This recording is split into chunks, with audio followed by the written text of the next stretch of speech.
Yeah, it was like follow the line, it's like a really proud man. Watching him go down the stairs and on then crutches try and and ankles follow for the the first ball. time. It was a little bit like Yeah, most people teach their 14-year-olds to shave and those other life skills at all. None of that nonsense. But yeah, he's gutted because he missed a tournament for him for a goal last week. So they were perfect. That would have been really cool. Did you? Hello, were you alright? But yeah, hopefully. At least it's a good time, good focus to finish. Yeah, I'm trying to sort of break it down. They finish these and they do all these tournaments. Yeah. Mate, you've got to tell until next week. So you've got to give it like 3 months. When people see their professional footballers do something huge now, they're out for 6 months. Maybe compromise is still You want to tell. I know it sucks. Yeah. Right now. You're dying and you'll know. Imagine if you'd had someone to go, don't do that yet. All of these ones you've had subsequently. Yeah, and we've also You always feel you're okay until you're not. We've got you over in that gazebo. absolutely, yeah, and that's not very nice.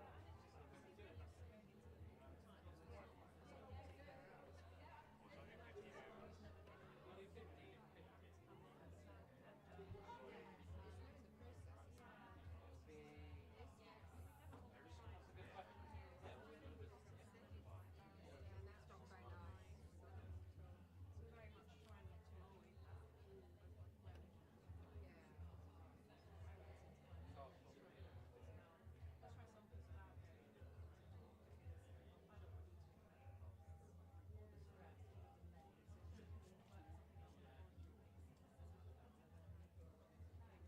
Yeah, I think if you've got two people who've both got just to say the same thing, I think then that's really good because and family members say the same thing as well. I think sometimes it's outside influences can almost push someone.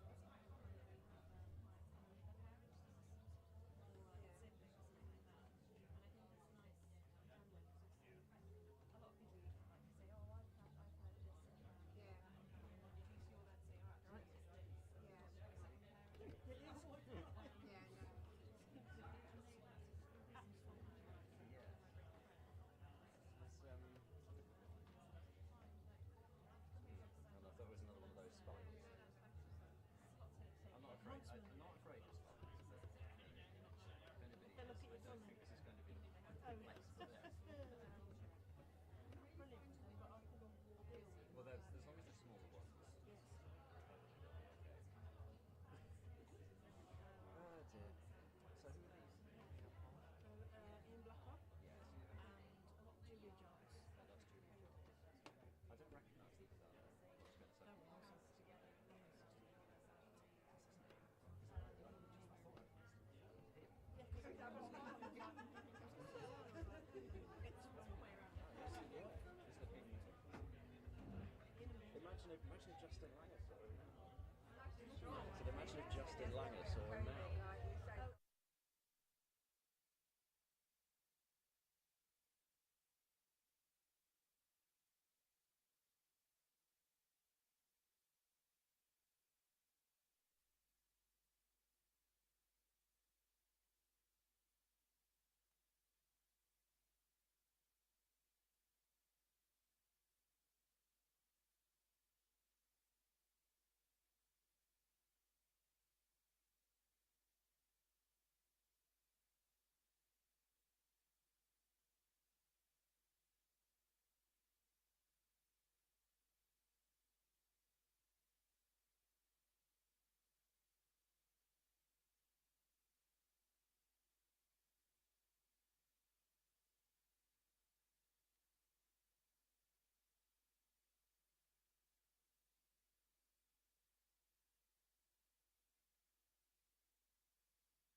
This ain't got an on switch, has it? Pitch effects, no.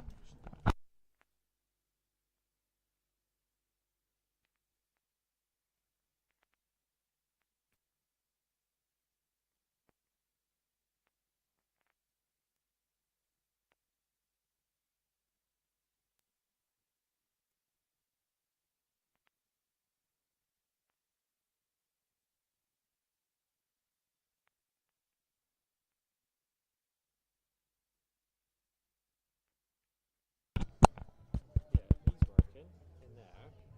Okay, let's try. Is red one pitch effects? Well, the red was the picture.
Hydraulics, Amanda Jade Wellington. Number 20, sponsored by Pump Supplies, Chloe Skelton. Number 45, sponsored by Oakfield Group, Ellie Anderson. And number 4, Laura Jackson.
Mike Perkins. He said, I've beaten Claire to put, I think, oh, he's put one.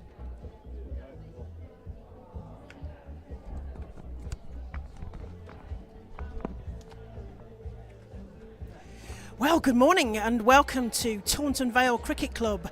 We are here for Somerset versus Essex in the 50 over Metro Bank One Day Cup. We're heading towards League One final on Sunday the 21st of September, which will be at the Utility Bowl in Southampton for League One. And semi-finals will be on the Wednesday the 17th of September. Obviously that will depend on who qualifies for the semi-finals.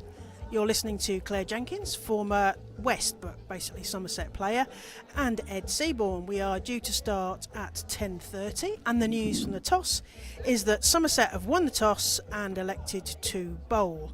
If you want to get involved on social media, Somerset will be encouraging you to use the hashtag #WeAreSomerset, and for Essex that is fly like an eagle. You will be watching this on the Somerset YouTube, and if you're watching, please press that thumbs up because it helps other people to find us. Now, Ed, how lovely to see you, our first chance together. Morning, Claire. What a day. It is absolutely beautiful. My first time at Taunton Vale, and it's an outground, so things are going to be a little bit different, but we love outground cricket, so it's all about embracing the difference of outground cricket. You've mentioned Somerset winning the toss, electing to bowl. I'll also tell you that Somerset are unchanged from their last game, so they come into this with 1 win and 1 defeat. That extraordinary late victory against Surrey at Beckenham and an opening defeat at home at Taunton the other day against Lancashire. So they'll be looking to get back in the win column today against Essex and that unchanged Somerset side with Emma Corney and Heather Knight up the top. Sophie Luff and Fran Wilson and Charlie Dean making up a experienced and powerful middle order. Katie Jones, the young keeper batter. Alex Griffiths, who top scored in that game against Lancashire. Amanda Jade Wellington, the excitement machine from Australia, leg spinning all-rounder, followed by Chloe Skelton, off spinner, and then the 2 opening bowlers who I suspect will be getting the new ball in fairly short order, Ellie Anderson and Laura Jackson. As far as Essex are concerned, they're looking a little bit different from their last game. Essex come into this off the back of 2 fairly hefty defeats, so looking for their first win as a new county Tier 1 professional side still. Grace Scrivens, the captain, up the top of the order with Joe Gardner. Cordelia Griffith at 3 has been a real run machine over the last few years. Jodie Grucock, an exciting left-handed batter and leg spinner, so really somebody that I'm looking forward to watching later on. Flo Miller, Sophia Smale, a name very familiar to those from previous times with cricket in the southwest. Amara Carr is behind the stumps. Eva Gray, Kate Kopak and Esme McGregor coming into the side, and then Abtahat Maqsood will be another leg spinner on show today. So if you like leg spin, you've come to the right place. You're in for a treat today. Of course, Essex are the current holders of the 50 over trophy, which had a different name last season. So we might get into discussions about that. You have spotted, Ed, that we will be using the actual lump of metal. So the trophy that was the Rachel Hayhoe Flint trophy, but it's got dark glasses and a beard on. Apparently, it's in disguise, but it will be the same trophy, folks. So I'm kind of hoping that the players will refer to it as the Rachel. So in Australia, they have the equivalent of 50 over is a Women's National Cricket League, which is played by the territories. And the trophy that they play for is the Ruth Preddy Trophy. More of that later, potentially. But they refer to it as bringing Ruth home. So I kind of hope they're going to bring Rachel home. What do you reckon? Yeah, sounds good to me. I think it's great that they've kept the trophies the same. Might have saved them a little bit of cash as well, but I'm sure it was nothing to do with that. But in any case, I like the fact that there's that little bit of continuity. So I think, as you say, Metro Bank One Day Cup, League One, but they are playing for the Rachel Hayhoe Flint Trophy, and it'll be the same with the Vitality Blast women's side. I believe they'll still be playing for the Charlotte Edwards Cup. And, well, if you can win the trophy that is named after the new coach for the national side, then you must be doing something well. That's another new era, isn't it? So we've got the new era of the paid professional county setup. Of course, there have been county setups before which weren't paid, but the new era of the paid professional county sides, and new eras because we've got new trophy, well, not the trophy, but the competition names. Trophy's the same, which is some continuity. And the Charlotte Edwards as coach of England. I mean, surely the job that she was born to do, really, especially a year ahead of a World Cup in this country. Well, you mentioned, did you mention Natsiva Brunt? No, new not captain yet. as well, so No, we've got new eras all over the place. You can announce that if anybody hasn't noticed that. There's all sorts of new eras. It feels as though there's a new era starting about every month, but it is. It's exciting, and I think it particularly, you look down at some of the names playing today and you think, well, how many of them could be in that next group of players that Charlotte Edwards might look at and think, actually, we want you to be part of this England setup going forwards. And also, thinking of somebody like Charlie Dean in the Somerset lineup, she was one of the first, if not the first players to come out of the previous era. I like how we talk about them as eras as well. Yeah. But the previous era, Charlie Dean was one of the first players to come through that, from having been outside the England setup to then being a regular in the England setup. Who is going to be the Charlie Dean to come out of the new county setup? Which players? Because that's one of the reasons it's been created, isn't it? Because we want to see more people pushing from underneath, or we want effectively the players who are established in the England side to be being pushed by players in the domestic looking system. over the shoulder, don't we? Like the Australians, they have a production line of players. I mean, the challenge there is that they're 8 years ahead of us in terms of the structure, at least, and that's the problem. You're playing catch up, but they're always. And the problem is you won't catch up because they'll that's just what I'm move on as well. Yes. So we've got the umpires taking the field. We've got Ian Blackwell and Julia Jarvis, and the scorers today are Kevin Mitchell and Chris Drew. So that's the sort of the backroom stuff. As Ed mentioned, it's a beautiful day here. We've got a bowl of a ground. Obviously, the pitch is flat, but it's surrounded by lovely greenery and trees, and we've already got a crowd building up on their deck chairs in the shade, which I think they'll need today because we're going to have a hot one, aren't we, Ed? Well, I do love the fact that there's grass banks. I think there's something nice about grass banks at a cricket ground, and I'm quite surprised that nobody's. I know it's a little bit off angle, but I'm surprised that nobody's got the prime spot a little higher up on the bank over underneath the tree at the far side, because that would be exactly where I think I would go for. But I mean, it's just fantastic. Bring your own chair and have a sit down, and you can. One of the great things about outground cricket is you can get really close to the players. So if you want to come and get up close to the likes of Heather Knight and Charlie Dean and Sophie Luff and Fran Wilson, etc., then come on down. Yeah. So you'll just divert the PA there. So Captain Fantastic Sophie Luff leads out the new era. Well, I say she leads out. She's almost the last on the pitch in the end, with Amanda J. Wellington just behind. Anyway, they're in their all black kit, which may have been a fashion choice wrong with the heat that we're going to have today, but they're in their beautifully pristine black kit with the white numbers on the back.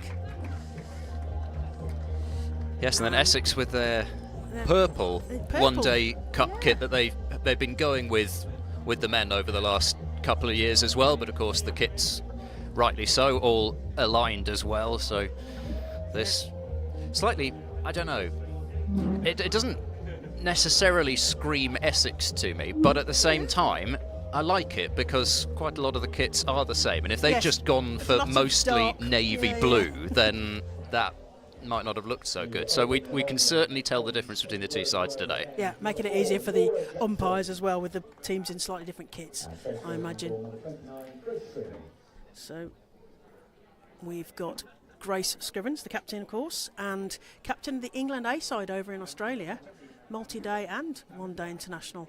And anybody who watches Cricket Her podcast, I should say bingo at this point, because anybody who mentions Grace Scrivens first is the person to shout bingo. She'll be opening the batting here, left-handed. We're sitting side on to the pitch as the umpire, Julia Jarvis, is just giving us a little wave to say she's ready. She's joined, is that Jo Gardner right there? Yes, it is, yeah. joined by Joe Gardner on the other end. So we've actually got pretty much the same view as you, the viewer, Yes, today. they're looking side on as well. There we are. Laura Jackson into Scrivens, who plays that backward of square. Nice shot, straight to the fielder. But I imagine a good settling shot there. Yes, we're going to have quite a lot of, I suspect, ambient noise from the players who are directly in front of us as well. We've got some of the Somerset players just down below us. Molly Robbins has just gone right below us, which is why I'm talking in hushed tones so they don't hear me. And then Essex over to our left-hand side. So they will be, I'm sure, providing plenty of noise and encouragement throughout the day. Yes, Ed pointed out that as the batters come back in, we need to be quiet and hush tones, because we can't say that was a rubbish shot, because they're going to walk underneath us here as Gardner plays that 2 points. A beautiful stop there, and there is no run. Yeah, so Laura Jackson getting the first over, the Lancastrian, who has made her way south, and then Ellie Anderson, who's also made her way south, I suppose, although not from quite so far. Formerly of you imagine Ellie Anderson will be getting a new ball as well. Yeah. Jackson comes in to Gardner. Play, little swipe at that one. That'll keep the wicket-keeper interested. Yeah, so no slip. Katie Jones. No slip, to no. start with, gone straight with the deep third and the fine leg as the two fielders allowed outside that 25-yard circle for the first 10 overs. Yes, Ed knows that's a bit of a thing of mine. A 25-yard circle in the women's game, 30 yards in the men's game. Don't let them tell you any difference. That's played lustily straight to the fielder, and it's out. It's a catch. Oh, well, she really got hold of that, but the fielder at short mid-wicket just stood still and took that quite cleanly. So that's an early wicket for Somerset here as Joe Gardner comes back to the pavilion. Oh, Ed. Yes? Speak to me of that. Well, what a bonus. Yeah, I know. Joe Gardner will be Somerset. absolutely They will be well chuffed livid. with that. I don't think I'd like to go anywhere near. I mean, I've met Joe Gardner a few times. Yeah. I'm not doing a sort of name-dropping thing here. There is a point to this. But, she seems like a very level-headed and, equable individual. I still wouldn't like to go anywhere near her after she's got out to that, because that was a full toss that should have been coming somewhere in our direction, and she's miscued it. She probably almost wasn't expecting it, to be honest. I think that was it. It was more of an element of surprise, wasn't it? Probably what's done her. She went to it and played it. And it was a great sound off the bat, but unfortunately straight to the fielder who didn't have to move at all. But I suppose Laura Jackson will be saying, come the end of the day, if somebody's not watched this, it was just, subtle change of pace. Yes, it may have been a loose ball, is what you're saying. Is that what you're saying? It might have been. It might have been. Cordelia Griffith out to the middle then, and she's somebody who has opened the batting a fair bit in her career, so she's effectively opening the batting here. Yeah. She got 72, no, where am I? She got 72 against Warwickshire off 76 balls, including a 6. So what are we going to get today from Cordelia Griffith's exciting batter? Jackson in straight past the batter, leaving that one. I assume that's well outside the off, but as Ed mentioned, you've got the same view as us, so we've got no idea how wide that was. Interesting that they've gone with the keeper up straight away for Griffith. Yeah. That wasn't something that they did for Joe Gardner, so they obviously know that Griffith is somebody that likes to get at the bowler. Yes, I think that's probably right.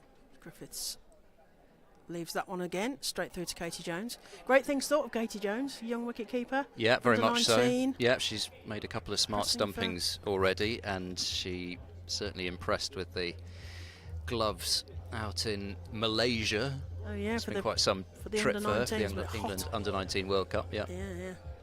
So we end the first over 1 for 1.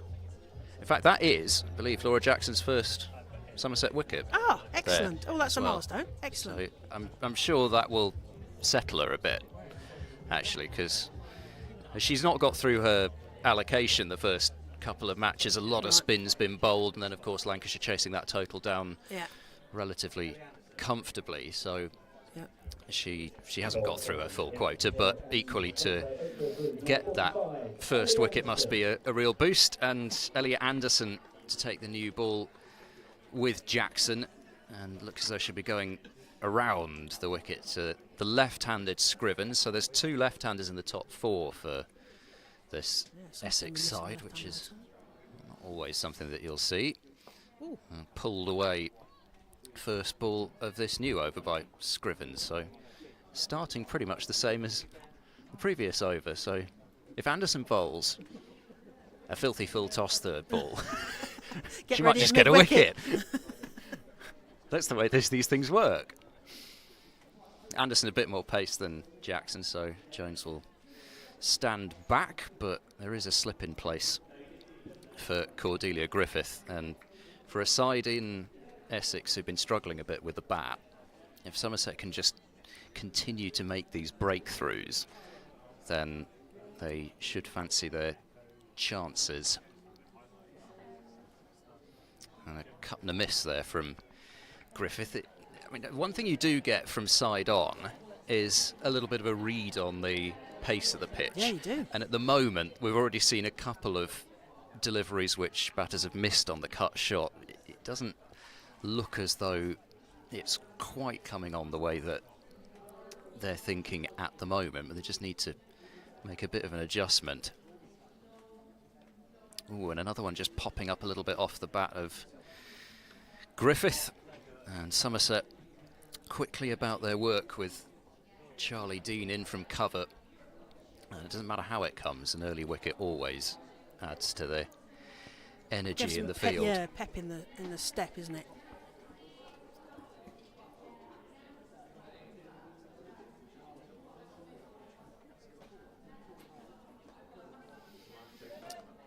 Of course, Ellie Anderson joined from what was Central Sparks, would now be Warwickshire this season, and settled in very quickly last season. Seemed to really enjoy her cricket down here. Yeah, only 21 years of age, I believe, and somebody who's also played, you mentioned Katie Jones playing in the more recent Under-19 World Cup, but Ellie Anderson also somebody that's represented her country at age group level. In fact, she was playing in the first Under-19 T20 World Cup.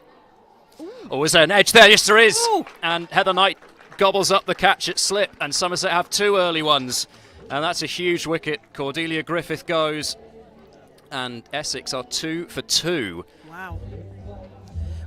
This competition seems to be breeding early wickets and excitement, and tight finishes. I had Edgbaston last week, but early wickets in the Warwickshire game, you know, they were about 5 down in about six overs, and then went on to, you know, win that. But yes, Jodie Grucock is going to be coming to the crease here. Yeah, they seem to be struggling with the pace, not sure whether to play or not play. Yeah, it's interesting, isn't it? I mean, she was also, again, you could see from side on the fact that she was reaching for that one, just desperate for the ball to get to her, and it just never quite seemed to get to her. So lunging at it a bit.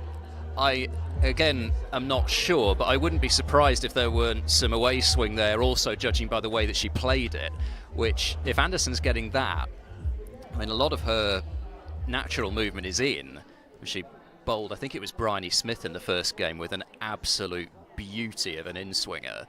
But if she's also getting the ball to swing away, then she's going to be a handful. And it was Bryony Smith. That's another prize wicket, that of Cordelia Griffith. She was really, certainly not single-handedly, but she was a massive part of why the Sunrisers, as was, won that 50-over competition, the Rachel Hayo Flint Trophy last year. She got a 50 in the final, in the semi-final, and also in the group stage game that they had to win to get into the knockout stages. So that's a huge blow. Oh, bowled first ball! I think she tried to leave that almost, Jodie Grucock, and off stump has gone absolutely flying. Ellie Anderson is on a hat-trick, and Somerset are in dreamland. Essex are 2 for 3. Oh my, I mean, there was bails flying, even from this, we were quite a long way away, but it was still spectacular. Wow. And again, the fact that she's left that almost, it was like a twitchy sort of half defence, half leave, but again, we can infer that there must be some movement out there, some real movement for Anderson. And again, she's getting the ball to swing this time into the left-hander. So this is something quite exciting to see from Ellie Anderson, and somebody who so many future hopes Somerset-wise are pinned on in terms of being that new ball strike bowler of the future. And well, she is on a hat-trick, and wouldn't this be something? And coming out to face that hat-trick ball, it's Flo Miller. It would be the first hat-trick of the new Metro Bank. I think so. I don't think I've seen any women, I think others I think elsewhere. There's been chances, but not. I think Izzy Wong had an opportunity. She got 2 wickets in 2. In fact, of course, it won't be the hat-trick ball now, because that was the end of the second over, so you're going to have to wait for the hat-trick ball. So Jackson then, with the ball in hand. Poor old Grace Scrivens is stood at the other end watching. Well, she this faced happening. 2 balls and got 2 singles, and everybody else is 0 for 3. Oh my! And not a position that anyone wants to be in. As Jackson comes in around the wicket to the left-handed Grace Scrivens, who comes forward and defends that beautifully, straight back to the bowler, and there is no run. Nice. I mean, losing early wickets, as Warwickshire found out, isn't necessarily the recipe for giving up hope in winning a game, but it certainly won't be inspiring Essex at this moment. So they need to come back from here, as Jackson comes in again to Grace Scrivens, defends that again, textbook style, straight to the short mid-off fielder, and there is no run. And they do bat pretty deep, Essex. There's plenty of batting down the order. I mean, even the likes of Eva Gray and Kate Kopak at 8 and 9, we assume, roughly. They've got important runs over the years, so it's not over, but heck, one more early wicket, Somerset are all over Scrivens Essex plays here. that more forcefully, and that might have been the first Kadunk of the season, actually. Not sure. I know Ed I thought that was a bit more of a drive than a Kadunk, we really. have to wait for the Kadunk. That was, yes, it was a sort of check. You're going to have to drive explain this. straight to the fielder at mid-off. So, well, actually, you're going to have to explain it to me. I've been working with you for years, and I still don't know exactly what it is. So during our previous stints on commentary, I'll come back to it in a minute, as Jackson comes into Scrivens. Ooh, I don't know if she edges that. I think she edged that, and it's going down to fine. And there's 3 of them running after it, and Heather Knight is going to get to the ball first. Manages to get that back, and they get through for 2 runs. That come off the bat there, we're going to see. I think it was a little tiny edge there from Scrivens. Yeah, so Ed and I have done quite a lot of work together in previous guises, and I haven't always been wearing my sunglasses yet. No, he's got his sunglasses on today because it is quite bright here. And Ebony Rainford Brent used the word kadunk for the ball that kind of goes down straight in front of the batter's eyes, and there's usually not a run in that. So will we see a kadunk? Oh, that was a sort of kadunky. But it's become a bit of a conversation starter between Ed and I. So it's kadunk, not kadonk. No, it's kadunk. Kadunk. It's one of those, you know. And how are you spelling that? I would Kerdunk. Yeah. I mean, not that. So it's not Kahdunk then. It's not kadunk. No. As Jackson comes into Scrivens, people are bored by what we're talking about now. Straight through the gap. Lovely shot from Scrivens there. Is it going to meet the rope? Oh, it's slowing up in the outfield. And it does. First 4 of the day, Ed, to Essex, and Grace Scrivens just strokes that into the gap there. 4 runs. The end of the over. 3 overs gone. Essex are 8 for 3, which I think they would not want to have seen.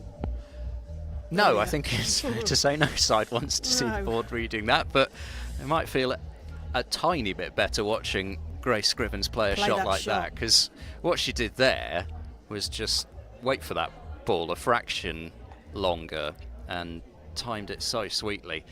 So actually the way it has worked out, Flo Miller will be facing her first ball, which is the hat-trick ball, because Grace Scrivens has been on strike. So actually Anderson will get her hat-trick ball as though it were in the previous over, but this is Ellie Anderson on a hat-trick. And here she comes to Flo Miller, and it's pushed away confidently into the covers. You wouldn't have thought that was a hat-trick ball, really.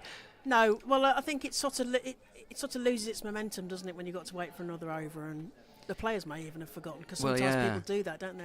And somebody saers afterwards, by the way, you know, you got a hat trick. Oh no! You think that was? Well, I'm sure Ellie Anderson won't have done, no. but yes, no, I know what you mean. You know what I mean. Batters who've only been out there for an over can sometimes be so in the zone they've forgotten about things like that. It's nicely pulled away, and that'll be 4.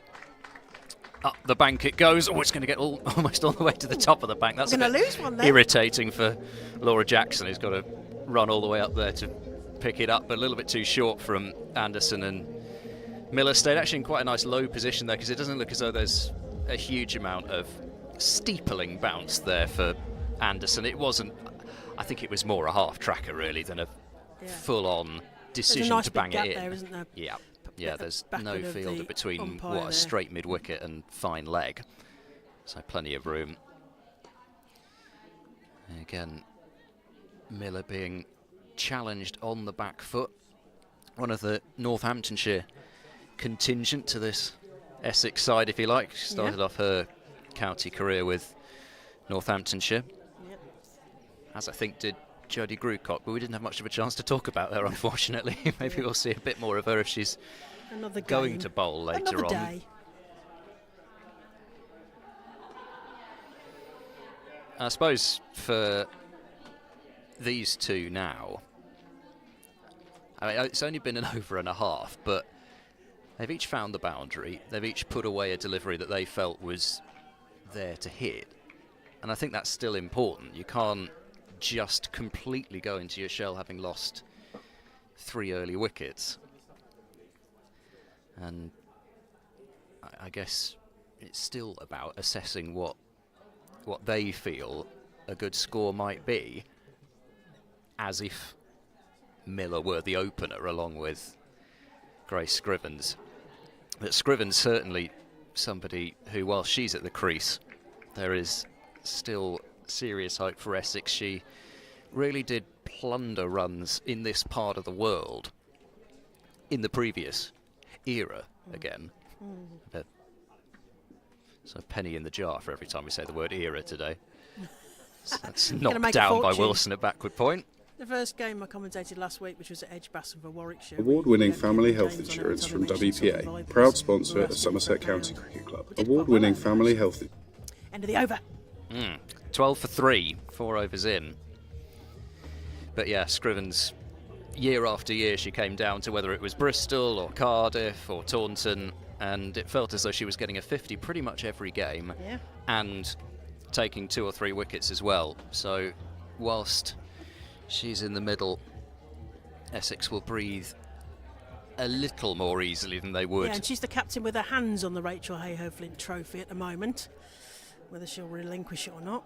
She got 39 not out in that final, of course, so she even played a key role in that rain-affected DLS game when they won over the Stars last season in the final. Scrivens taps her bat. Defended forward, and there is no run. Yeah, they've gone with this sort of angled gully fielder, which they had, I think, for Eve Jones the other day at the Coopers Associates, and Amanda J. Wellington's the fielder. She's in pretty close and well staggered from Heather Knight at slip, so 2 close catches in. Jackson comes in again to Scrivens, plays that into the leg side, into a gap there. It's a nice pocket there. They should get several runs, even if it doesn't make the boundary. That's the 2 run. Are they going to go? Oh, they're going to come back for a third. Ooh. When she set off, I thought there was a bit more risky than it was, and that's where it's handy that we're actually sideways on, because you can see the running and the ball coming in. So 3 runs there to Scrivens, 3 more to the total. Total moves on to 15 for 3. It's a big playing surface, isn't it? I suspect we're going to see a fair few 2s and 3s. And perhaps one of the other reasons Somerset have decided to bowl, hoping that the outfield will get a bit quicker with another day's sun. Yeah.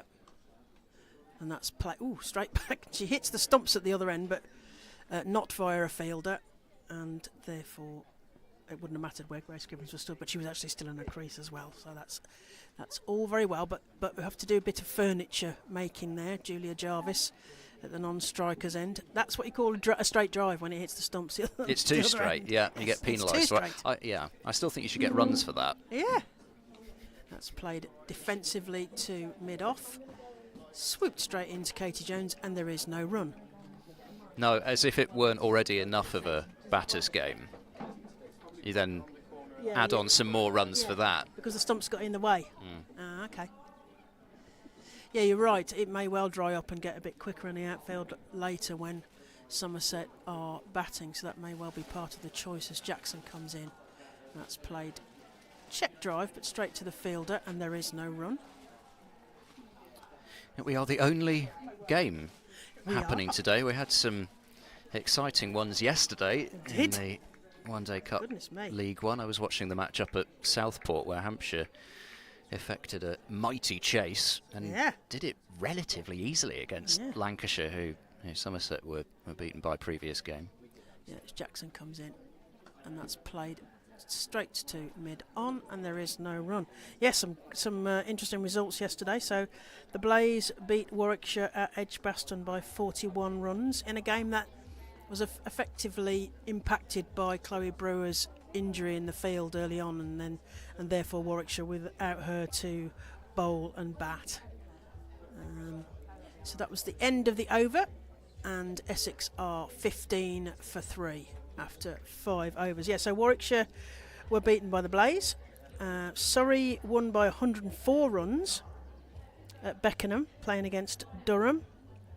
But Surrey put on 348 for 6. And poor old Durham got to 244, but were out. And they were MacDonald Gay, because she took 3 for 38. And she got the 1, 2 and 3 of the batters out. So taking out the top order, which didn't help. But Leah Dobson did get 53 as a bit of a consolation. Anderson to continue. And wide, signalled by umpire Blackwell. Yeah, that's sort of Surrey in a nutshell, I think. It's a massive score. In 50 over cricket. They've got the potential to go out and score about 350, but they've also got the potential just to be a little bit volatile sometimes, because they do look out, look to go out and score 350 in pretty much any game, any conditions. Nice forcing shot. Oh, terrific fielding. Oh, I love a bit of good fielding. Absolutely superb stuff there. Is that Chloe Skelton? We're so far from the players. We'll find out in a moment. But that was a pluck. Beautiful stop. One-handed. I don't think she'd have got to that if she'd had to chase it back to the boundary. Great bit of fielding. Hey, it is Chloe Skelton. Oh, well done. Oh, a drive and a miss from Miller. That was pushed up there temptingly by Anderson, but you could see from this angle that it wasn't quite full enough for that shot. And whilst Anderson's still getting swing, that's going to be the danger. Scrivens sent one drive away, which was that bit fuller, but at the moment this is looking like a surface where you've really got to watch that drive all the way. A bit shorter and pulled wide of Wellington at mid-on. They'll grab a couple. It wasn't particularly well timed, but it was placed well enough, yeah. You mentioned about Surrey there. I mean, they have a star-studded. I mean, that is the cliche. They have got a star-studded lineup. And yesterday, Dunkley's 92 and Capsey's 79, and you've got to think that's the Charlotte Edwards effect in terms of, prove to me that you are good enough to be playing regularly. I think particularly 50 over cricket. Yeah. Oh, that's a lovely delivery. Beautifully bowled by Anderson, who's really working up a head of steam here, and another push and a miss, and that one wasn't really anything that the batter did particularly wrong, just a lovely ball. But yeah, particularly those sorts of names, because those are the names that England need to start seeing go on and make hundreds rather than quick fire 50s. Although I think a little bit on that round the corner. I think that was bat. 4. And yeah, 4 runs. Just a little stray in line from Anderson. Yeah, another boundary. Yes, I mean, England would have been quite happy with a quick fire 40 and 50 at various points. True. Wishing to be well, Sophia Dunkley was one of those who, one of the few, I think, that really did come out of that tour down under, having increased their stock value a bit. Yeah. But yes, in general, I think that's also why it's so important that the England players are playing 50 over cricket here, because it's, it's about getting games under your belt a little bit. Yep. Dinked into the onside. Probably just going to be the one. Griffiths ensures that it will be. Nice sliding stop there. Yeah, it's getting the game time, isn't it? And understanding the situational part, because often it has looked like, as a spectator, that England players have just played however they want rather than playing the situation of the game, one might say, under the over. Yeah, and there's a lot of talk about that situational awareness, and I think personally, I think we might be seeing it a bit across both men's and women's cricket when it comes to ODI cricket at the moment. I think it's no secret that England haven't had a very good time of it recently in either format. So, yeah, I just think at some point you have to wonder whether just getting those games under your belt might make a bit of a difference. We've got a change of bowling, and Laura Jackson coming out of the attack, and Somerset clearly deciding that they want to get spin in early here. It will be interesting to see whether this new ball just grips a little bit. I was told that the pitch might turn a bit. Okay, we'll see as Dean comes in. It's played down by Flo Miller, straight back to the bowler, and there is no run. Yes, because Charlie Dean took 2 for 40 against Surrey and had the best economy rate. She also caught Capsey off Wellington. So she had a good day that day with a win for Somerset. Oh dear, oh dear. We've got a gentleman walking right in front of the side screen. And let's just held up play. There's always one. Yes, at an outground, there's always one who wanders in front of, behind the bowler's arm. He didn't even walk behind it as well. It was magnificent. He walked straight in front of it. Yeah, it's played forward and down straight to the fielder, and there is no run. Well, you know, we're taking cricket to the masses. Oh, this is great. The only thing that could have made that better is if he'd had a dog with him. Yeah, or if he'd dawdled behind the bowler's arm. That would have been more spectacular. As Dean comes in again to Miller, comes forward and plays that straight to the fielder, and there is no run.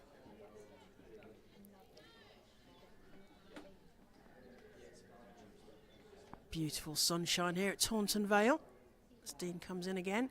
Oh, it's played into the leg side. There's a fielder behind it who stops that. Lovely stop there. That was hit pretty well there, wasn't it? Straight towards us, more or less. Yeah, and you've got the practice pitches, which are actually quite close to the boundaries. A massive square. Yeah. So Skelton really had to pretty much just put a body on the line there, and just couldn't quite trust exactly how that was going to come to it, but got a body in front of it. That's the most important thing. Yeah, uneven bounce potentially is what you're saying about those practice strips as it comes bouncing towards us.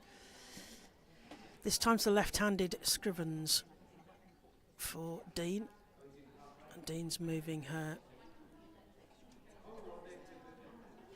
deep mid-wicket fielder slightly squarer for this delivery, whether that's to get into Grace Scrivens' head as she plays that into the offside through the point region and downwards just for 1 run. Score moves on to 25 for 3, and we're into the 7th over here at Taunton Vale. You're listening to Claire Jenkins and Ed Seaborn on the Somerset County Cricket YouTube live stream. Remember to hit that like button while you're watching. As Dean comes in again, this time to Flo Miller, straight to the fielder, and there is no run. Captain fantastic Sophie Love there doing the fielding at the end of the over, so we're still on 26 for 3 off 7 overs.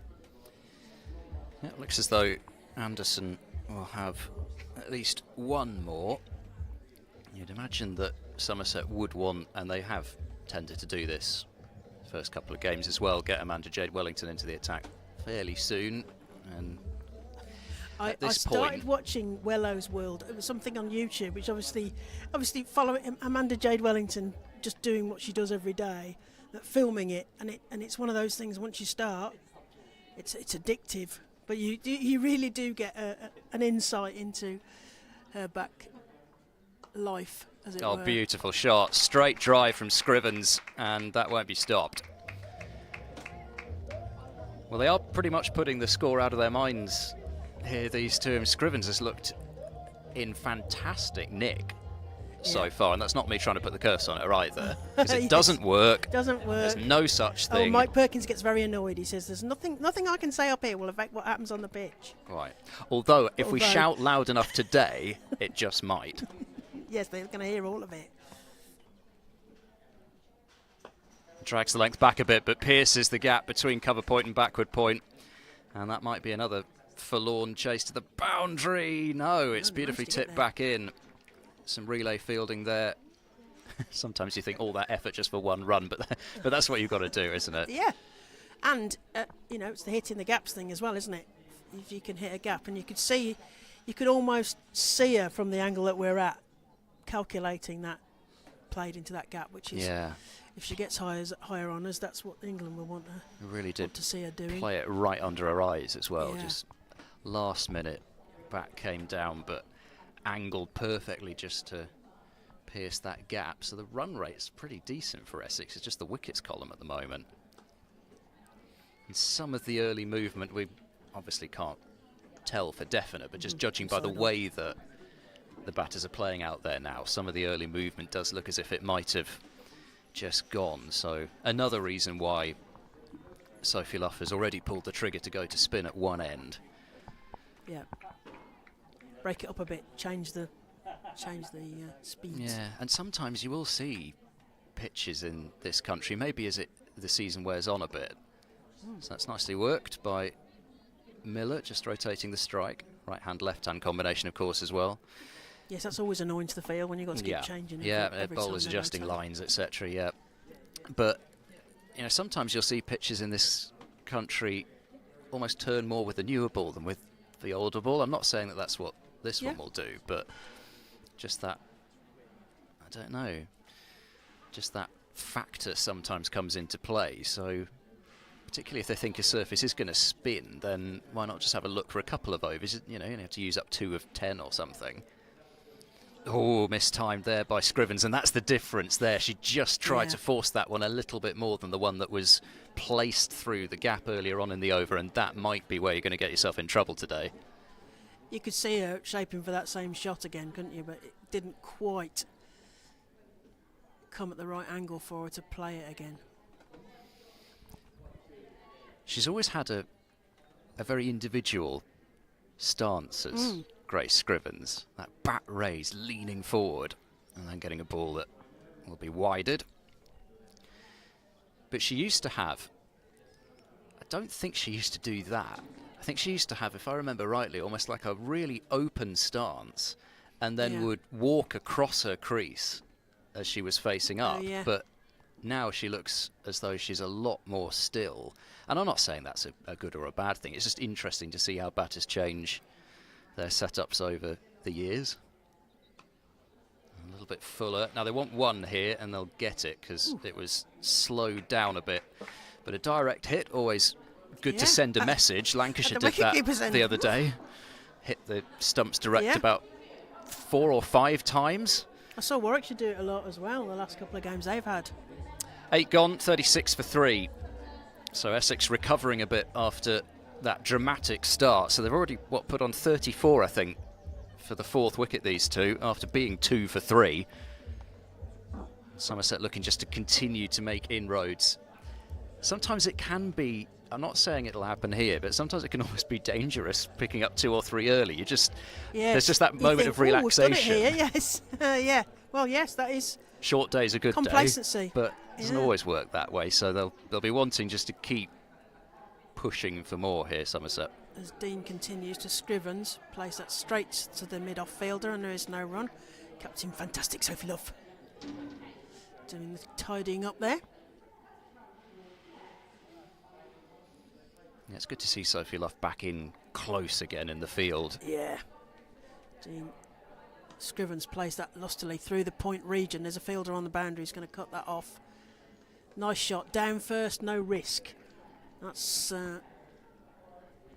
it's in the batter's manual. Yeah, it makes you wonder whether Grace Scrivens, you mentioned about her sort of set-up and open stance and sort of moving at the crease. You've got to think probably some coaches said, well, you're going to focus quicker if you stand, be a bit more still at the crease, perhaps. So that's played down and there is no run. Ball straight back to Charlie Dean. it's also particularly when it comes to T20 batting, I think, that sort of base that they talk about, the strong base, it's probably easier to achieve that when you are standing still facing rather than walking across. Flo Miller nurdles that round the corner, and that's picked up at short backward square. Oh, testing Katie Jones by throwing the ball over her, and it's covered, and they're just the one run. 38 for 3 into the 9th over, so we're still in the power play. 10 over power play in this 50 over game, which will also make a difference to the fielding circle, which in the women's game is 25 yards, in the men's game is 30 yards, and the numbers inside and outside that circle are different for both games, if anyone's wondering. And Sophie Luff just has a chat with Charlie Dean about what she wants bowled to Grace Scrivens. Played through forward point this time, straight to the fielder, comes off the boundary, and they get a single, still rotating the strike. Yeah, and that's the sort of delivery, we've seen that a couple of times in this over already, the sort of delivery, if you try and go at it too hard, you might just risk popping that catch up to backward point, and Scrivens, it's that situational awareness again. Just to know that there's a single there, I'm going to take it. Yep. Straight through to the wicketkeeper, who's now standing up with a helmet to Charlie Dean. That's a wide ball. Another one to the total. Just looks as though she's settling into her pace a bit, Charlie Dean. She's tried a few very quick through the air and lobbed, not lobbed a few up, but... Miller tries to work that, and does successfully, works that through the covers, out towards the boundary. I think it's going to be another 4. It is. Another boundary to Essex. That will feel much better as they head towards that potential first milestone, finishing the 9th over on 44 for 3. Nice shot there through the covers. Yeah, I suppose a new ground for most of these players. Yeah. So I don't know that they've played unless they'd have played an academy game here or something. Some of them might have done, but I can't imagine Charlie Dean would have played a game here, although somebody can correct me if I'm wrong, but it does look as though she's just deciding what sort of pace and what line and what length to bowl, and just hasn't quite settled through the first couple of overs. And again, the run rate is more than okay now, but still they can't afford to lose another wicket. That's a good point, actually. Neither team will have any kind of home advantage here, even though it's in Somerset, because they won't be familiar with this pitch, I don't suppose. A bit more, I suppose Somerset will have a bit more background knowledge. They'll know roughly what the curator has prepared. The curator? Okay, you'll be in trouble. I'm not allowed to do accents.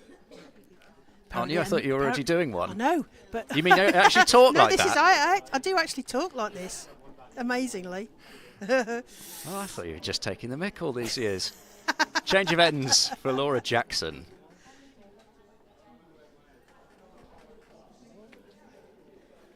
And wide, juggled by Katie Jones, but still taken.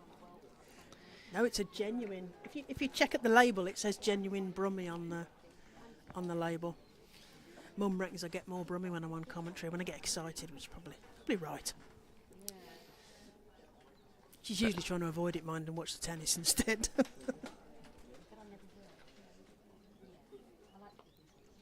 Tighter to off, but interesting again. Scrivens happy to leave in the 10th over, just knowing that actually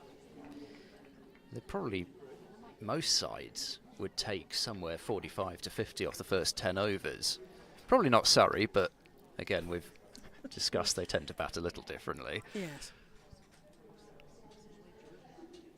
Oh, that almost snuck under. Well, it did sneak under Scrivens' bat, but it didn't hit the stumps. We're too far away, but it looked like a dirty look from Grace Scrivens back at either the pitch or the bowler, or possibly the umpire. I thought it was going to be a full toss, and then it just dipped. Well, it was, but it wasn't. Yeah. Wide Yorker, probably.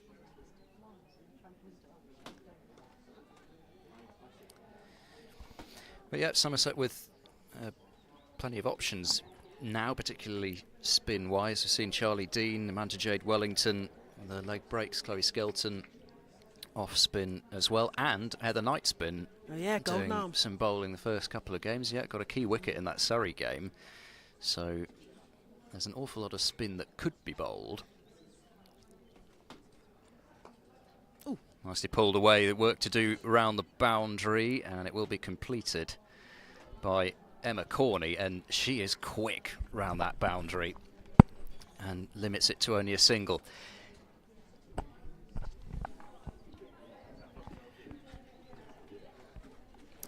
Yeah, I can't see one end now that the first aid tent has gone right up half across the pitch here.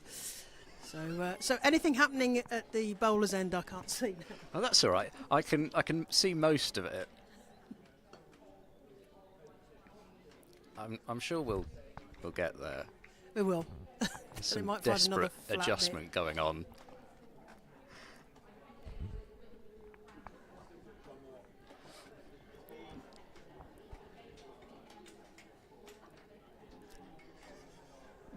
Oh, you gotta love it. Gotta love outgrounds. Outground cricket. There we go. I think we could see most of what's going on now.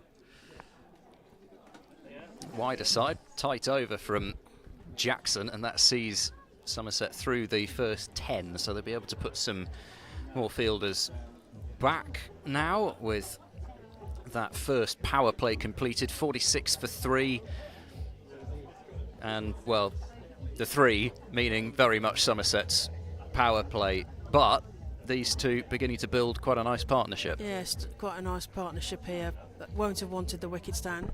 It's not necessarily a problem. I mean, we've talked before on commentary, I know I've mentioned it before, that if you're unfamiliar with watching women's cricket, you wouldn't necessarily know how deep a lot of these sides do bat. It is the exception to the rule where they really look like they cannot bat towards the end of the batting order, shall we say. So we'll see how that goes as Dean comes into Scrivens, defends that down. That was definitely a kadunk. So you were here for the first kadunk of the season then, Ed?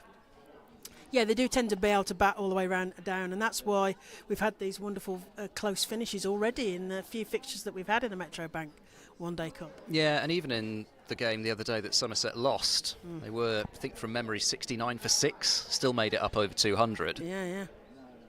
Dean into Scrivens, who plays that to the point fielder. Down first, no risk, but there is no run. And all of Skelton, Anderson, Jackson in the bottom order, they all chipped in with something. Like Laura Jackson, who's batting at 11, which I think is, well... a little low. As that's hit straight through covers. There's a fielders going round. They're going to cut it off, I think, as Essex run the second back. And Scrivens gets two more to the total. We're heading towards that first 50 milestone for Essex as they move on to 48 for 3 into the 11th over. But yeah, you wouldn't sniff at Laura Jackson batting at 9 or no, and Amanda Jade 8. Wellington coming in quite late, quite often as well. That's played to point again, straight to Chloe Skelton, who cuts that off, and there is no run. Nicely backed up. So, that's another thing, as we've been saying, these early wickets, they're of course going to be so helpful because they're dangerous players that they've removed. So that's played back past the bowler, and there is no run. But you still aren't thinking, well, it's going to be a massive effort for Essex to get up towards 250 or so. But again, we have no idea what a no, we don't know what the past score is, but one here. would imagine that you want to be getting to 250 or north of that as Dean comes in again to Scrivens, who again defends that down straight in front of her as though there is no run. That's the end of the over. Of course, that's the other thing. Get through the overs quickly with the spin bowlers, don't you? So 48 for 3, 11 overs gone. We talked about the fielding restrictions because we passed the power play now. But that 25-yard circle in the women's game, we've talked before as well about it may actually be a disadvantage. It may not advantage it's supposed to advantage the batting side so they can hit up and over the fielders. But it's such a tight circle that actually I think it's probably more threatening. It would be much easier, I think, if they just made it 30 yards for men's and women's, and I think that would even out the advantage. Well, it's interesting because I've not heard that talked about as much as you hear the boundary sizes talked about, but presumably it's a similar sort of argument in that you often don't see the 2s and the 3s in some women's matches because the boundaries are a long way in, but actually the bigger 6 hitters nowadays are clearing the bigger boundaries anyway. So make them the same. You know, is my actually, opinion. it's you know, and again today we've got quite a big playing surface, which I think, you know, as we've been saying, that actually almost could lead to a bigger total. Yeah, I think it's not discussed because not many people realise it is different 25 yards. So Jackson still with a keeper up, and whether there was some bat involved there or whether it was just heading down the leg side, but yeah, one of we those. can't give it from side on. No, we certainly can't. Well, we can't give it from from We're not front on. allowed. We can comment upon it, but another one of those really full deliveries though from Jackson that just seem to be defeating the batters a little bit. There's Fran Wilson in her office at backward point. Yes, if there's it does been feel like Fran Wilson's office, doesn't it? If there's been a little bit of change over the years, particularly when she had that finger injury, Sophie Luff hasn't always been at short extra cover or short mid-wicket, but in fact now she's up at mid-off, which is what she was doing in the last game as well. But there's been no change to where Fran Wilson fields.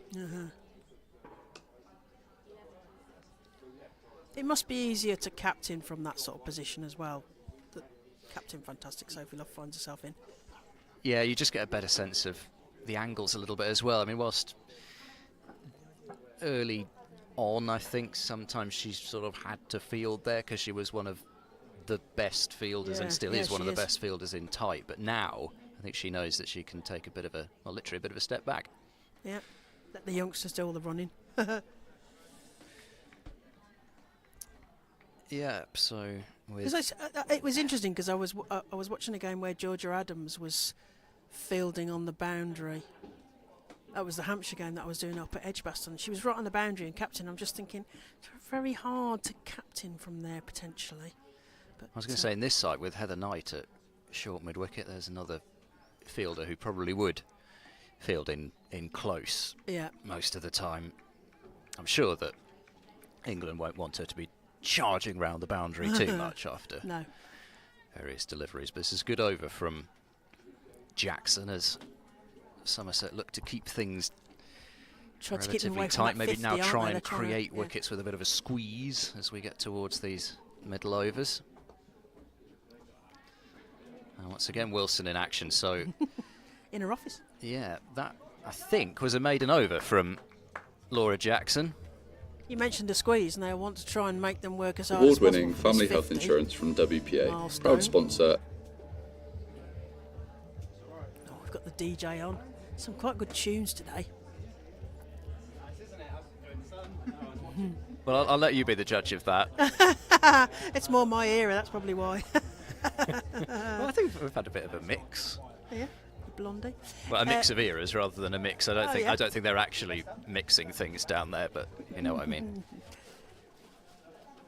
Dean to continue then, from our left, as it were, into Grace Scriven's high back lift. Plays straight back to the fielder, and there is no run. We've got quite a crowd building, lots of deck chairs, lots of sun hats on, which is the right thing. We need to be slip, slap, slopping and sliding today. That's played to the backward point fielder, who does a diving stop but can only parry it in front of herself. Chloe Skelton there, and they get through for a single. Nice stop there, because there was a big gap behind her. Then you mentioned about twos. I think there's an art to that. I think, as you say, it's partly because where the boundary size is. And also, I think they forget sometimes if you can hit a pocket and get two, that can be a valuable skill. As Flo Miller plays that into the leg side, there is a gap, having mentioned the pocket, a single there, and again frustrating the field who are having to go from left hand, right hand 50 up positions, and the 50 up for Essex.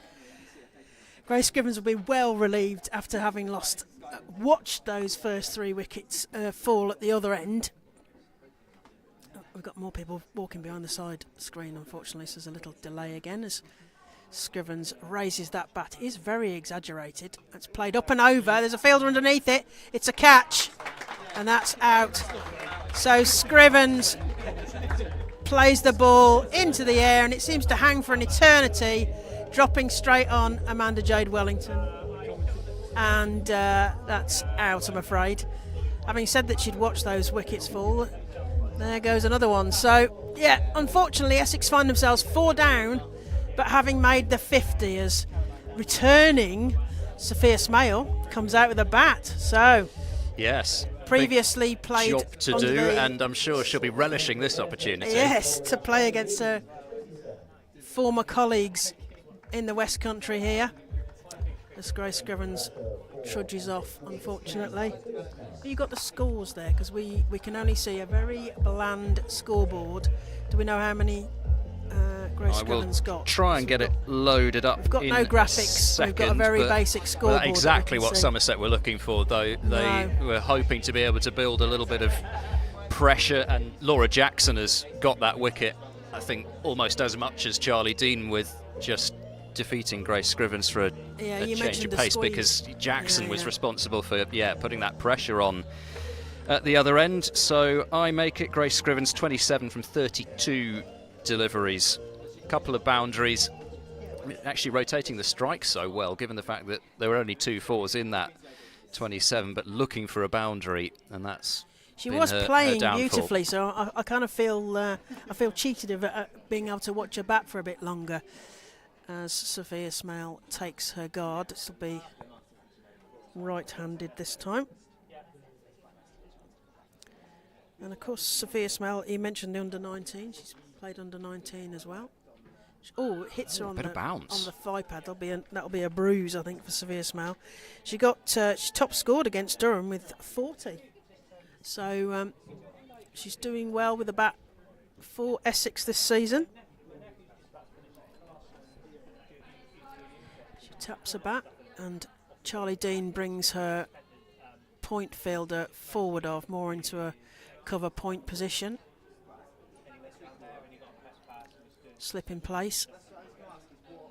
That's played straight to the short mid off fielder.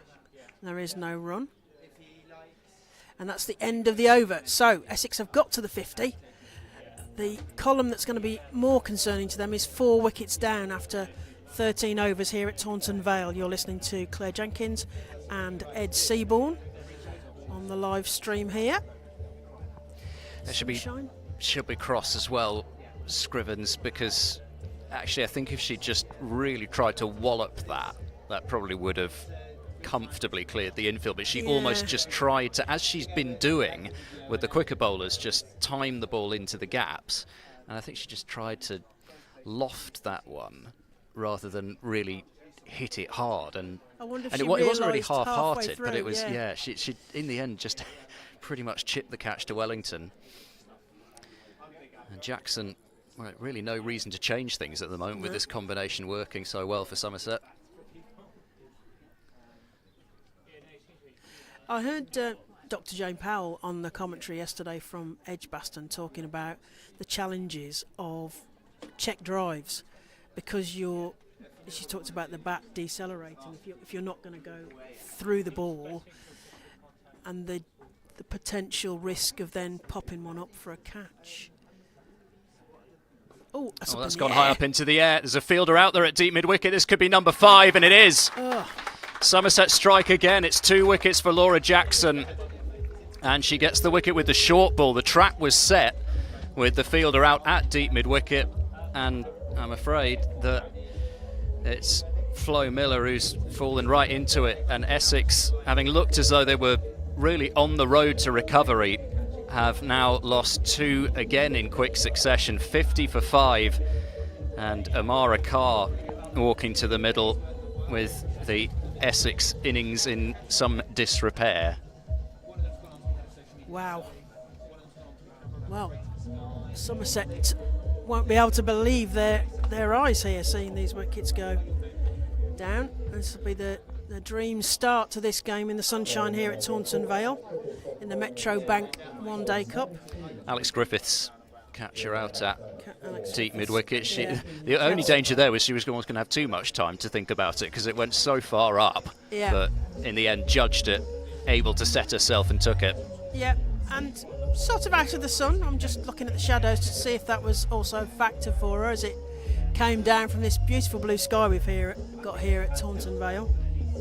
I think I need one of those ear horns when the music's going, because it's right in front of us. I need to just It have is booming. just an ear horn in your direction. But no, that's great reward for Jackson. It's probably not the ways that Laura Jackson usually gets her wickets, with a full toss and a short one, but at the same time, it's the They'll deliveries take it, that she's won't they? bowled around They it. won't be worried about that. 2 for 12 now in her 6th over. And Amara Carr to the middle, somebody who's certainly familiar with this part of the world. She's an ex-stormtrooper back in the day, back in KSL days, that is, rather than the regional era. So the previous era to that regional era. Clunk, kadunk. Oh, playing a miss. But no, this is really encouraging signs for Somerset, particularly with the performances of their new ball bowlers, with Jackson and with Anderson, because as Charlie Dean in particular will be taken out of this attack once England's summer starts, there'll be more reliance upon the likes of them to produce the goods, and they're certainly doing that here. That will be an interesting dynamic, won't it, to this competition, particularly because it starts and then it moves to T20 and then it comes back in September. Depending on the various international commitments, some teams will lose more than others when the England internationals report for duty as opposed to playing for their counties.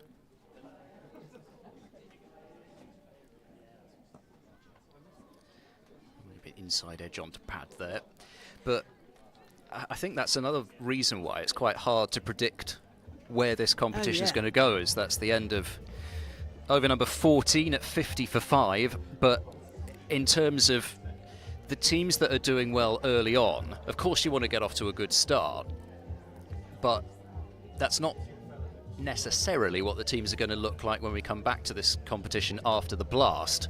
So it's going to be almost, in some cases, it's almost 2 different squads. It's not going to be that way for either of these 2 teams, but that's going to be something that's interesting to watch, and it's why it's so hard to predict for me who was going to do well in this competition. It is going to be really hard, because like Warwickshire won't miss anybody unless Wongi or somebody gets called up, so they could get the settled. They could have the advantage of being settled as Dean comes into Smile there, and that's played straight to the fielder, and there is no run.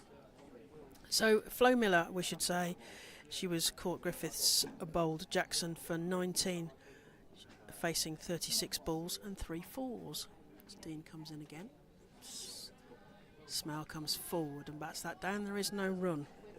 Well, Smale, we mentioned how much I'm sure she'd be delighted to get runs here, but she is also somebody that was opening the batting last year, right. so she's got that experience of building the innings. Yeah. There's no run there either.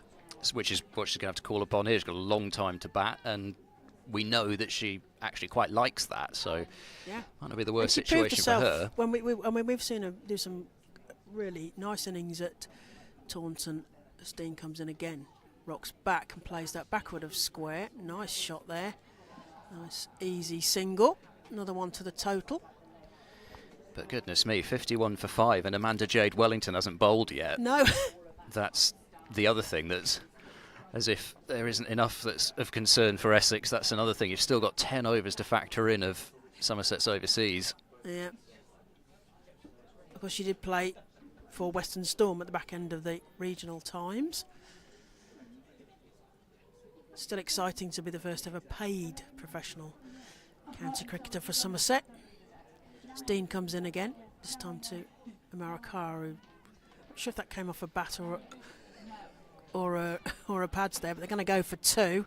Heather Knight fielding. Oh, it's close, but would have been close with a hit. Yeah, with a direct hit that would have been interesting because we're side on, but 2 runs nevertheless to the total. That arm of Heather Knight, because she does have a strong one, and immediately as soon as I just love as soon as they can see Somerset that it's Heather Knight who's chasing after it. It's go on, Trev.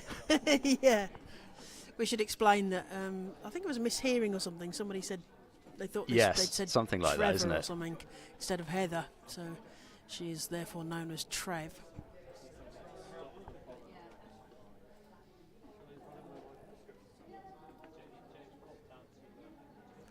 Carter face. High bat. Played down in front of it. And there is no run.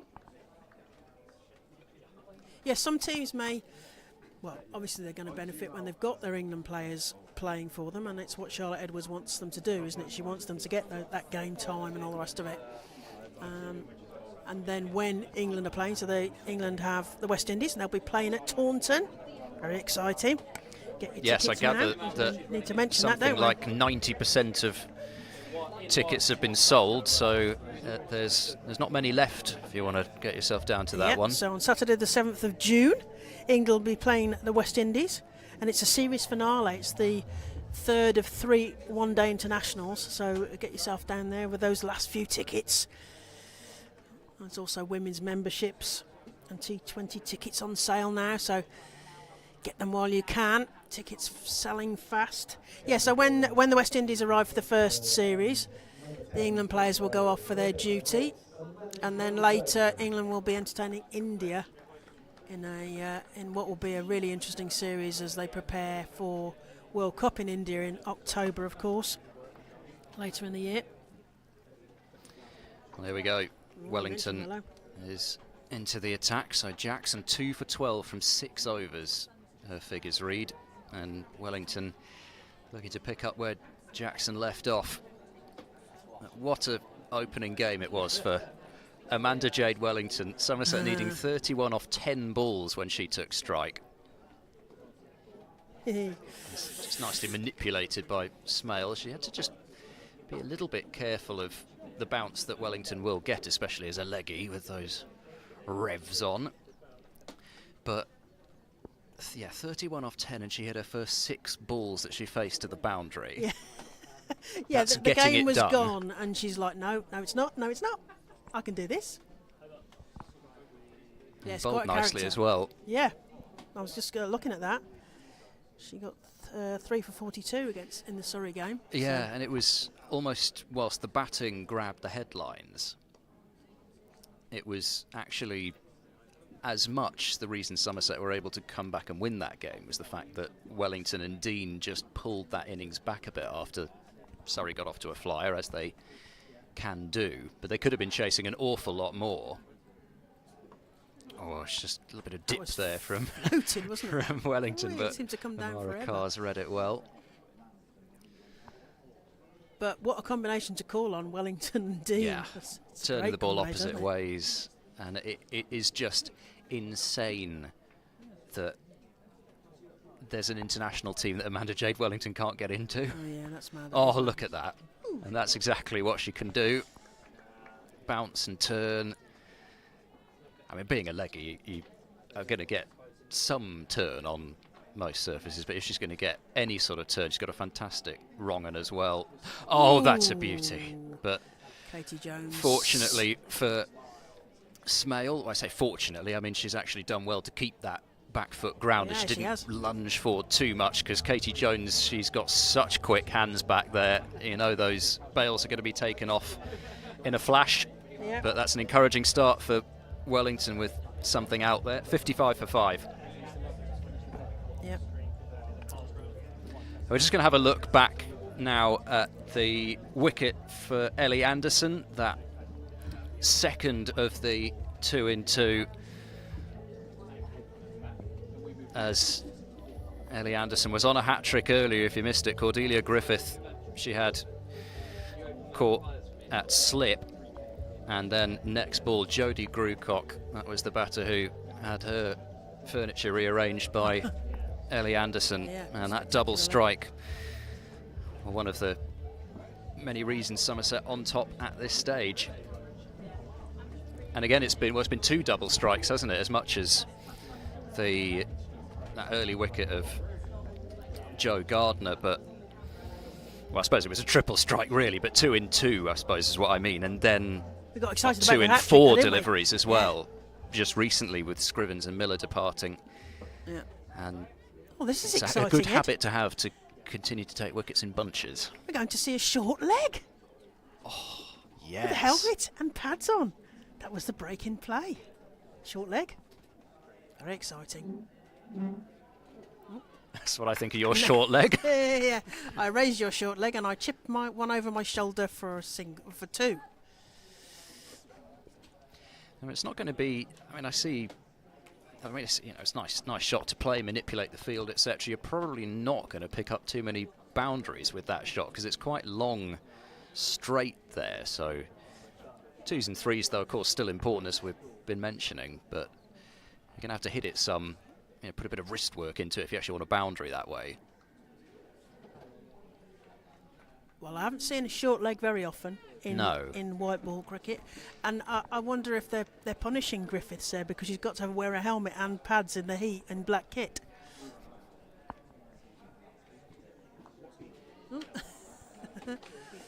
Proving that the ball can be played to leg. There. Yeah, well, I suppose now what you just don't want to do as the bowler is just pitch one halfway down.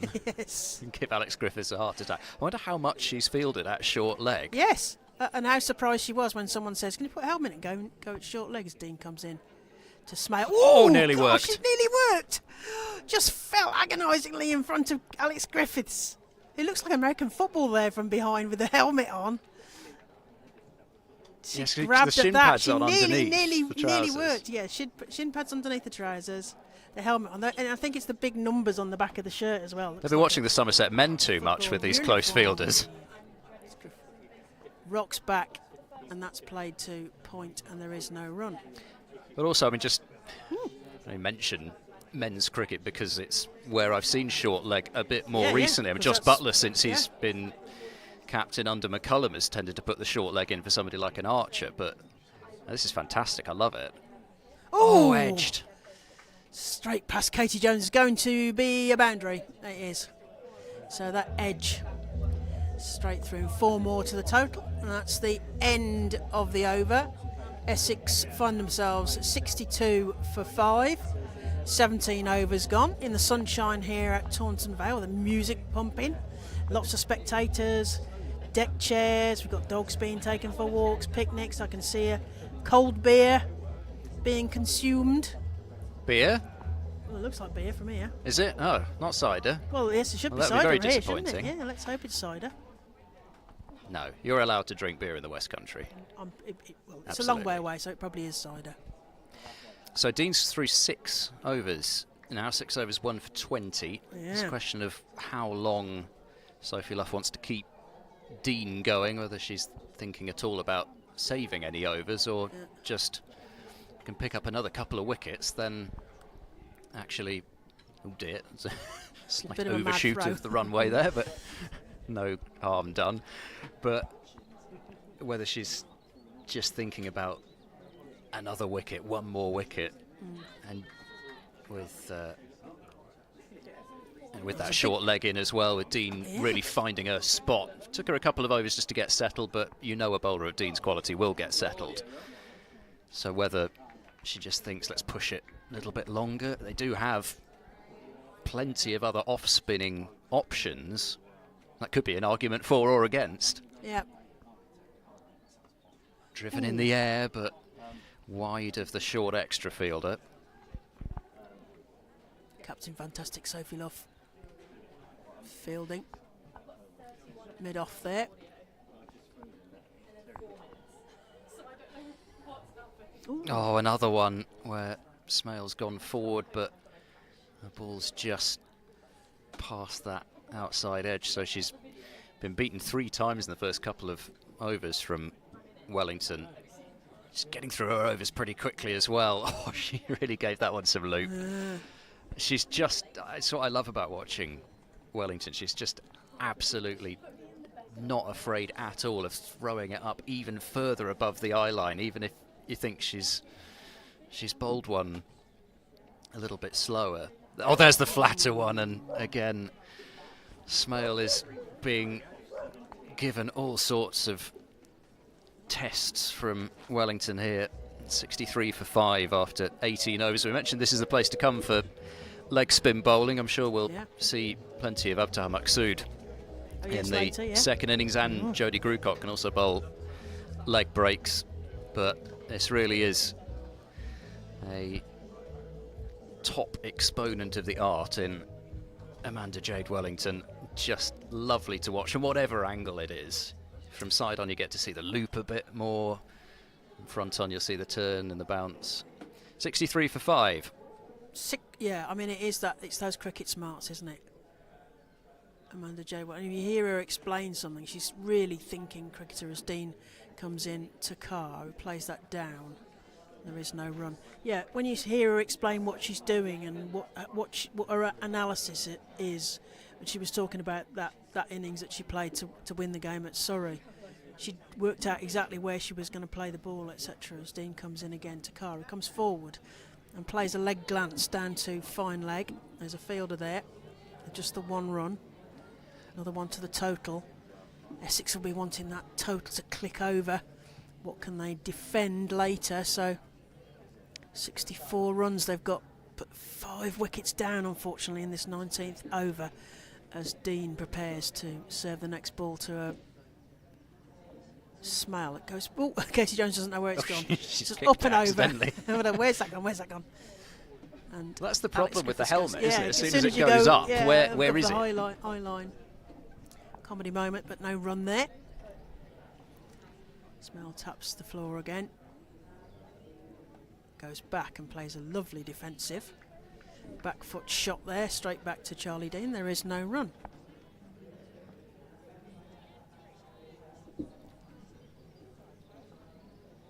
Dean to Smale.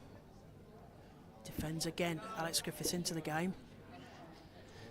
I must admit, I was quite tempted to do a Dino when Charlie Dean came on to bowl, but I haven't yet indulged in the pleasure. Have we decided how many O's there is after Dean for the Well, there's quite a few E's as well, because you've got to put a bit of emphasis on the Dino. Right. Ooh, shape to go backward a square there and straight through to the wicket keeper, and there's a wide ball, another one to the total. That is the one thing about watching side on. Sometimes you can go, oh, and then it's a wide. Yes. Yeah, but we can't see it from here because we're side on. Dean to Smale. Plays that towards the forward point fielder, and there is no run. You do get a different dynamic, don't you, from the side? Well, I must say, in my other capacity, I do a lot of commentary from side on at Cheltenham, so I'm quite used to it by now. And that's played defensively again, and that's another over gone. 19 overs click over. 66 for 5 are Essex here against Somerset in the Metro Bank One Day Cup. So a new competition but the same trophy. We had a little chat about that earlier. They're going to be playing for what was the Rachel Hare Flint actual trophy, but with Metro Bank ribbons on it this year. And of course Essex are the holders of those, so they're going to need to pull something out of the hat here to get themselves back into this game, as Wellow marshals her field to the right of where we are sat. And you're talking about her as a thinking cricketer as well. One of the great things watching the Women's Big Bash is that you get to have, I mean, she loves it as well. Love having Amanda Jade Wellington mic'd up and sort of whispering into her hand what delivery she's going to bowl next, how she's thinking about getting a batter out. Oh, another one past the edge. Slip in place, turning it away from the right-handers, so you can see why they didn't have a slip in for Smale off Dean. They went with the short leg instead. I'm sure Sophie Love's thinking, oh gosh, if I just kept it in the slip, but she got very close to getting a wicket with the short leg as well. Sweep shot not connected with. But not only that, you've also got a fielder in Emma Corney who's in pretty close at like a shortish cover point. Yeah.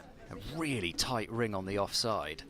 And what do we got here? Do we need quite tight there? We need a concussion check here. Do we? Did that strike her on the helmet? Well done. I think there's certainly somebody being ushered on for a check. They're going to take drinks on as well. You were saying?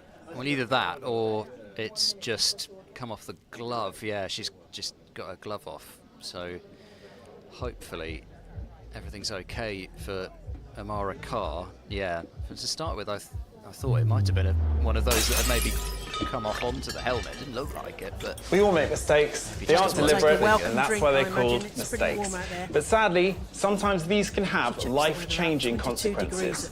If on you've that. suffered a medical mistake, So, misdiagnosis, warm or day incorrect here. treatment, the great thing Harris is Fowler that you can can help. get through the overs Our specialist so team are ready to help you quickly receive anyway. the So compensation, actually, a treatment, couple of and extra drinks aftercare breaks. It's that almost you nice just to have deserve. a It's no few win, moments no just fee, to A breather. no risk. relax and Yeah. Contact enjoy Harris this Fowler today wonderful on tree 0800 line 213 with 214. all Don't the suffer many because different of someone varieties that you else's can see, mistake. which I shan't Harris attempt to try Fowler, and the name, personal but No, injury there are there's an a lot of awful lot trees. of different sorts of, just like a sort of an Yeah, yeah. arboretum here. Yeah, and as you mentioned about the grassy banks, that's something that I admire in the Australian pitches. Often have grassy banks where families are having picnics and things, and there is a real feel of that here at Taunton Vale. Beautifully bathed in sunshine, as they say. People searching for the shade. So all good to continue. You see how far back Amara Carr's going in her crease now, just knowing that even off a full length Wellington's getting that little bit of bounce, so trying to read it off the pitch, off the back foot, whereas Smales tend to be going forward. There's the little paddle, and Heather Knight's after it again, and I think she'll Rails it in. keep it to 2. That's the slightly shorter straight boundary there, so actually might well see the odd boundary off that paddle or the help round the corner to that end, but the other end that little bit longer. I don't think Somerset will be too bothered about that at this stage, but if she's going to keep doing it, they may just have to put somebody in on the 45. But whilst it's 2s especially rather than 4s, they might be thinking, well, actually we're quite happy for her to take that risk so that they might be able to pick up another wicket. Well, they can afford to be quite aggressive with the fielding, can't they? Having got the 5 wickets down already. Yeah, and they certainly are. So 20 overs bowled and 68 for 5 is the score, and it's really that double strike of Scrivens and Miller that's knocked the stuffing out of what was building towards quite a handy, not a handy position, but I suppose it still could have been 80 or 90 odd for 3 after 20 overs and a chance to rebuild. That actually would have been a position that Essex might not have been too disappointed with at the start, but now you really do get the feeling these two know they've got to bat for another good 10 overs or so just to establish some sort of a platform for those coming in later. They're both on 6 at the moment as Dean comes in. That's played round the corner for Sophia Smale, straight to the fielder. They're just going to get the single. Nice shot there. So Sophie Luff definitely still going aggressive with keeping Dean Keeping the going short now leg into in. her 8th over. Yep. Well, I suppose they might as well. I mean, bonus points. I mean, is it too early to talk about bonus points? I don't think it ever is, really, is it? Yeah, well, I mean, played what? straight back to the bowler, no run. Also, whatever angle you look at it, you want to keep the total down, don't you? You've got a chance really to try and go in for the kill. Yeah. Give less work, especially on a hot day, with a bat later. As Dean comes in to Carr, who plays that past the short leg fielder into the slight pocket that there is behind Alex Griffiths, and they get through for a single. Score moves to 70 for 5. Essex here, the visiting team against Somerset in the Metro Bank One Day Cup. Dean to Smale goes back and defends that textbook style straight to the fielder, and there is no run.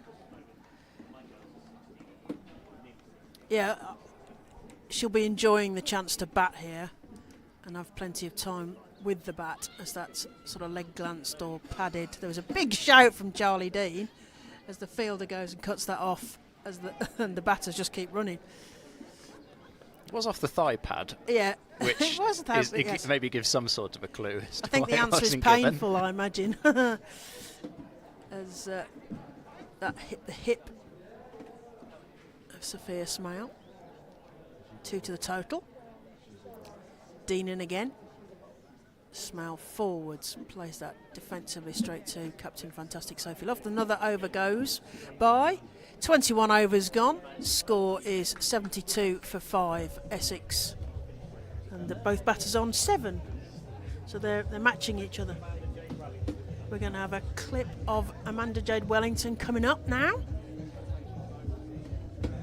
Ben reliably informs. It's the joy of being an outground, isn't it? You don't know what's going on. Is that what we can see?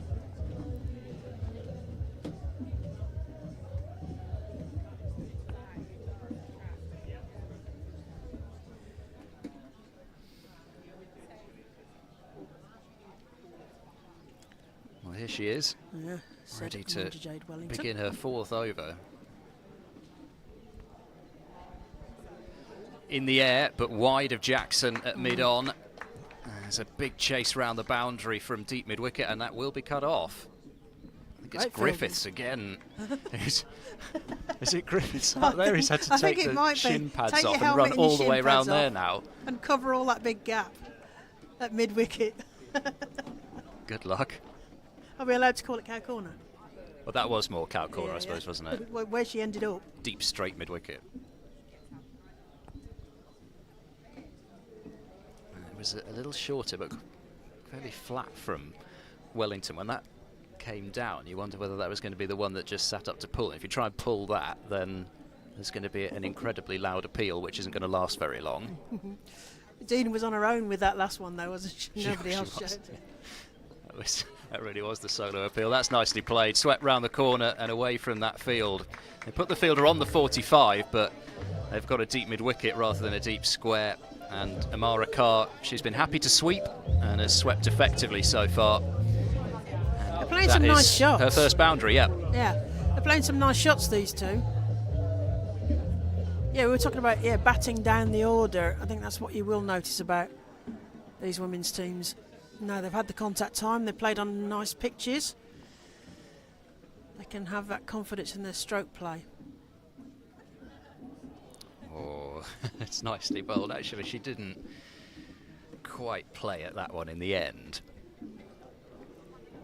But I think having picked up the boundary in the over, there's almost the sense that, well, okay, relatively happy with that, unless there's an obvious scoring opportunity like that one, which is short enough to pierce the offside field with and rotate the strike.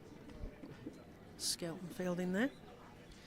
Yeah, 7 runs actually off this over so far, so Wellington's gone for more runs in this one than she'd gone off her previous 3. Oh, but is it a trap though, Ed? It could be. That would have been possibly an unintentional trap if she got out to that one. We've already seen 1 wicket with a full toss. That's what got us all started with that dismissal of Joe Gardner. They're not going to tell you that it was potentially not necessarily a threatening looking delivery. If they get the wicket, that's a wicket. So. 79 for 5, so it's amazing how you just get into these middle overs and the rhythm, even though it's Somerset who are on top, the rhythm just seems to establish itself and you just look up and all of a sudden it's the halfway stage or it's 30 overs. We're heading towards that halfway stage. And then I can try out my theory. Your theory? Double plus 20. As in, yes, of course, you have that one. I've got a great theory as well, good. Which is that you look at the score after 50 overs, and that's the score it'll be. It's genius, though, isn't it? So, have we got a change of bowling? We have, yeah. Skelton is coming in, so 8, seemingly the magic number for Charlie Dean. Sophie Luff just keeping a couple of overs of her up her sleeve, and we've still got the short leg even for Chloe Skelton. Even though there's a change, good spot. So Dean's 1 for 25, but we're now looking at a bit of Skelton. Carr goes back, and Alex Griffiths thought she was going to be in the game then. The ball was coming I'm not sure about in the game. Well, marmalised by the ball coming towards her. Skelton. What can she serve to Amara Carr? Oh, sweet, goes to sweep that, goes through the gloves of Katie Jones. They trot through for a single. They think about a second, which would be a mad decision. Decide quite sensibly just to take the single. Another one to the total. 80 for 5 are Essex here, batting home side in the black. Somerset, right arm over, bit of spin, ooh, straight through again. Katie Jones takes the ball, there is no run. Does look to be just a slight amount of variation when the ball is that little bit shorter. Cut shot, I think, would be quite a dangerous shot to Skelton here. Yeah. Plays back, plays that through the cover region. There's a bit of a gap there to play into. Yeah, more of a back foot force, Yes. that one as well, rather than, the danger is if you try and maybe hit it a bit squarer, that's where you bring either backward point or the little schnick through to the keeper into play. Schnick. Little schnick. And wait for a schnick. Skelton to Carr. Again, going onto the back foot and defending that down. Alex Griffiths just tidies up, short leg. And that's where Skelton's different to Dean as a spinner as well. She starts a little bit flatter, but she can bowl a bit shorter. Oh, it's played up in the air, but it's going to drop in front of the fielder here in front of us on the mid-wicket boundary. And again, there's another example of it. I mean, yes, it's quite short, that. It's probably a bit shorter than ideally she'd want, but actually you see Skelton pick up a lot of wickets with those sorts of deliveries because her delivery, she is shorter anyway different stance, Charlie Dean, and she can just so often get that ball to stick in the pitch a little bit. And even though Somerset possess 3 off spinners with Heather Knight, but very different. They are all different. Yeah. Knight that little bit taller, it's a bit more up and down. 23 overs gone. Essex are 82 for 5. I'll be desperately seeking that third figure on that scoreboard here in the sunshine at Taunton Vale.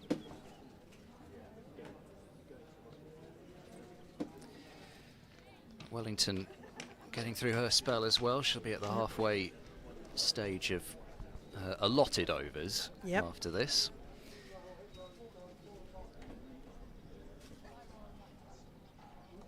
Oh, she played that very late, did Amara Carr. Almost tomorrow, that was. Ooh, very late. So late it was almost posthumous.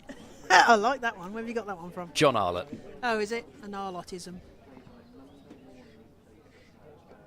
Swept and short of that fielder at the 45. So they are now, a sort of cat and mouse game has forced Somerset to put a fielder there. So where's Carr going to go? The paddle sweep's, I suppose, still an option, but there's plenty of space through square leg. Goes in front of square instead, and as a consequence, it's only a single. But the hard sweep right at umpire Jarvis. Yep. That's where an the option. shot is. Yeah. But for Smale, it's very different. They want her to hit straight. Oh. Oh, reverse coming out. Oh, she's done the fielder there. It was a great dive there. Nearly caught that one. Just sent her the wrong way. Yes. I think she was caught a body going in 2 different directions there. She looks to the sky. Agonising, because if Corney had just stayed where she was, I think she'd have caught it, but she was trying to anticipate the angle. You're not really expecting the reverse sweep to go that far in front of square, but that one did. Wellington very nearly picking up the wicket. That's a nice shot in terms of placement, and that one won't be stopped. So Amara Carr continuing to sweep away, but showing that she's got a lot of variations in where she can hit that sweep, and a boundary to end the over. 88 for 5, 24 overs bowled. I mean, they've got plenty of time and plenty of delivery, so these two really can, I want to say settle in, but that's the sort of wrong phrase, really. They can use this as really good practice to set that platform to really help try and save this innings for Essex. Meanwhile, Somerset will be wanting to get all of these wickets done as Skelton moves in, and that's played through the vacant point region. They're going to get through for an easy single. Another one to the total, 89 for 5. Not saying it's going to happen yet, but one thing Somerset could do if they start to feel that particularly Carr's getting quite comfortable against the spin is Anderson has only bowled 4 overs. Oh yeah. It's a high delivery, and that's played beautifully by Amara Carr towards the boundary. There's a fielder going after it. They're going to cut it off. They do. They just get the 2, but nicely played down across the carpet there by Amara Carr. Nice shot. Yes, you're saying they've got the. Yeah, they could go. They could go spin and pace at one end. Or Alex Griffiths hasn't bowled yet. They could go there. Plenty of options as Skelton comes in again, and that's straight through to the keeper, and there is no run. I mean, they don't have to bowl a sixth bowler, Somerset, because the 5 that they've bowled so far have done a fine job, but Griffiths would be that extra pace option, yeah. Yeah. Still got a short leg in place. Skelton comes in. Carr plays that round the fielder. Alex Griffiths sinks to her knees, just contemplating what might come at her and what speed it might come at. Skelton in right arm over the wicket. It's played straight to the mid on the fielder, and there is no run. Interesting, looking to use her feet here, Amara Carr. She's clearly come out with different strategies for different spinners even. It's important, isn't it, when you're when you've got to put the pace onto the ball because it's coming relatively slowly at you. That's sort of nurdled down into the floor, and another over clicks over. So we're at the halfway stage. 25 overs. Essex are 91 for 5. So my theory is double plus 20. 182, 202, could be, but does that change with 5 wickets down? No, no, not at all. There's no wickets adjustment made at all. You've said this to me before, Ed, because as you know, I don't do numbers well, so it has to be nice and simple. And it doesn't. It works better in the women's game because they back down the order rather than kind of doing a mad. Because they talk about double at 30, don't they, as well as the other theory? But I think that works better for the men's game, where the back end batters may not be one as good, or there might be somebody at the creases having a bish bash bosh. So the trajectory of the score may be slightly different in the men's game as the players take a well-earned drinks break. Yes, and I think possibly with the players taking a drink, I'm going to put on some sun cream because I will burn even in the shade. So we must be sun aware. So we're just going to take a short just take a quick break on the stream, and then we'll be back at the other side of the drinks break while the players take a drink.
Welcome back to Taunton Vale as the second half of the first innings gets back underway. Essex put in by Somerset this morning, and that certainly looks to be a decision that has paid off.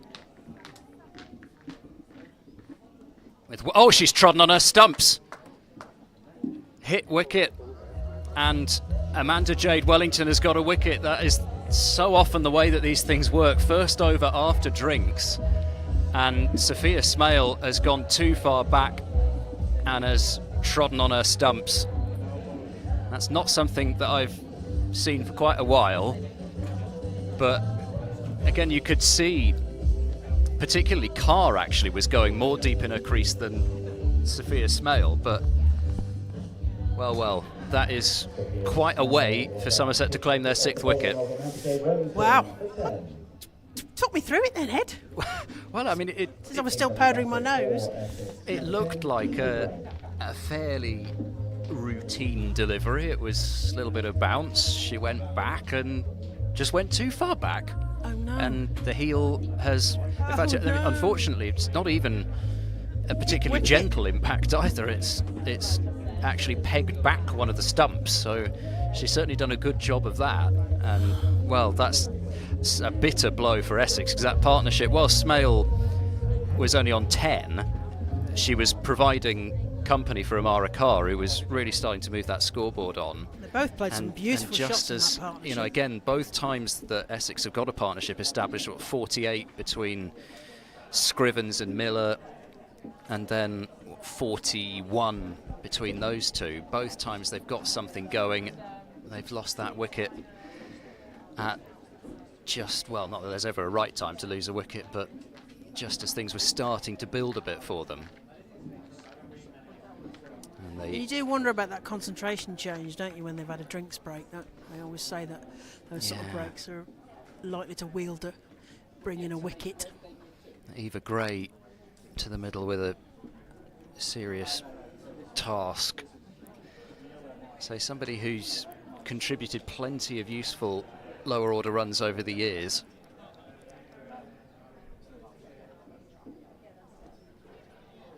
Really flighted up there, yeah, Wellington. She looked to the heavens, and one of the many beaming smiles that you'll see throughout the game. But I don't know, I wonder if she's always quite smiling inwardly when she smiles outwardly. She's thinking, I should have had a wicket with that one. I think she's thinking when she's not smiling. You know, I think that's...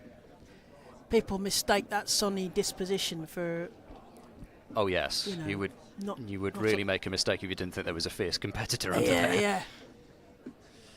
Nicely worked away, and they might pick up a couple of runs here, because it's just into was a hesitation space on that leg side backward of square, and they come through for a couple to get Gray up and running. But the 26th over's done, and Essex 93 for 6 now, and really Amara Carr, whilst we've mentioned there's plenty of batting lower down, it's that pressure on Carr, who was beginning to establish her innings really nicely. But I was really enjoying them batting together, I have to say.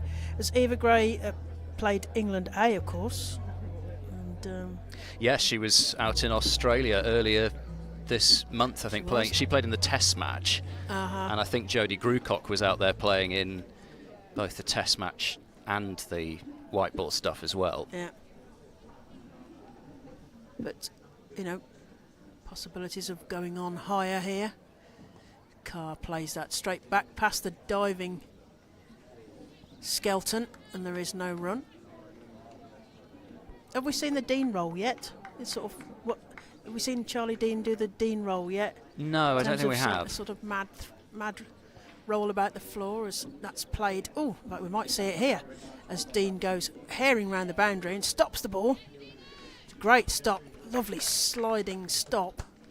They get 2 runs for it. I think it's more spectacular when Charlie Dean does the Dean roll, when it's like closer in, and it's almost like rolling the pitch. Skelton comes in again to Carr. Plays that forwards, and there is no run. Still got the short leg in place for those people who are perhaps listening while they're driving, as I was doing yesterday coming down here, listening to the game up at Edgbaston. Skelton into Carr, comes forward and defends that again, and there is no run. Still searching for this century, those 3 figures that Essex will be looking to put on the board. They've got 95 for 6 here in the 27th over. Skelton to Carr, who shapes a reverse scoop, puts that up and over. There is a fielder who's going to cut that off. They're thinking about the second. There's a bit of a hesitation, but they get through. So Katie Jones takes a step back just in case there was a direct hit, which certainly would have been closer. But they get through safely for 2 runs there. Yeah, I think a direct hit might have seen the back of Amara Carr. It was such a late decision to come back for the second. There was definitely a hesitation there. Carr collects herself. Straight through to the wicket keeper, and there is no run. Another over goes by. 27 overs. Essex find themselves 97 for 6, searching for that elusive first 100.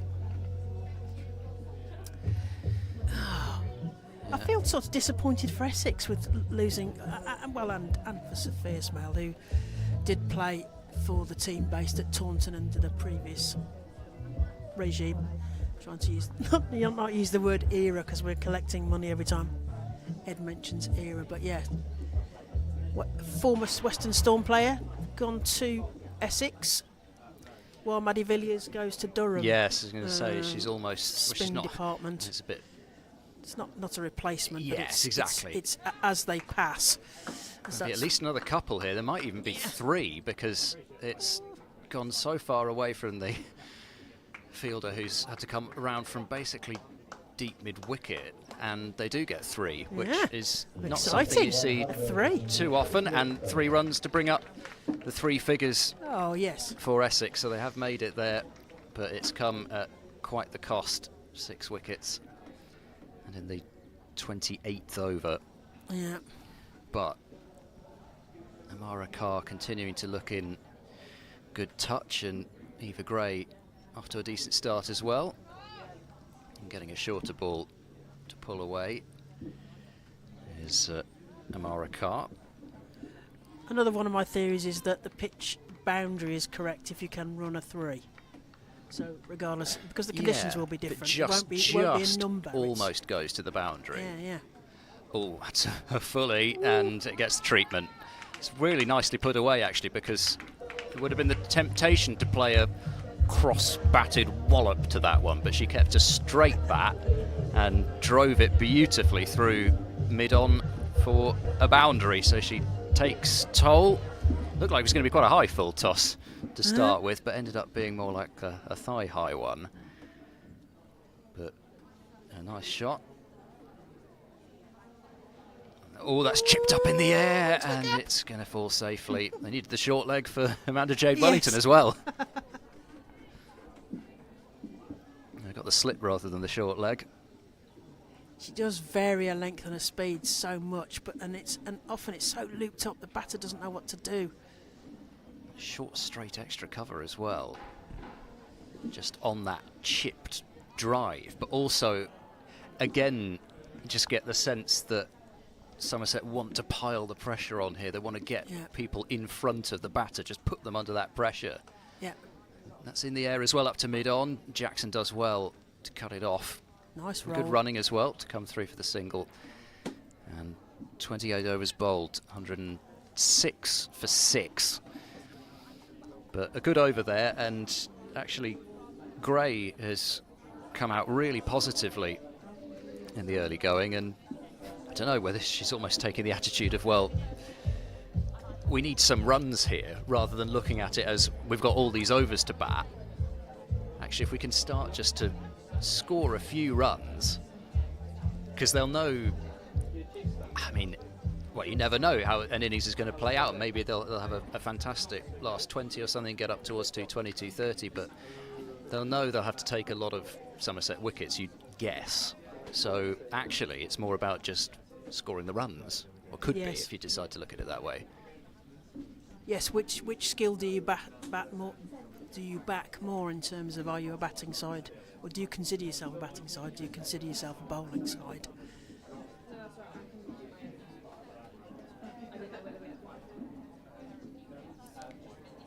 Gray to face, rocks back, changes her mind partway through that shot, I think, and there is no run.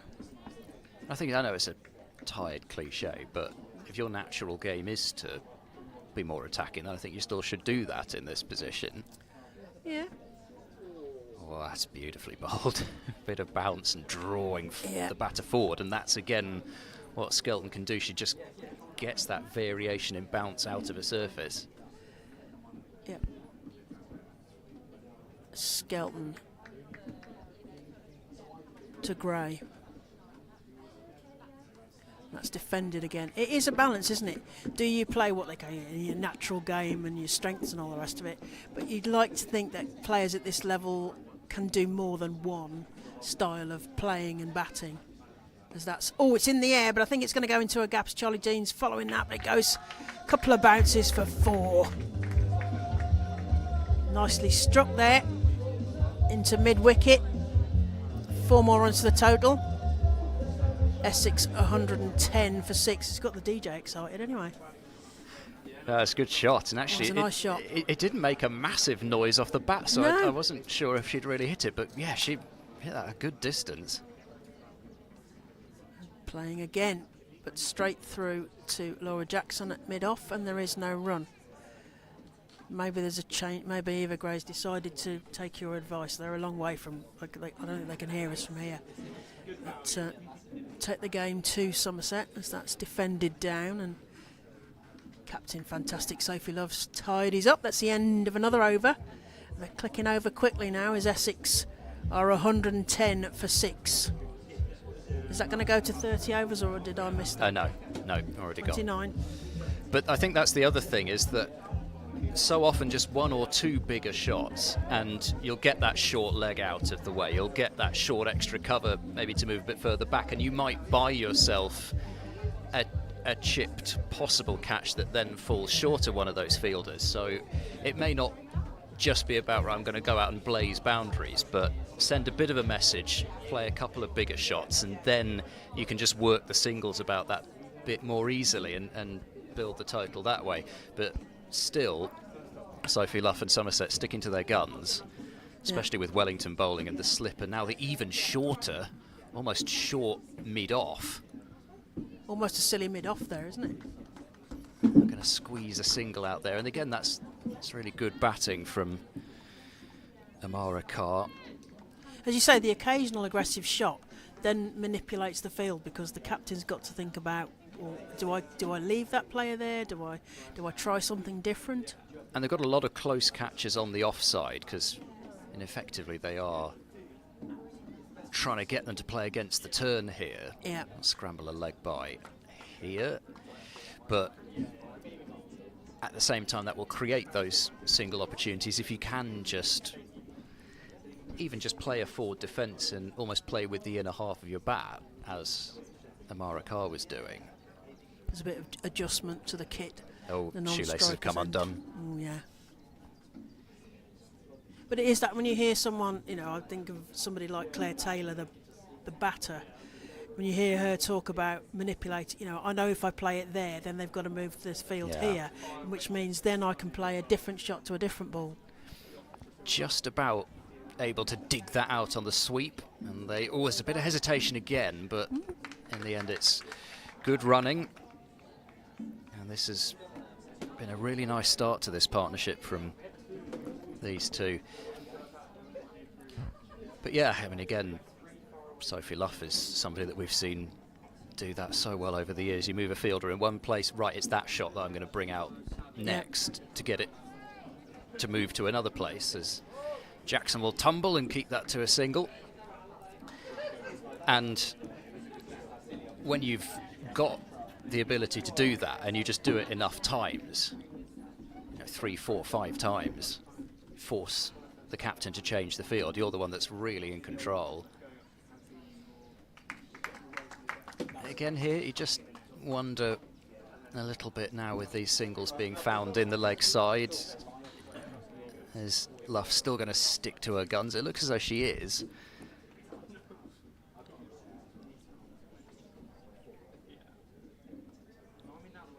And there's another one.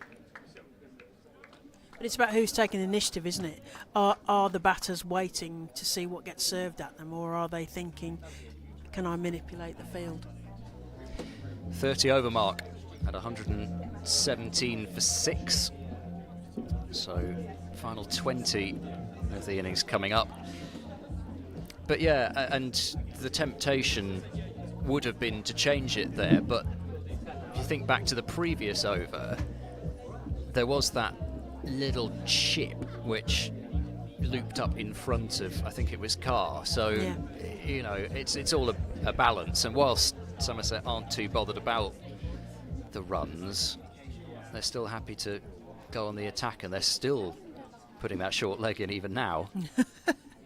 Oh, no. No, she's taken the helmet off. She's had enough of that. That's it. It's a bit hot for that. Thank you very much. I'll keep the pads on. I'm sure that's not the reason. She's got massive shin pads on, which must be really hot for Alex Griffiths. Skelton to continue. So, and that's Carr on 33 and Gray on 15. So starting to build here as Skelton comes over the wicket. That's played full toss straight to Charlie Dean, who's on the boundary. He's going to cut that off and just get a single. Nicely hit. Almost too well hit. Oh, that was wicked for Katie Jones. Not a brilliant throwback to the wicket keeper. It's a good job she's got a helmet on, but that really bounced up horribly. Yeah.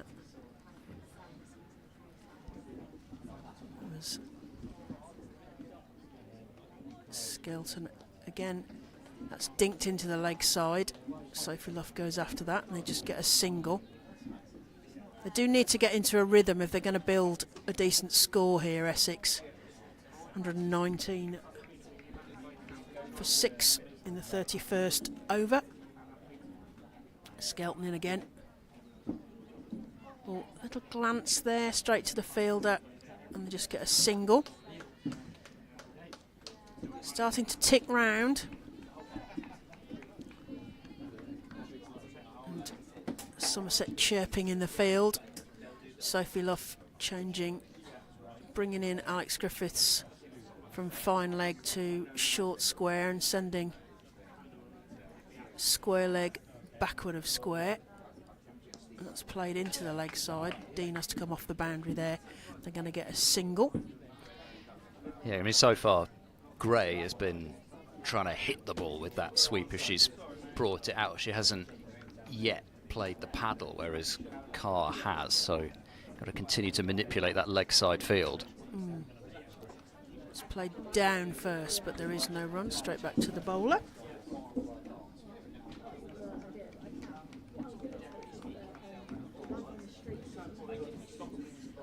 Carr.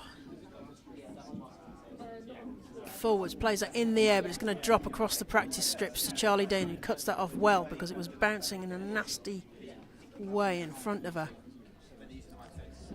That's the end of yet another over, and that's Essex at 122 for 6 off 31 overs.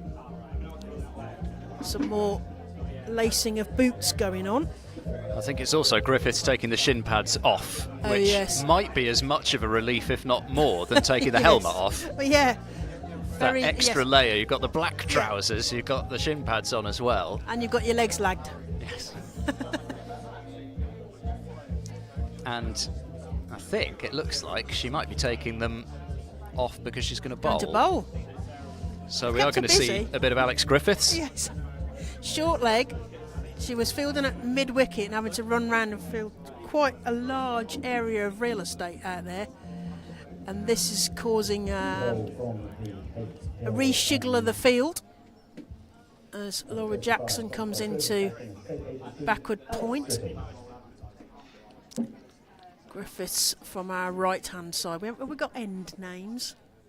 Just the right-hand side. Do you know what? That's one thing I forgot to ask before we we can make started. Them up, we could make we them call up. that the Luff end. Well, there's the tree end, and there's also the tree end. So no, still a fairly attacking field Griffiths with those two in close on the onside. Oh, that's right through everyone, and that's going to be a 5 to the total. So, with this partnership just building as well, the last thing Somerset will be keen to do is just allow it to move on a little further. And I suppose it's quite difficult when especially when you've been fielding at short leg, but also you've watched as 5 bowlers have all bowled it tight. There's that pressure, I suppose, coming into the attack this late. Just to keep things going. She's an enthusiastic character, though, isn't she, Alex Griffiths? Well, she ought to be pretty high on confidence as well, because her innings the other day against Lancashire was a really well-compiled one, and not only was she pushing the singles, struck the ball very cleanly, over mid-wicket especially. And, you know, that was something that Pete Trigo, who's been a batting coach, of course, for nearly all of this group, was mentioning that he wanted to see her start to strike the ball a bit more in front of square rather than looking at when it's on the pads just to sort of clip it away. And we really saw that in that innings.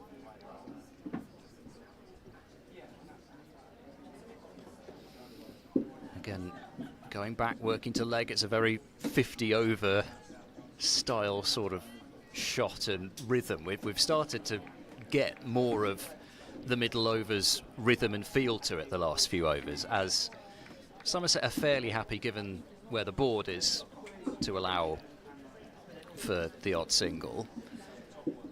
But also Essex quite happy to take them in the knowledge that they can start to build towards that 200 mark, and they would hope beyond. But can Somerset change that feel? Only needs one delivery to do so. Oh, it's a great there catch. It is. That's a superb catch at short mid-wicket. Heather Knight, I think, I wasn't think it is. And Alex so Griffiths, fast. the move has worked. Sophie Luff pulling the strings and pulling the right one. It was well hit, but again, the field was set for that sort of shot with those two fielders in pretty close on the onside.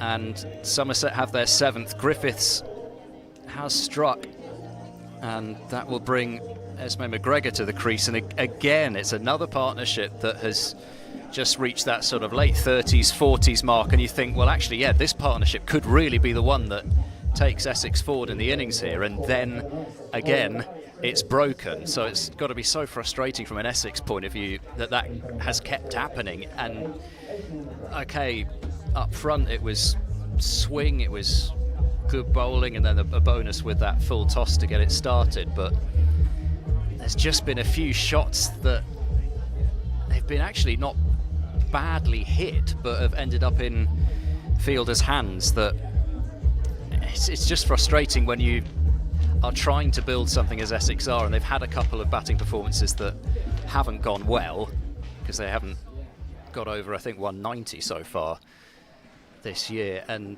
it just does compound the issue when you get something like that happening. You need at least one big innings, preferably 2, don't you? So I was about to say it was the last ball of the over, but it wasn't. No. Gray goes for 17 off 20 balls. Still a couple 2 to fours. come. Esme McGregor, excuse me, to the middle.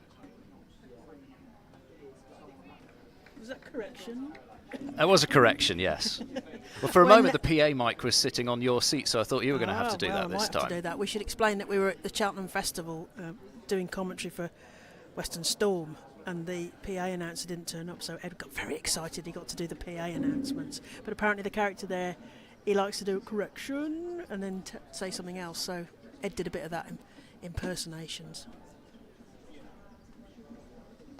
Not over the PA, I hasten to add. So he was encouraged to do so.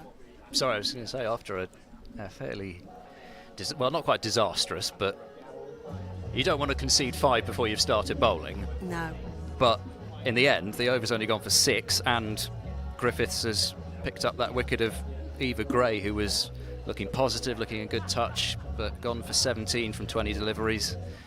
And Heather Knight with a really good catch. And it's actually an underrated part of Heather Knight's game, is her hands in those sorts of positions. The short mid-wicket, short extra, she can cover a lot of ground, and she's got a very safe pair of hands. Short mid-on, and you kind of expect to see her taking catches at cover, don't you? So, yes, it was fair walloped, and you kind of expected the ball to see it disappearing over the boundary, but no, the the safe hands of Heather Knight. And that's another wicket down, unfortunately, for Essex. 7 wickets down. That's the column that's going to be worrying them. And the total, which I'm sure they'd like to be much further north of 128 than it is. Into the 33rd over. Skelton to continue. Straight through to the wicket keeper, and there is no run.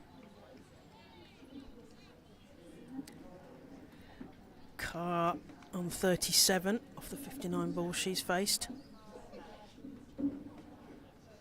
Played some nice shots, and that's to the square leg fielder. Comes in off the boundary, and there is just a single on offer there. Another one to the counter. 130 for 7 are Essex here, the visitors at Taunton Vale Cricket Club, hosting us here. Speaking of Heather Knight, I think Amara Carr would have played county cricket at Devon with Heather Knight in the early years. Yeah. It's got a lot of nice interplay, isn't there? There's a lot of London Spirit 100 players on both sides, I noticed. Skelton comes in again to McGregor. Comes forward, but the ball disappears off past the wicket-keeper. I'm not sure if she got bat on that. They're going to come back for 2. There was a gap there. I think there was a little edge, yeah. There must be a little edge. Thought I heard signal there's any kind fine of bite. noise. And some sort of secret message there from Katie Jones to the bowler. I don't know what that was. Bowler leg spinner. I'm ready. McGregor to face this time. Right-handed batter comes forward.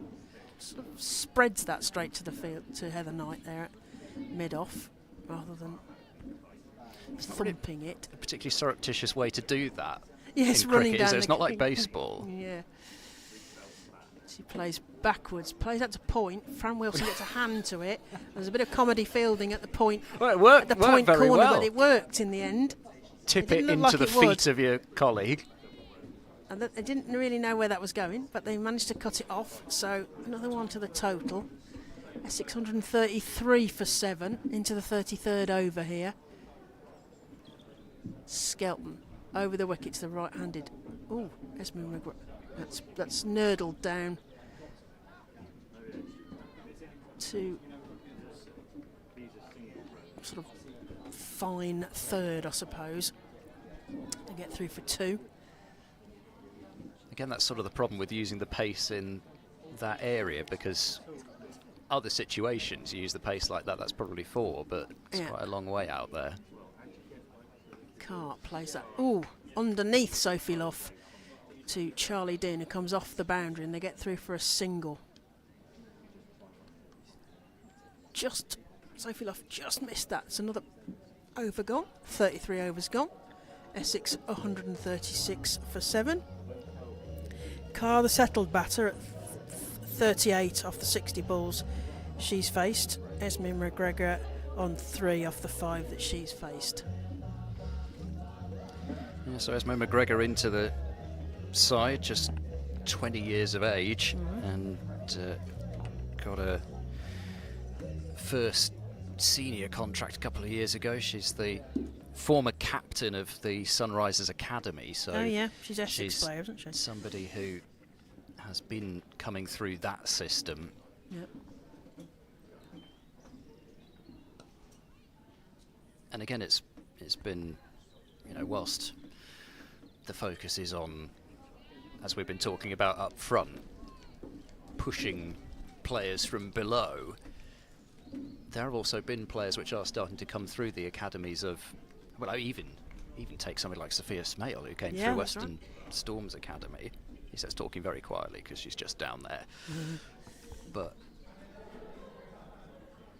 there's the tendency to think after a disastrous Ashes series that everything wasn't working, and sure, there are things that of course can be improved upon, but not everything's not working. People tend to make huge sweeping statements after a series that didn't go ideally. Particularly when it's the Ashes, dare I say. Yes, that's right. It has an extra spice on that. But actually, as you say, there are lots of good things happening. Oh, that is a great shot. Innovation. And it's going to be 4. That's the reverse flicky ramp. And that is beautifully executed. Well played. And off the pace of Griffiths, that's some shot to play, but I suppose that's it. She got in position so early, but Amara Carr has certainly shown all her tricks. Well, I say all her tricks, she's probably got more, but she's shown a lot of them anyway. Yeah.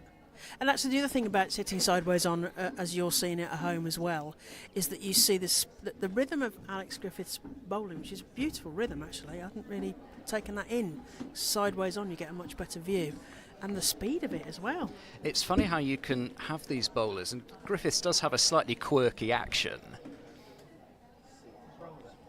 Oh, that's chipped in the air and short to the fielder at short mid-wicket. But, you know, she doesn't really bowl off the wrong foot, but it's there's almost a little from bit behind her, isn't it? She sort of releases it. Yeah. And actually, when you see these bowlers from side on, so often you see that actually all the momentum's going right through the crease still. But she can be such an awkward bowler to face because of that slightly different action. She tends still to get some in-swing even with the older ball. Actually, I think some of her best spells have been when she's been bowling to left-handers and has been really angling it right across the lefties. But it is something that maybe if Anderson comes back on here, who is still a little bit quicker, she might not get that swing, whereas Griffiths, if there's just still something slightly there, will be able to pick that up. And it is still so effective in 50-over cricket, particularly in this country. Somebody just bowling that medium or just quick of medium with the keeper up, as batters are looking to try and get at the bowlers as the inning wears on and just keep them in their crease, keep them grounded. 140 for 7, so 16 overs remaining, and Amara Carr 45 to her name, and it's come in pretty decent time as well, considering all the carnage around her. Yes, right. Because there is an art, isn't there, to keeping your concentration while the other end wickets are falling. So, we got Dino back on again. Charlie Dean to start from our left-hand side. That's played forward by McGregor, and there is no run. Straight back to the bowler.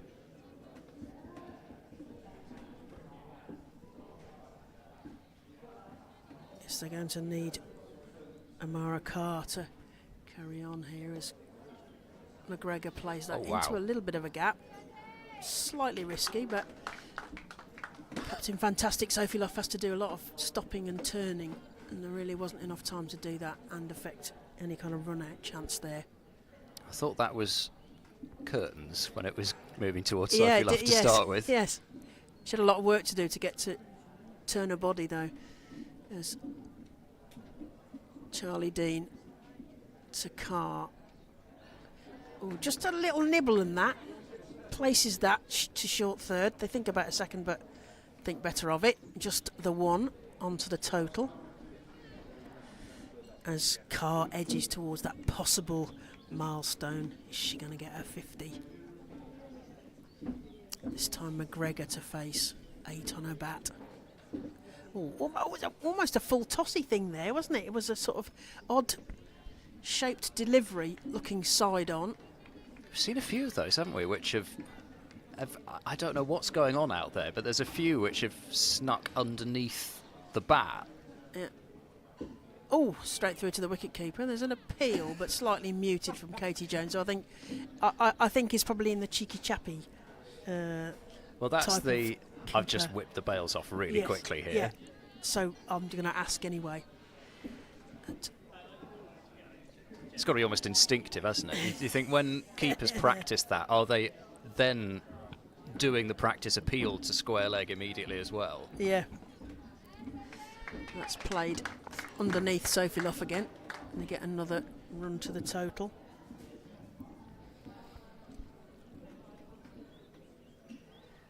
And that's the end of the over already. Essex are 143 for 7. And 35 overs gone.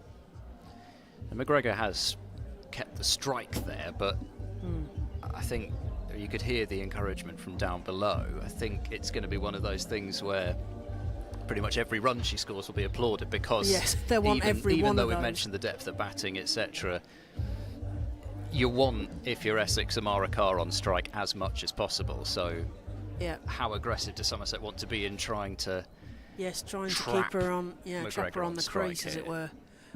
Well, and in fact the answer seems to be fairly aggressive, because they're even moving the deep cover fielder up now. Yeah, so there's actually onto the ring. No sweeper on the offside, I don't think.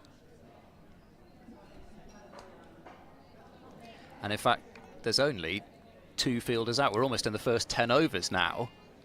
There's only a deep square and a fine leg that I can see, anyway. Yes, everybody else is up inside the ring. That are blocking a little bit of the view of what we can see from here. Beautiful sunny day here, as I gather it is in most of the country.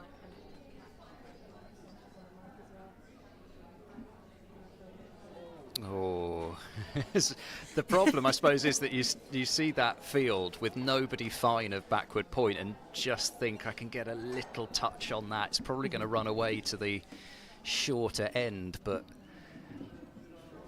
the problem is that you might just get a little fine touch and end up interesting Katie Jones with something other than a stumping appeal. Full of energy, isn't she, Katie Jones? We're going to take the single to mid-off, and they'll go to Carr's end in the end. I wondered whether I guess they're trying to get rid of Amara Carr, so they went to that end, but I think probably looking back, the play was to go to the bowler's end, because I think McGregor might have been struggling, whereas Carr, despite the fact that it was not really a surprise call, but obviously not a surprise to her, because she set off very quickly. Nicely played off her legs there. I wonder if they're counting down below us. The question is, do they know what score Amara Carr's on? Edging towards her 50. I know what score Amara Carr's on, but the question is, we are watching on. We don't have the benefit of a big scoreboard like at Taunton, where you've got the batters' scores and the DLS. Oh, who needs all that stuff? Okay, well, we certainly don't need DLS today. We can't today. No, hopefully not. Well, there it is. Well, she had a practice go, and no. Hold yourself. Then it's... Hold yourself. I know. I know. That was a Julius Caesar from Carry On Cleo moment. Friends, Romans, countrymen. I know. It was very nicely played by Esme McGregor. Infamy. They've all got it infamy. That's another one. Yeah. It's just a little bit shorter, I suppose, as well, so she had a bit more time to judge where the ball was coming and just dab it for 4.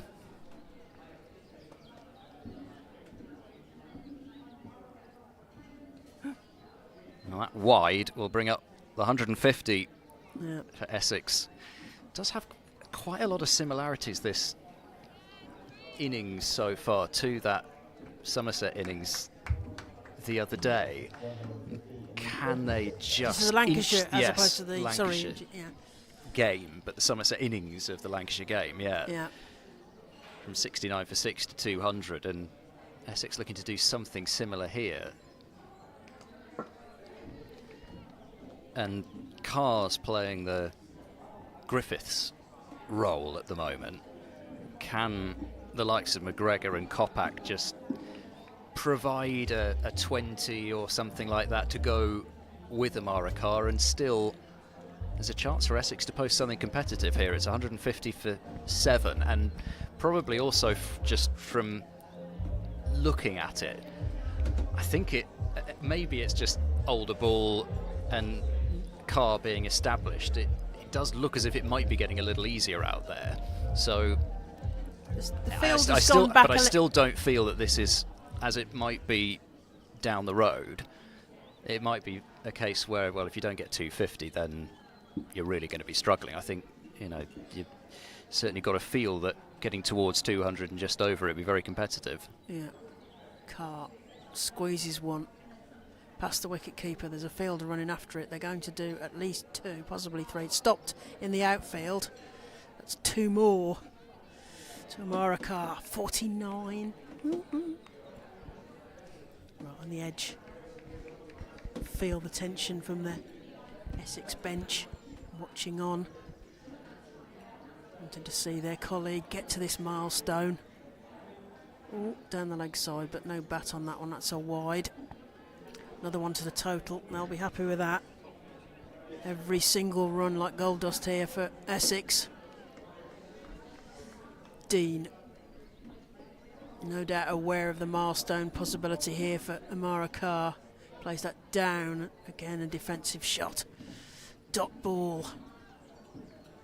I don't think that was a nervous shot, but it was maybe almost safety first, a bit too much. So there's plenty of space on the leg side for a single. Yeah. Carr manages to work that off her legs. It's going straight to the fielder, but they're going to get through for the single, and that's the 50 for Amara Carr. 50 off, I think, 72 balls and 3 fours. So she's worked hard for that. She had to run a lot of those runs. Yeah, it's been such an impressive innings. She's started against the spin and brought out that paddle sweep quite early. She showed then that she could whack that sweep also in front of square. She's got that power. Well. Yeah, all she's really. McGregor plays that down in front of her, and there is no run. She's really shown her versatility and ability to manipulate the field in this innings so far. Essex needed to do more, even though she's done a lot for them. Yep. Dean to McGregor. Again, uses that sort of fine dab. They're going to get a single. They think about 2. Yes, she wants the 2 there. McGregor's determined to get some runs on the board here. Some intent there, coming straight back for the second. Yeah, so she's come out 12 off 16, so not too dissimilar to the way that Eva Gray came out. No, that's right. Pretty close to a runner ball. Dean to McGregor. And that's straight back to the bowler, and there is no run. Another you see over. a forward defence like that, and you think, that is not a number 9. No.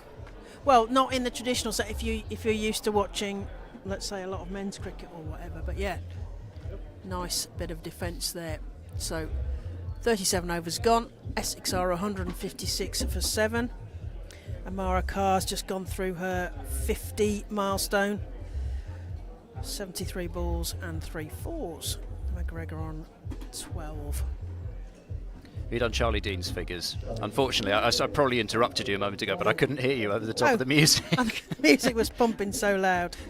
So Charlie Dean's figures, she's got her 10 overs gone, 1 for 32. I'm missing a couple of balls here because it was 1 for 34. 1 for 34. Yeah, I'm missing. Yes, hasn't quite caught up.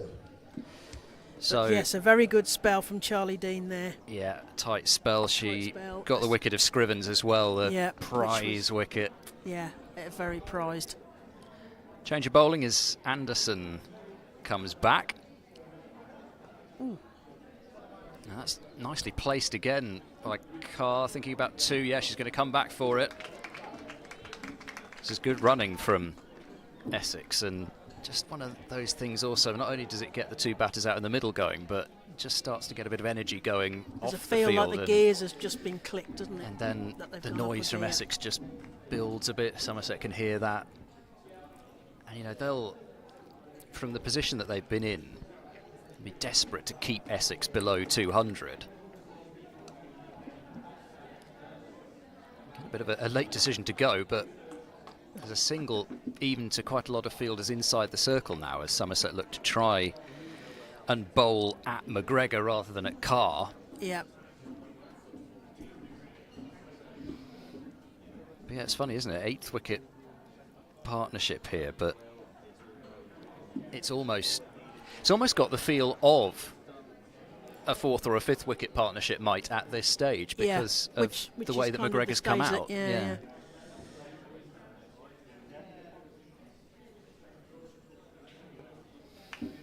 Again, just happy to use the pace, rotate the strike. And they don't have to go at a blazing run rate either to get to over 200. Yeah. It's not like the position Somerset were in the other day. That's where these innings, well, one of the reasons these innings aren't the same is Somerset also had to attack in order to get to the 200 because they've been so tied down early on. Yep.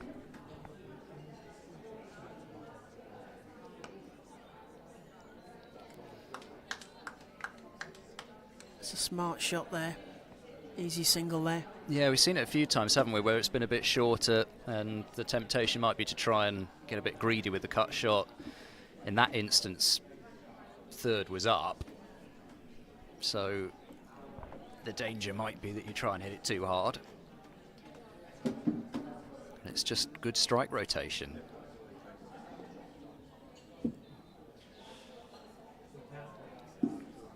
Yes, McGregor felt like she was feeling away a little bit, defending and not quite sure what to do the first few balls, but she seems to have come out of her shell a bit more now and looking to play some shots. But again, even that ball, though, she doesn't have to attack it, given the match position, so she's showing good discipline.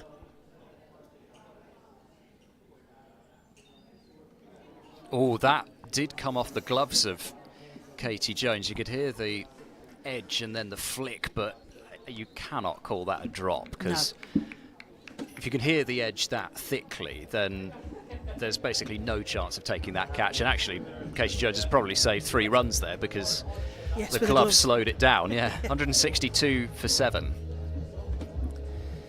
So Anderson 2 for 30 now, I think, from her 5 overs, but it was Anderson that provided the wow moment early on. Cordelia Griffith drawn into the drive and nicking off to Heather Knight at slip, and then next ball smashing through the stumps of Jodie Grucock. 2 in 2 balls, and 2 really good wickets as well. Not that it really matters how you get them, but she'll be really pleased to have got them in the fashion that she did. Yeah, and it must be satisfying to see the stumps bent back and the bails flying. Not something I saw very often. Heather Knight. Oh, golden arm. Heather Knight coming on from our left-hand side after taking that amazing catch. Short mid-on earlier.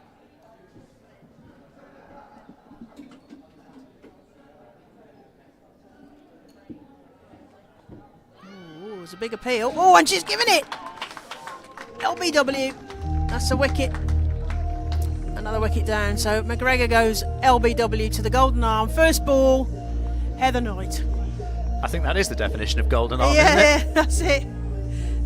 Well, there's been quite a lot of people over the years who've been watching England's women and go, why isn't Heather Knight bowling? She should bowl herself more. Now we know why. Well, that's sort of why, isn't it? Yeah. She comes on and just provides something a little bit different in terms of trajectory. They'd been working those singles through the leg side so relatively comfortably the last few overs, and once again, pretty much out of the blue, a wicket is taken. 34-run partnership there, another partnership in the 30s and 40s that, I mean, I don't think you can blame Esme McGregor perhaps as much as others, but again, it's a partnership that's reached that sort of mark and been kaputted. Yeah, and so knighted there and out for 14 runs off 22 balls with 1-4. And again, a shame because she was starting to really play some shots there. We feel a little deprived, as we have done with a lot of the Essex batters, unfortunately. Like to have seen them bat a little longer. As Kate Kopak comes to the crease to face Heather Knight. Patting the crease. Plays that outside of point. Oh, and underneath the point fielder who's going both directions at once to get through for a single and back for 2. So straight off the mark, Kate Kopak. Well, I suppose there's one other way of looking at the partnerships of 30s and 40s, is that if the 9th and 10th wickets both do that, then Essex will get up to about 220. Well, that's it. You were talking about, quick 20s and 30s and 40s. It doesn't matter how you get there. It's the total at the end of the day, as that's driven straight back to Heather Knight, and there is no run. Yeah, I mean, if everyone gets 20, 30, 40, you build a big total. Or you have the situation where you've got Eve Jones, who puts on a massive total. You don't need the other batters, as that's swept straight to Captain Fantastic Sophie Love, and there is no run. And interesting again, I mean, Kopac's come out here, and it's not as though she's just looking to block, is it? She's really looking to score. Positive intent from Essex. Oh, and another one! She almost walked for that. Second one! And, I mean, we're side on, but another wicket falls. LBW to golden arm of Heather Knight. The first one was an appeal of inquiry.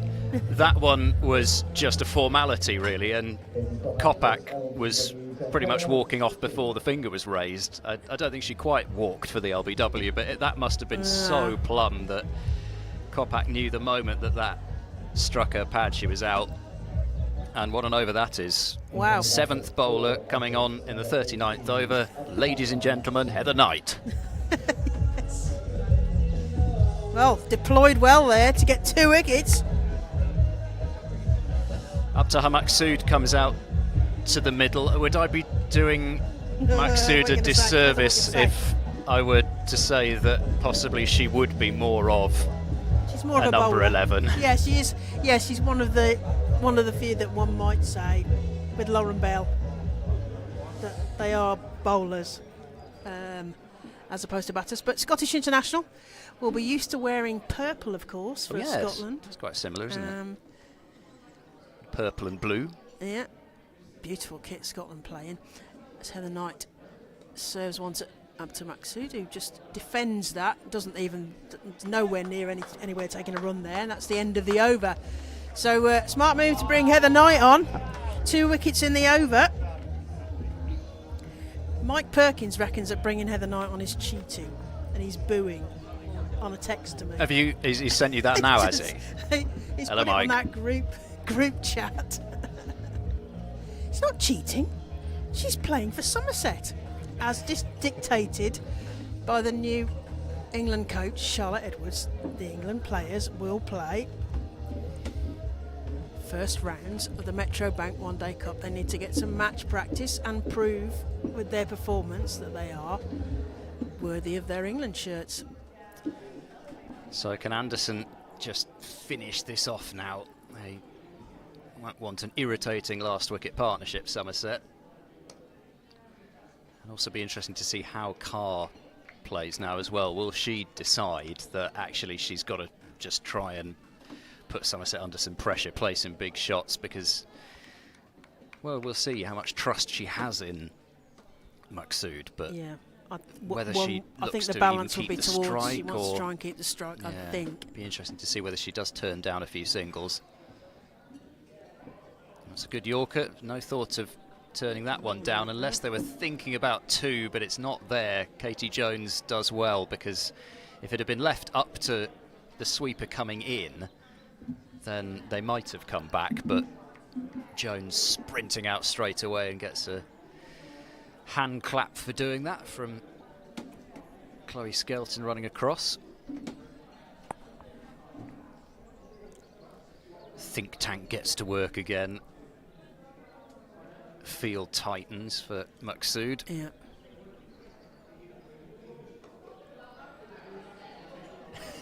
I always quite like watching number 11's bat, partly because it makes me feel better about my own terrible lack of ability, but also just after they've played a shot, there's almost that sort of lean back immediately, whereas Don't expect me to run. the batter pushes it to a fielder and goes, is there a single there? Let's just take a couple of steps down maybe and get back. The number 11 leans back, admires their work.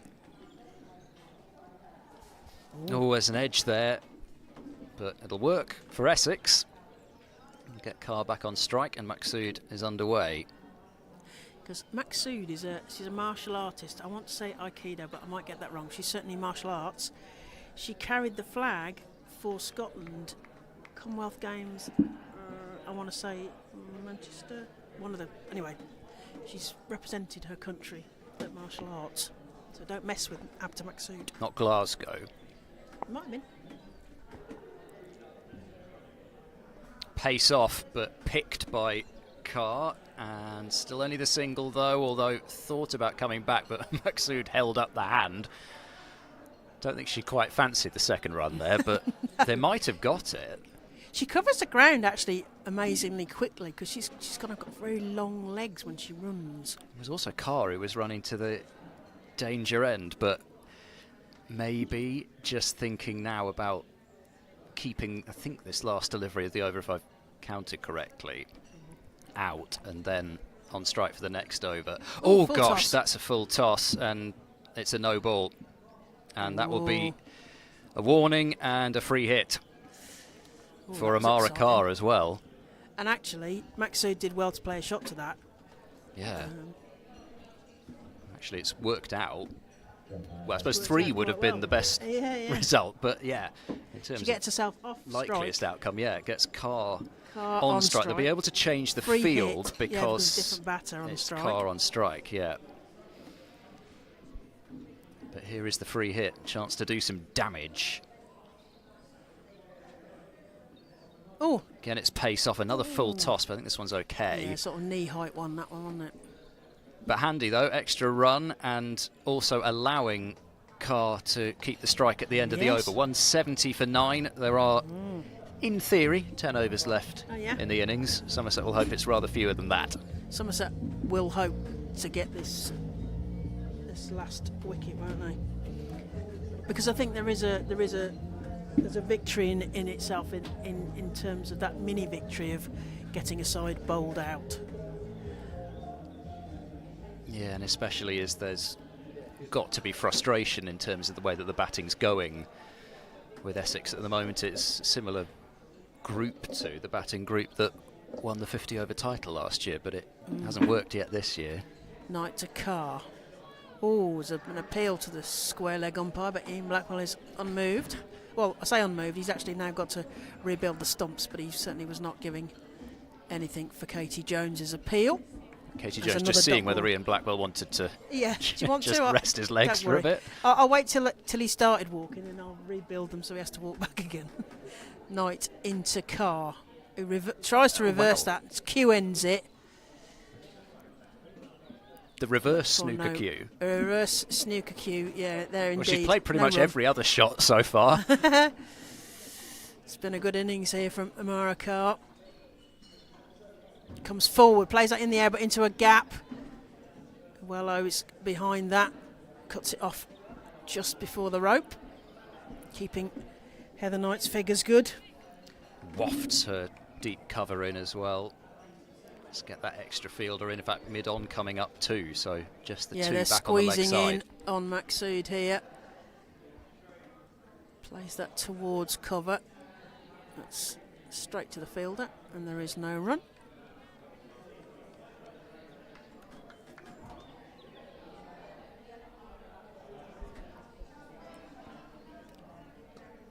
Played nicely forwards by Abta Maksood. I'm sorry that sounded like I had a lot of surprise in my voice there.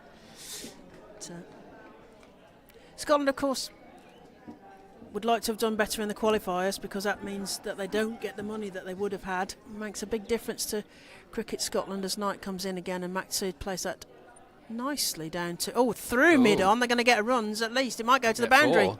Is he going to get cut off? Oh, just before the rope there by Laura Jackson. But they managed to get through for 2 runs. So Maksood building an innings here. Yeah, they started pretty well in those qualifiers, Scotland, but it was just those bigger money games, as it were. Beating the West Indies. Yeah. And then they were close in several. Ireland as well were really close in most of their games, but once you start losing a couple, you start to think, well, that's pretty close, especially early. That's pretty close to us done already. Yeah, I mean, that's 41 overs gone, 173 for 9 or Essex, but it's big money difference. Yeah. For Cricket Scotland, who might well have been able to attract someone like Pakistan to tour, but no money for it. Wax into the pad. But, I don't know. you start to think about the depth of teams, and again, it's just such a shame that you have certain teams, and once again, it just happens that it is the West Indies, but teams like Scotland as well and Ireland who aren't playing in the World Cup, and you just miss those teams. Yeah. Pulled Nice away shot. firmly, work to do for Jackson, she won't get there. Lovely. Just helped away, but she made sure that she got just the right amount of bat on that. Anything less and it would have been straight to Jackson only for one, but the placement's superb, and again she's just found those gaps in the field where others today have found those fielders. It's obviously the wicket-keeper's week, because at the game at Edgbaston it was Freeborn versus Southby. There's the ramp again, and she's got it, I think, for 4. I don't think Heather Knight's going to get there. She isn't. What an innings this is. Go Amara Carr as a wicket-keeper. She's going to be busy today. Yes, at the game at Edgbaston, Abby Freeborn top scored, who's the wicket-keeper for Warwickshire, and Rihanna Southby top scored, who's the wicket-keeper for Hampshire. So, go the wicket-keepers union, I suppose. What's she got now? 66. 60. 5 boundaries, but they've all been in fine fashion. Strangled appeal just from extra cover.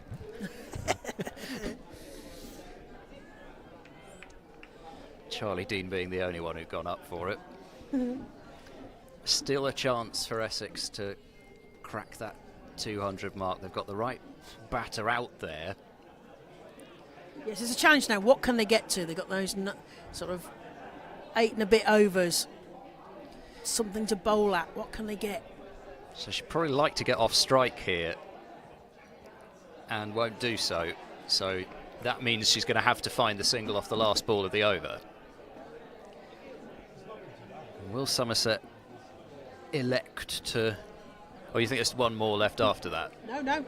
I just got... I'm trying to extrapolate from this mobile phone in front of me, and I'm not entirely sure whether it's completely updated. What you have to understand is that outgrounds don't necessarily have the best Wi-Fi or mobile signal, so we're relying on phones, etc. Well, they're going to get a leg by. I think the answer's a bit batty, wasn't it? That sounded. Oh no, leg by. Yeah, and that was the last ball of the over, so they've done the job one way or another. So still 8 overs left to try and use, and Carr back at the business end. Keep Knight going. Still 2 overs left of Wellington. Up Sophie Luff's sleeve. Employer again. Yeah. And you start to think if Amara Carr is going to start to play a lot of these flicky, rampy shots still, do they want to get the ball turning both ways, possibly? To Carr, sweeps that back of the square. There is a fielder there who's cutting that off, so they just get the 1. Well, she's done so well to get rid of that so quickly. Yeah, she has. Some good fielding here by Somerset today. Maxud to face Heather Knight. Played nicely, stroked down to mid-on. No run. Maybe cheat code. Is that what Mike Perkins is after rather than cheat? I don't know. It's gone in the air. Maxud's put it up. It's holding, but it's dropping in front of Chloe Skelton. And Maxud gets a run. Knight nearly gets a wicket. I think I'd probably Maxud describe managed it to as play that. it into a gap. Oh yes, she lofted it beautifully into a and gap. placed it. Yes, just the right club. Not necessarily placed, but it went into a gap. Carr goes back and gets trapped in front of the stumps, and there's another big appeal. But Julia Jarvis not interested. It's good enough for me. Essex 184 for 9. Heather Knight to continue. Carr this time. Oh, and she's bowled. That's out, which is a great shame because that's been a brilliant innings from Amara Carr. And she plays across one, and Heather Knight gets the ball to go underneath the bat and is clean bowled. Yeah, in the end is Heather Knight on to mop things up. Yeah, 3, 4, 7. I think she's picked up there inside 3 overs. That's a fine job, but for the only time in her innings she went for some sort of a sweep shot and didn't make contact. I think at least even the reverse that she Q-ended, she hit, but that's a really top knock from Amara Carr in the circumstances, holding the innings together. And it's a shame from her point of view that she sort of ran out of partners. I don't know that she would have played quite that shot if she hadn't had the number 11 in. And it, you know, you sort of think, well, could she actually have really pushed on to 3 figures if she'd had the support? But regardless, she's fully deserving of the round of applause that she's getting as she makes her way off. But it's Somerset who'll be walking off the field with a spring in their step because they bowled Essex out for 184. 3 wickets for Heather Knight, 2 apiece for Laura Jackson and Ellie Anderson, and a wicket apiece for Dean, Wellington and Griffiths. Chloe Skelton actually the only bowler who didn't pick up a wicket, but 6 overs for 27. She's done her job very much as well, and I can see a lot of smiles on those Somerset faces as they walk off down to our right. Heather Knight does for, unfortunately, Amara Carr. Is a great innings, 67 off 92 balls with 5 fours. But she showed all sorts of skills there, and as you say, could have done with really needed a bit more support to have used up. And it always feels a shame as well when they don't use all the overs, because those are balls that could have done with hitting really. Yeah, I mean again the run rate is pretty handy. It's over 4 and over, and actually there was a good opportunity for them to have posted more, but it's the wickets column that's been the problem, with Carr 67 and Scrivens 27, the only 2 batters to pass the score of 20. And the story of that innings really was those partnerships of 30s and 40s, and just even if one had kicked on, they'd have at least cracked that 200 mark. But because they haven't, I mean, you do see some games won with these sorts of scores. I think I mentioned the other day during the Lancashire game, a Western Storm game where Storm defended about 180 odd at Radlett, but with the likes of Knight and Luff and Wilson, Somerset will feel so confident in just being able to pace this. If they have decided that it's a tricky surface, you'd think that they would make up their minds that they could just pace the chase rather than really try and attack and think about, well, you mentioned it earlier, so I suppose it's not too early to mention it, think about bonus points. But anyway, that's a long way away, but it's at 185 that Somerset will need to win. I think we will go off and have some lunch, and we'll be back in just under half an hour's time, I think, for the resumption of play, as Essex have been bowled out for 184 in this Metro Bank One Day Cup match between Somerset and Essex at beautiful Taunton Vale. 117 and Heather Knight 2.5 overs, remaining 3 for 7.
Hello again, welcome back to Taunton Vale as it's time for Somerset to reply to Essex's 184 all out. An excellent bowling performance from Somerset has seen them dismiss Essex inside 43 overs.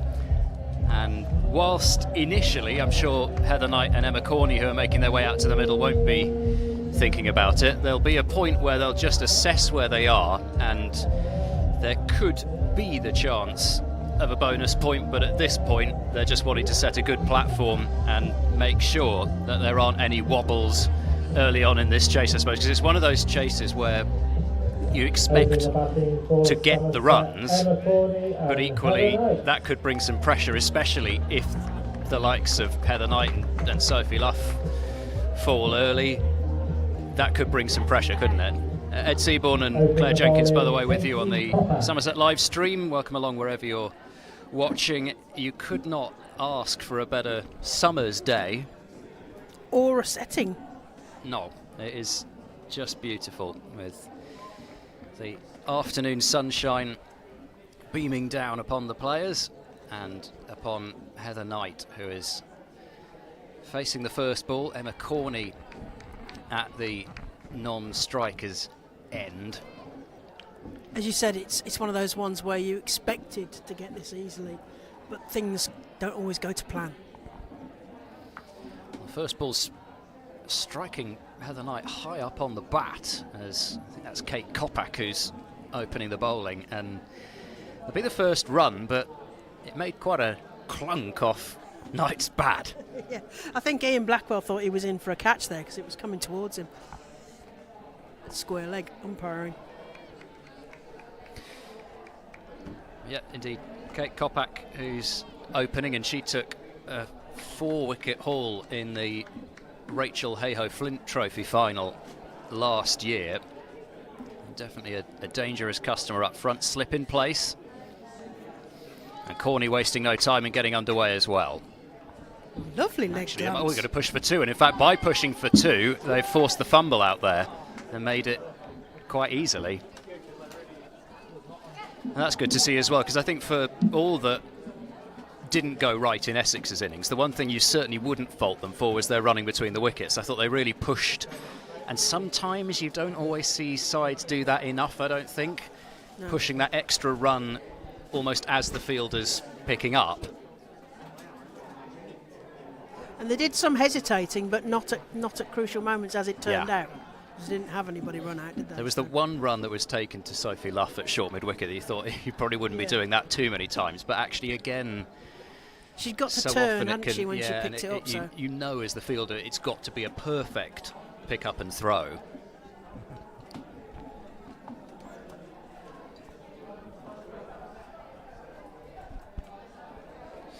Oh, that's played sort of deliberately to slip. Yes. Nearly suicidal there. A shot that you would see played with quite a lot of freedom if there weren't a slip, but all of a sudden becomes a dangerous one because there is one in there. Risky one, and the former, is it Sophia Smollett first slip as well? So it would be her their ex-colleague.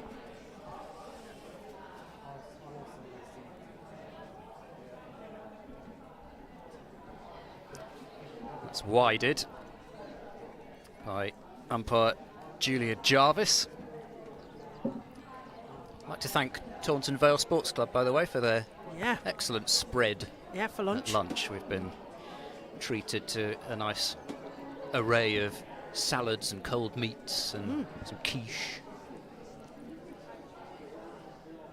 All in a nice little bowl. Clipped away through mid-wicket, that's sweetly timed, and I don't think anybody's going to get there unless it just holds up. It doesn't. It's 4. That was a nasty one for Joe Gardner. He had to come all the way around from fine leg to deep mid-wicket. We've seen some chases today. We have. Round the boundary, and massive chases. Well, it's almost, the boundary is almost square, so there's a corner in each, and we even had a 3 this morning as well, didn't we? So yes. First innings. We had a couple of 3s, I think, didn't we? So there is definitely some big pockets in that field. Ooh. Driven away. I think that might have been a bump ball anyway. Oh yeah, okay.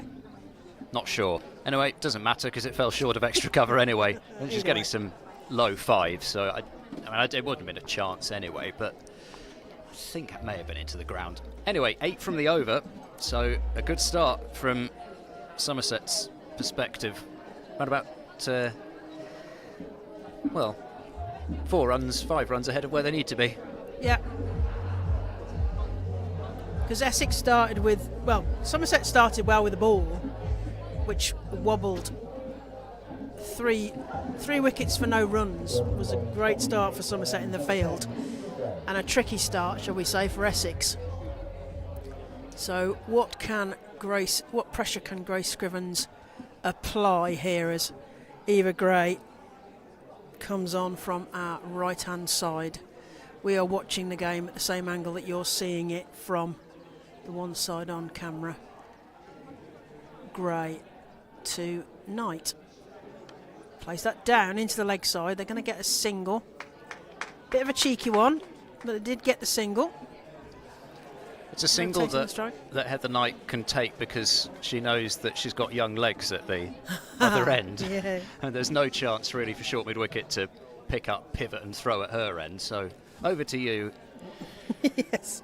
To Emma Corney, and of course Heather you Knight can got do the running. 64 off 54 balls, 9 4s and a 6 against Surrey. Yeah. She wants to channel a bit of that as Gray comes in again, this time to Corney, who plays that into the same space but slightly more. It's going further anyway. I was going to say convincingly, that isn't the right word, but they get through for 2 there. 2 more to the score. Yeah, you mentioned the other day sort of Devon past and Devon present with these two. Emma Corney very much a product of Devon. Yeah. Product of Devon. That's where they put the jam on the wrong end, isn't it? Oh, careful. Yeah, we start that off as that goes straight through and there's no run. In my opinion, always jam first, which is the Cornish way. So, but you know, no start comment. that debate. Always a good one. What goes first on the scone, jam or cream? And don't even get started on the way it's pronounced.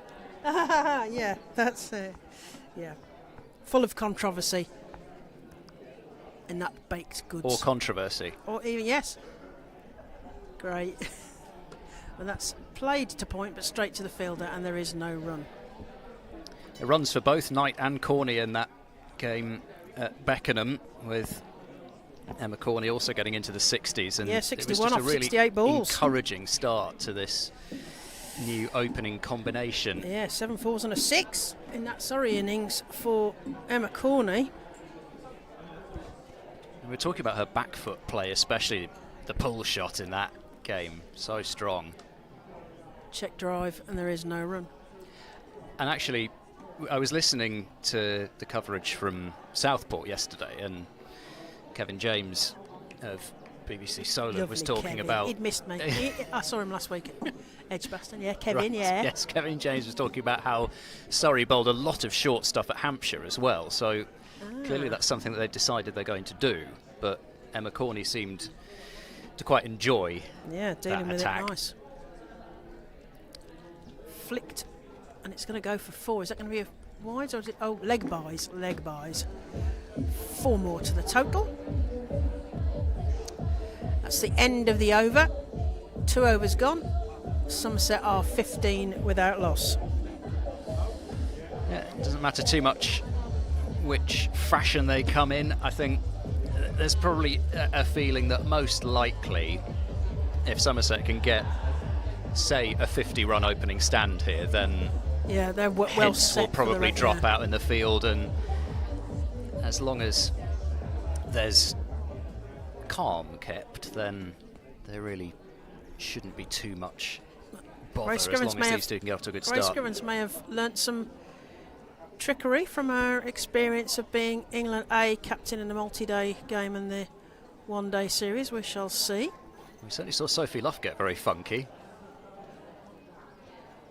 And that's just made to look so easy, but it's not from Heather Knight. Just wait for the ball, run it away into the gap, and pick up a single.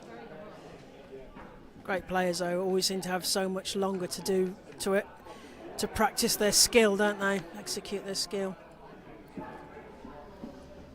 Seem to have all the time in the world there, Heather, playing that shot.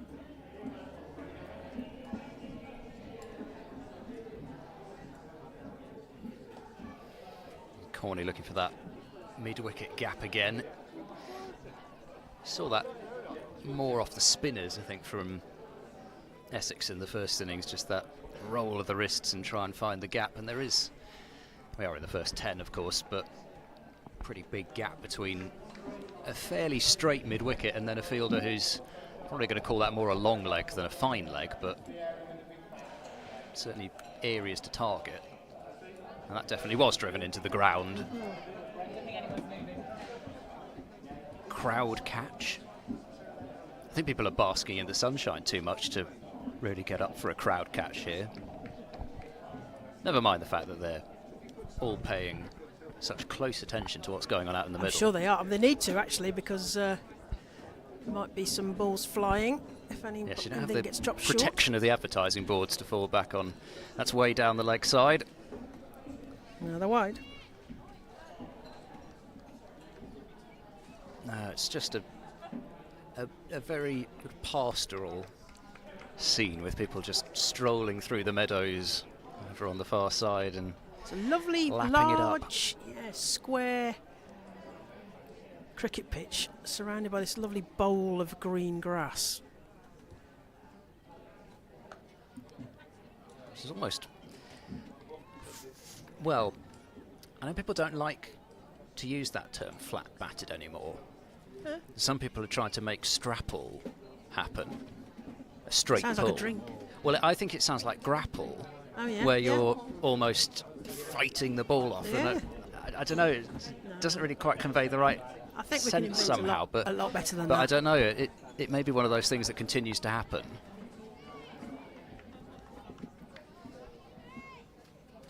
So trying to put the pressure on Essex, they're doing that thing that sides like to do now, and you wouldn't have seen 30 years ago so much, where as soon as the ball's played to an infielder, every single infielder comes in and tries to get as close as possible to arrow style, like some sort of formation. Swarm the Yeah.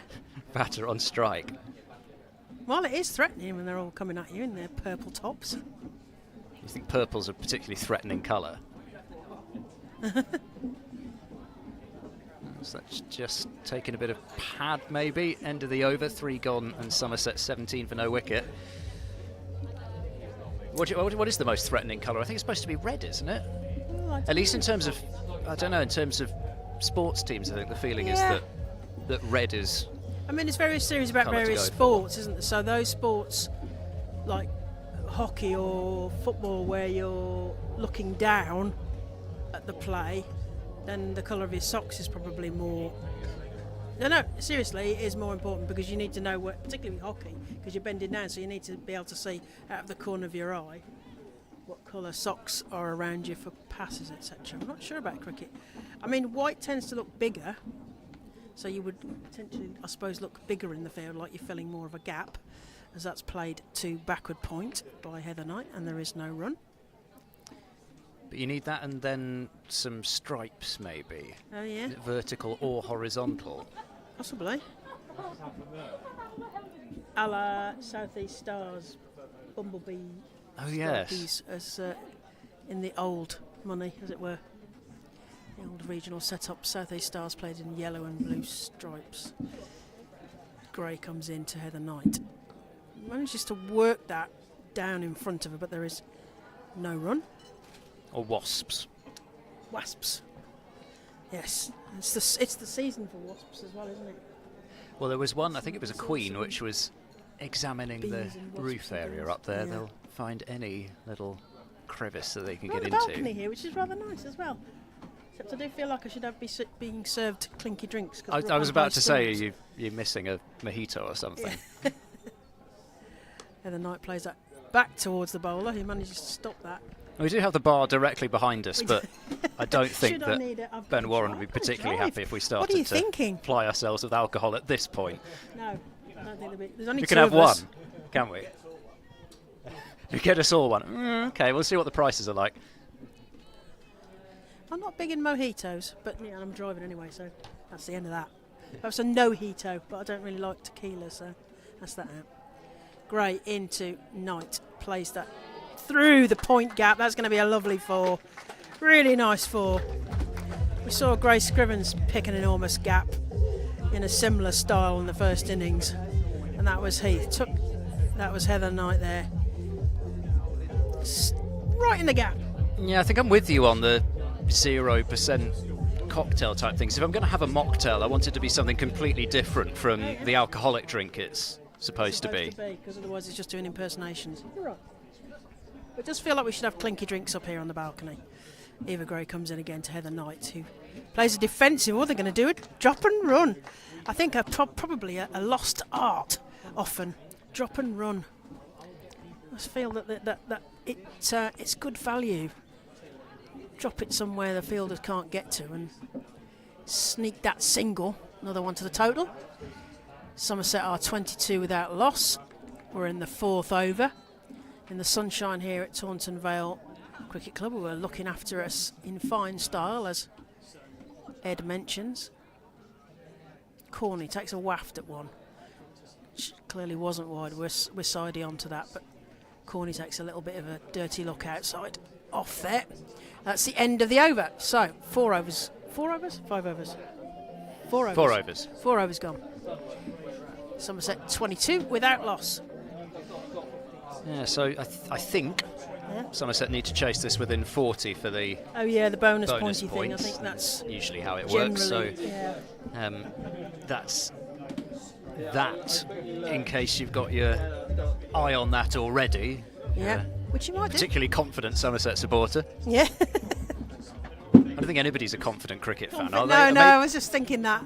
There might be some And we've seen in some- other parts of the world who might be, but We've seen some results that one would not predict from even probably halfway through the game, even so far in the One Day Cup.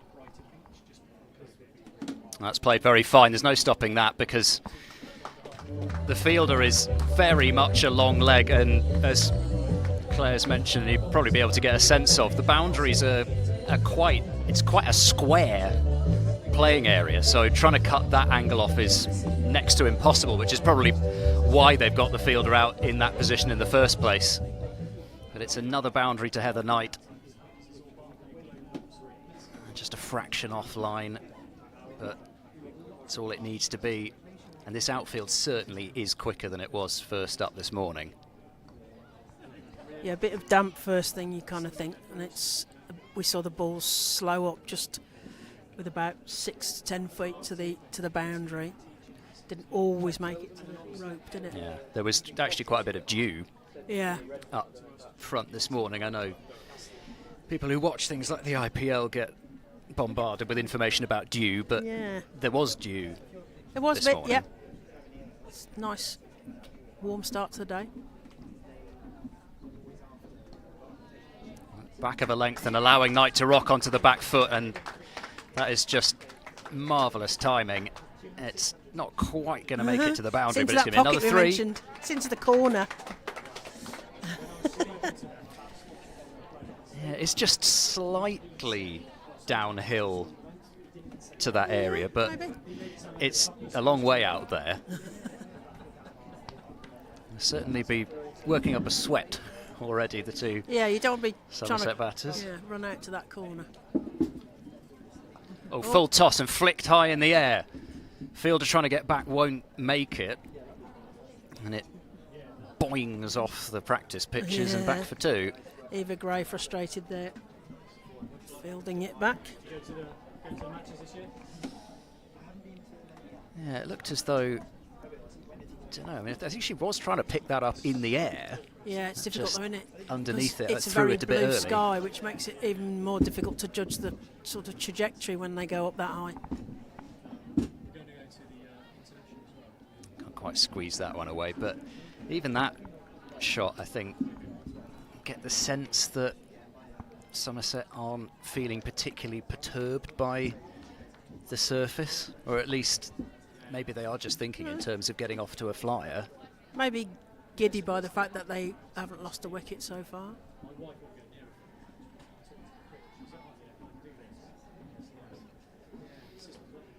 And again, so often it can be the difference with bowling, with that new ball up front first thing in the morning versus now mid-hot sunny afternoon.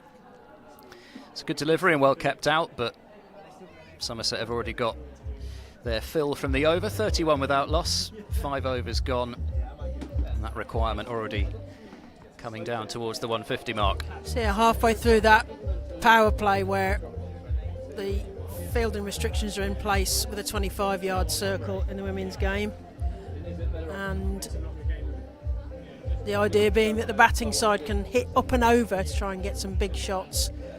31 off half of the power play. I mean, I think Somerset would be happy with that without Very without much so, loss, particularly. Heather Knight. I mean, Essex really need to unsettle Heather Knight because she's starting to look a bit settled. As Gray comes in to Knight, plays that, tries to work that into the leg side but can't get a run. Straight to the fielder. I think they'd even have taken 20 without loss, Yeah, to be honest, that's right. or even less than that, just be without loss. Yeah. You've got all afternoon to get this, I think. That's the point, isn't it? And you have to have confidence in your batting lineup, which I'm sure they do. As Gray comes in again. Knight comes off her feet, possibly a bat, short of backward square. One to the total, one more tonight. She does have this phenomenal domestic 50 over, well, list day, let's call it that, record. Does Heather Knight, and was it 64 she made in the the first game. She did. I think that 64 average off actually 54. came down because of that. Shows you how good it was. Yeah, that goes straight through, and there is no run because it's a wide delivery signalled by Ian Blackwell. Yeah, I think I saw the tweet from Hypercourst, which mentioned the average of 71. So 64, it's come down. What's going on? I think, yes, lots of people would be grateful for anywhere near that, wouldn't they? As Gray comes into Corney this time. Straight through to the... Oh, it's a caught. She's out. Caught at slip by Sophia Smale, I think. Certainly caught at slip off the bowling of Gray. So Corney goes caught at slip off the bowling of Eva Gray. And we will now see Captain Fantastic Sophie Luff come to the crease. Yeah, that was more like the sorts of dismissals that we saw up front this morning. Just not quite Just waiting that prodding extra her. fraction of a second, Yeah. and saw a couple of the Essex batters just reaching for their shots, and actually probably quite similar to that Cordelia Griffith dismissal, which Anderson got with Knight taking the catch at slip.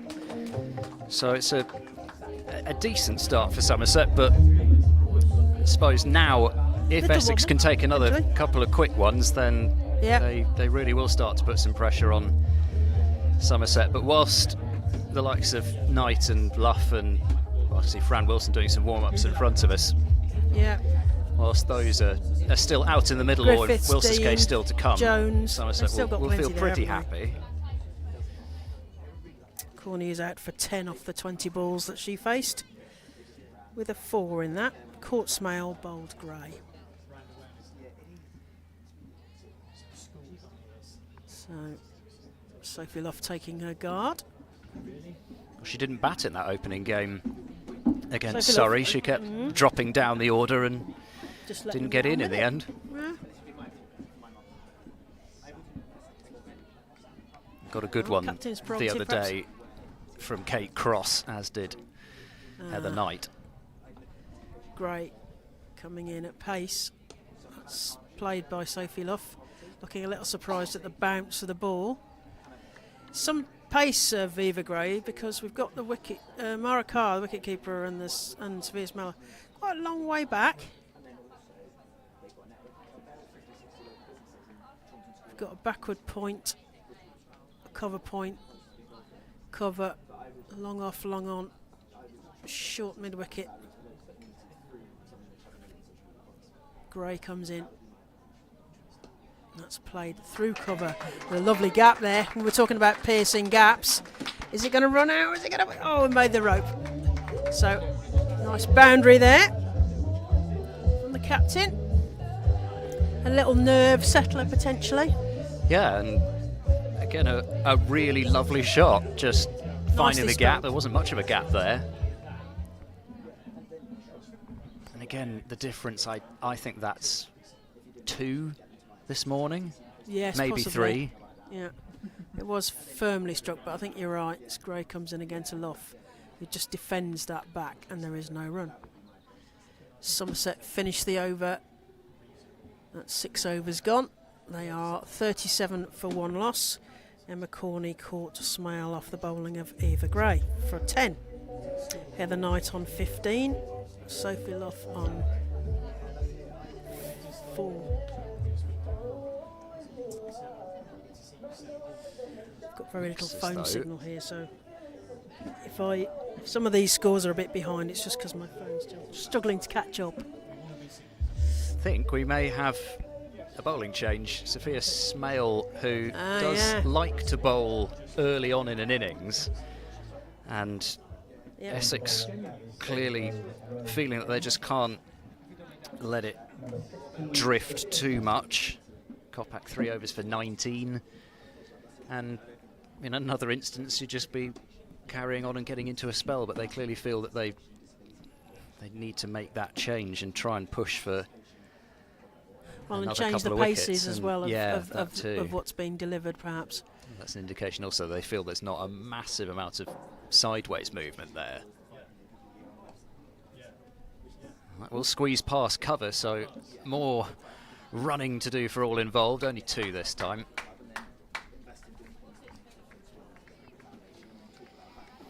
But yeah, she started to do this a lot more towards the back end of her Western Storm days. Yep. Sophia Smale. It would usually be. Want to get on. Yeah. To get involved, isn't she? She'd usually be waiting until the end of the 10 over power play and then maybe come straight in. But nowadays she's quite happy to bowl inside the power play.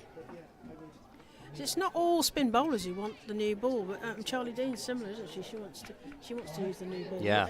Traditionally, it was always that they wanted the used ball because they could get a better grip of it. Especially the white one. Yeah. Because there's a lot of lacquer on it, I think, yeah. so it's not always the easiest thing to do.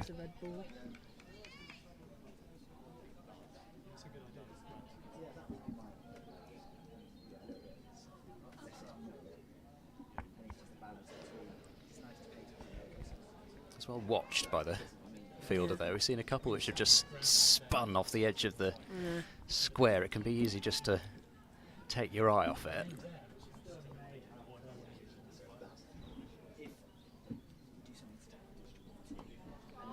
Oh, sweetly struck. And that, I think, will just be a run to the boundary. Even though it's a long way out there, she middled that one. And 4 more runs to Heather Knight. Sumptuous shot there from Heather Knight. Yeah, because Somerset won the toss this morning and put Essex into the fields to bowl. I think they probably knew that the temperature was going to increase. It's my phone is telling me it's 25 degrees out there, so it's going to be hot in the field, and the ball is going to sail away a lot quicker over those last few yards towards the rope. Full toss, and whacked out through mid-wicket, and it just almost seemed to gather pace over the turf, that quicker. one. Joe Gardner didn't stand a chance there, I don't think. Bless her. They're having a little bop along down in the, well, I say the dugout, the marquee down there. They're encouraging one of the support staff, I think, to do his dance, I imagine. So back-to-back boundaries to end the over, and Sophia Smale's first over has gone for 10. Oops. Yes, I mean, maybe they thought, we'll use the familiar face and see if that spooks them. Yes, unfortunately, you're probably not going to spook too much with a wide half volley and a full toss, although you just never know what's going to take a wicket. We've seen a few unusual dismissals today. Yeah. Not least Sophia Smale's own, treading on her stumps. Yes. Gray comes into Luff. Plays that into the leg side. Looked a little surprised at the pace of the ball.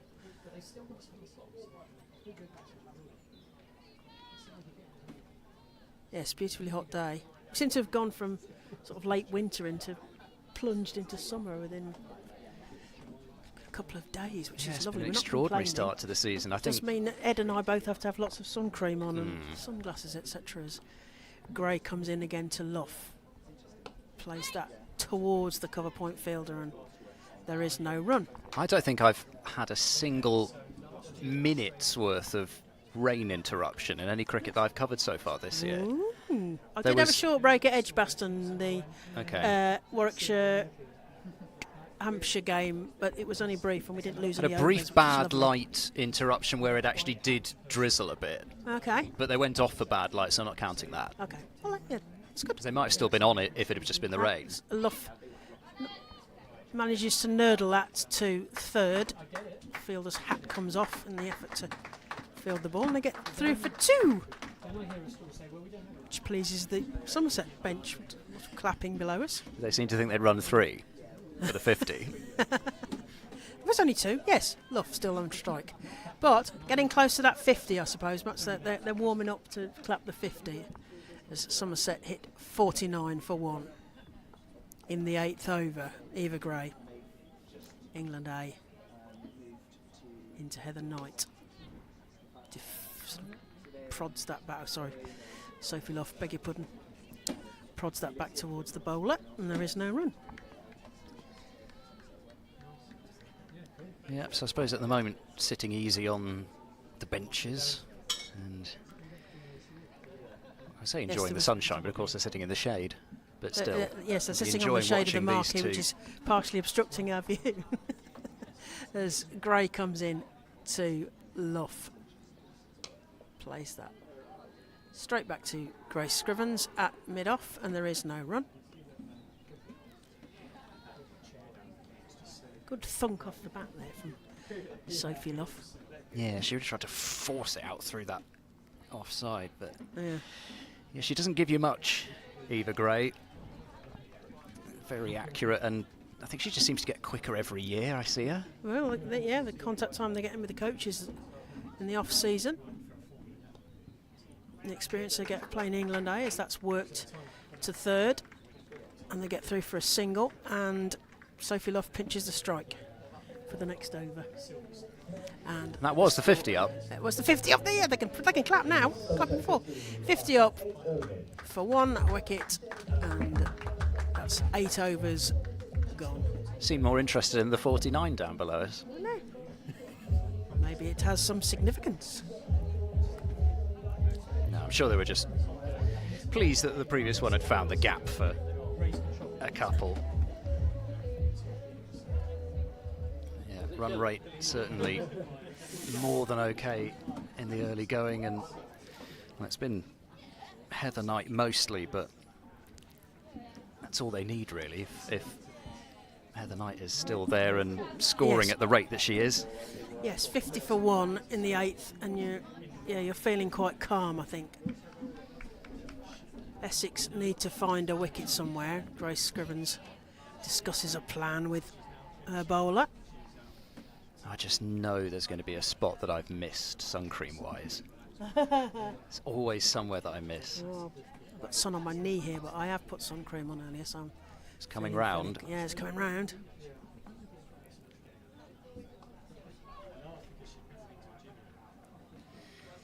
Yeah, most of the batters that we've seen so far today have had that quite straight, close field set for them, really trying to force the batter to hit squarer.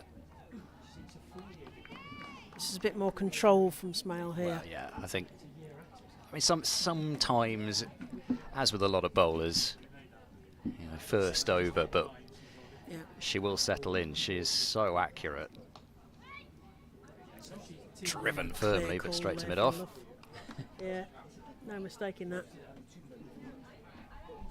Little bit of a breeze coming across, which I think the players will be appreciative in the field.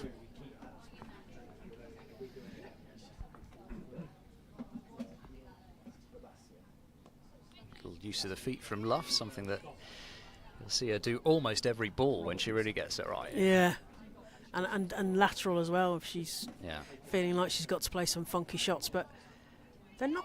I mean, they're not crowding her. They're in fairly close still, obviously, because it's power play, but not crowding her. And drop deep cover back for that delivery. It was almost as though they were just happy to give Sophie Luff the one. Or at least really trying to tempt I've got a mate the Deb drive. who doesn't like the word match-up, but maybe that, it's where... No, I don't like it either, No, really. It's but not. It's not that I don't. It's just overused. But sometimes batters will have a bowler that they don't like, or a bowler will have a batter that they have got the wicket off more often, so sometimes referred to as a bunny. I'm not sure Heather Knight is many people's bunny, but must be somebody out there.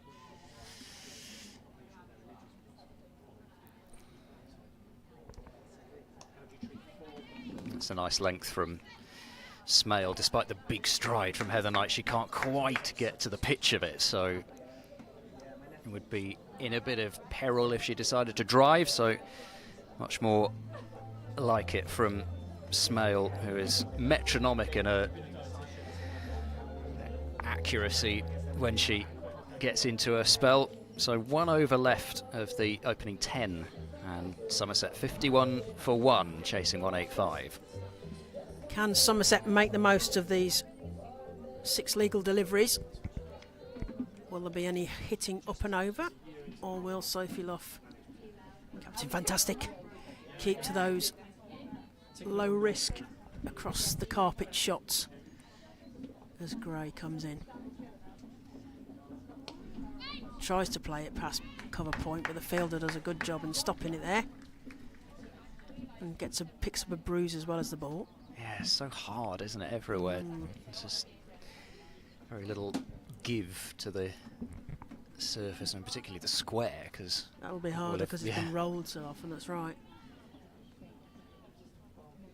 That's something, fielded at points. I was usually on one of those strips. Oh, yes, that's why we decided that you were the universe badass, isn't it? I'm still not sure about that. Any of those words. So there is no run there. That was Mel's story. She was commentating with us at Sophia Gardens, where she nearly catapulted the entire kit out of the window. She insists on sitting on the back of chairs. Well, basically not sitting like any sane person would sit on any sane chair. Bless you, Mel. Playing for Gloucester, of course, now. Doing well as well as Gray comes in to Luff, who takes that off her toes, but there is no run. Yeah, she got a 50 in her first game back from injury. Mel, kind of feels like we were part of that, even though we weren't. I'm not sure I'm going to be taking any of the credit. No credit. Okay.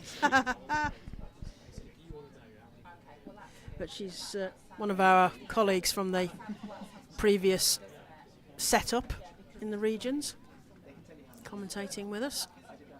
Gray comes into Luff, white gloves gleaming. She plays that forward, straight to Maxsood, who has a rolling stop there, and they get a single. Another one to the total. Strike rotated. Wouldn't mind one of those purple sun hats, actually. That's quite nice. The big cricket hat as opposed to like a bucket hat, you mean? Yeah, I don't mind the bucket hat. That's something that's come in a bit more recently. They're handy because you can fold them up. That's the beauty of them. Knight plays that off her toes, straight to the fielder, and there is no run. Well, in terms of mainstream, I mean, you always had a few people who donned the bucket hat, but nowadays it's almost part of the uniform. Yeah. Oh, yeah. It's part of the spectators' uniform, isn't it? I've got one in my bag actually. Bucket hats, bobble hats. We certainly haven't been needing those too much this year. Not bobble hats. Well, we might this year, but certainly not. Don't need a bobble hat today. Oh, this season, yes. Unless you're from a very hot climate. Gray comes in to Knight. Defends that again. Eva Gray must be getting a good line here, because they're really struggling to play those Yorkers off their toes, and that's the end of the over and the power play. So you can all relax now. 10 overs gone, and they can put their fielders where they like, more or less. And Somerset are 52 for 1, 10 overs down, and the wicket down was that of Emma Corney, who was caught Smale, formerly of this parish, off the bowling of Gray for 10. Heather Knight's on 25, Sophie Luff's on 9.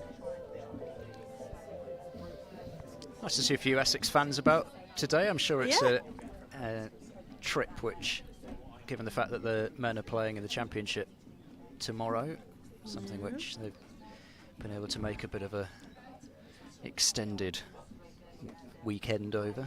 Yes, good.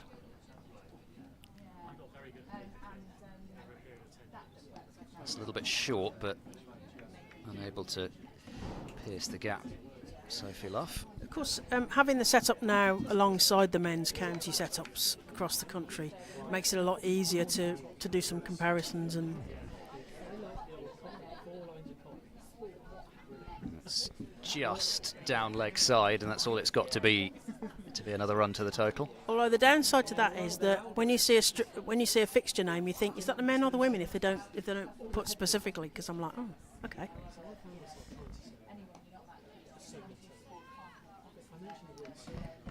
Yeah, well, I don't know how many cases have been quite like this, but it's certainly a bonus to have the women playing the day before a 4-day match between the same two counties. It's coincidentally, or coincidentally, if you like. Yes, although to be honest, I never actually quite got to the bottom of why this game ended up being today rather than yesterday. But no, because everybody else played yesterday. But I'm very happy that it's yesterday. Today or yesterday, not yesterday. Today. I don't know what day it is. Into a time rift.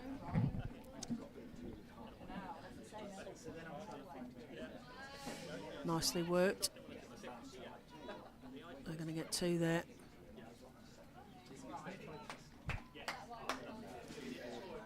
Yeah, there's been mostly today a fair amount of mileage in scoring in that area. We haven't seen any of those paddles come out that we saw from Amara Carr, who batted fantastically earlier on.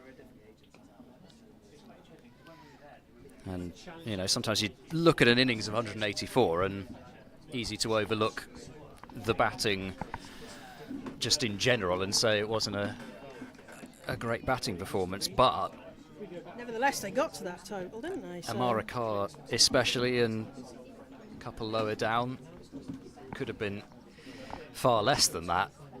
Use of the feet, going over the top and hitting it with real power and precision. Sophie Luff very much at her best. She likes to use her feet and is very happy to go over the top and straight. And that's a nice way for Somerset to end that particular over. 59 for 1. great shot up and over. Again, seemed to have lots of time on the ball to just get to it, loft it up over. No risk because the fielders are in much closer.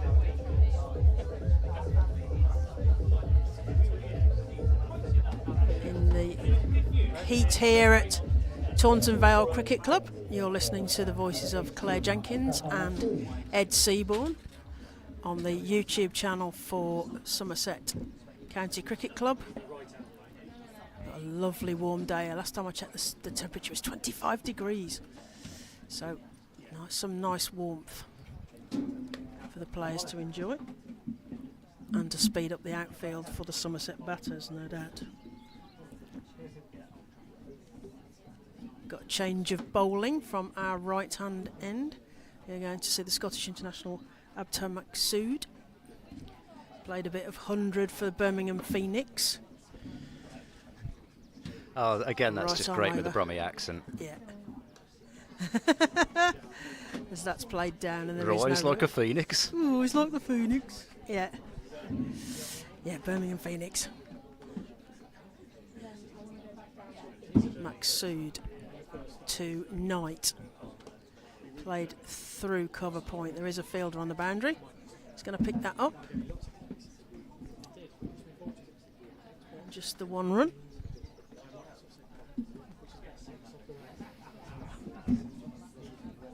Well, again, I like that they've got her into the attack fairly early, because it would be a shame for the game to have drifted before getting your leggy into the attack. And I'm not saying it isn't drifting now. They're still, if they can get a couple of quick ones, there's a fair chance. But it would be a shame to have waited too long, I think, to get Maqsood into the attack, because she is that type of threat.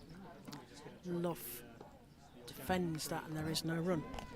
And if you're looking at somebody to pick up a couple of quick wickets, I think in terms of the bowling unit, you probably are looking at Maqsood from the position that they were in. Oh, in the air! Oh, straight to the fielder. Grace Scrivens. But it hits her rather than a catch, unfortunately. She's right on the ring there, and it was proper thumped at her. So, unfortunately, it just ricochets off her. She's going to get a bruise for that, and no catch, unfortunately. So, Maqsood making things happen here as the ball goes straight past Sophie Luff, and there is no run. Yeah, well, almost returning the favour from Joe Gardner earlier on with that full toss slapped straight to a fielder. Yeah, Somerset caught well. Luff works that forward straight down to the fielder, and there is no run. That's the end of the over. So 12 overs gone, and Somerset are 60 for 1, chasing 185.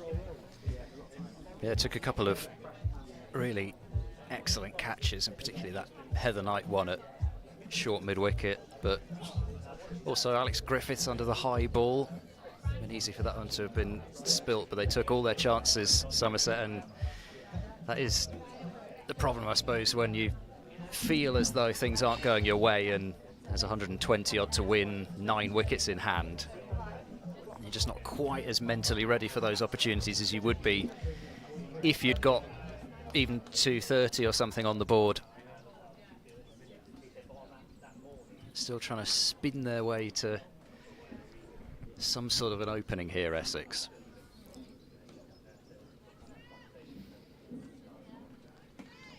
Knight and Luff determined not to let them in. Almost that full toss Sophie Luff had to go after, which could produce the breakthrough. Smell definitely finding her target now. They're struggling to get her away. Stop from Eva Gray there. Even just those little singles that you can save start to build those dots. Knight gets off strike. You know, even 3 or 4 dots in any situation.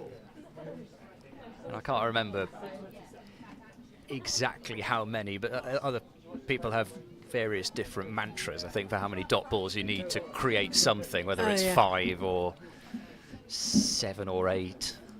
Depends on the format as well. Yeah. I just thought about having a go at that, but happy just to take the 1. Yeah, take the wide. Knight on a runner ball 26. Luff on 15.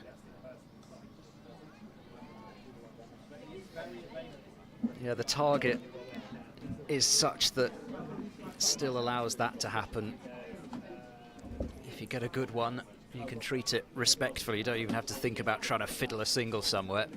Well, there's no sign of a sort of short leg or any funky field here yet so far. Oh, that's slightly aerial from Luff, but into the gap. Yeah, just took a hand off it almost. And again, that's been something that we saw a bit in the first innings as well. If it's just not quite there to drive, there's just a little bit of variation. But on the whole, I think it's a pretty good pitch. I think we saw up front with the new ball, and you mentioned how far back the keeper and the slip were. We've seen 2 slip catches up front.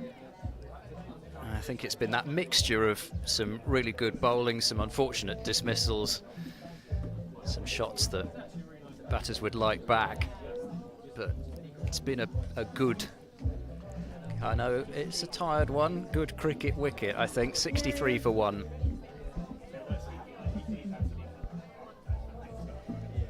Essex really need to get one or both of these out to start to wobble Somerset a little, at least.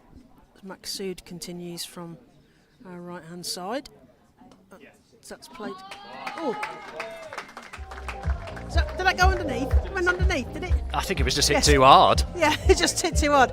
I was looking at Grace Scrimmage because I wasn't sure if she'd actually managed to stop that. 4 runs. No, just wide of her, I think. Yeah. And that is such trademark Luff, the use of the feet, and then she has this slap through a straight extra cover that very few people play quite in the same fashion as Sophie Luff, but it is very effective. It's more forehandy somehow, isn't it? More like a tennis forehand, but it's very effective. And even into that corner, which has to be the furthest away she could possibly hit that down the ground. 4 more to the total. Luff forwards again, losing her feet again, the same result, but have we got a 6? Was it a 6? 1 bounce. 1 bounce 4. Got very excited there. It was pretty close to the rope, wasn't it, Ed? Yes, you can't quite peer around the DJ's gazebo DJ's there, gazebo. but it was about a foot inside the boundary. Okay. Well, that counts as excitingly close, as they station a fielder there now. Almost a stunned silence after. Huh? Suddenly after the music that. stopped. In anticipation of the next ball. Luff just defends that into the leg side, thinks about a run, almost barbecues herself there. They don't get a run, although I think we get half a rounder to Sophie Luff. She went down a few yards and came back. Maksud tossing the ball thoughtfully from hand to hand. Luff. Ooh, was it caught behind the... Oh, he's given it. It's caught behind. So I'm afraid that's Captain Fantastic falling to the bowling of Abta Maksud, caught behind Amara Carr for 20, I think, although I'm waiting for the phone to catch up. So Somerset's second wicket down, 71 runs on the board. We're on the 14th over. We talked about Essex needing to take a wicket to move that balance of power back as Fran Wilson replaces Captain Fantastic Sophie Love at the crease. Yeah, I did think that she'd hit that. There was a slightly delayed appeal, which I think was the only thing that was just causing a bit of uncertainty, but as soon as that finger was raised from Ian Blackwell, Sophie Love walked Has off. to return back. Yeah, so that does just give Essex a sniff. Another quick yes. one. There's still over 100 required. Yeah. Wilson and Knight, massively experienced and so used to batting with each other, even more so than Sophie Love. That's right. Back from various eras ago. Yeah. Through the regional stuff, back through Kia Super League and so forth. So. But if you're Essex, break this one and then just ask the question. So Love goes for 24 off 33 balls and four fours in that. She was just starting to move her feet and smack some fours up over cover just before she was caught behind as Abta Maqsood decides what to bowl to Fran Wilson. Comes forward.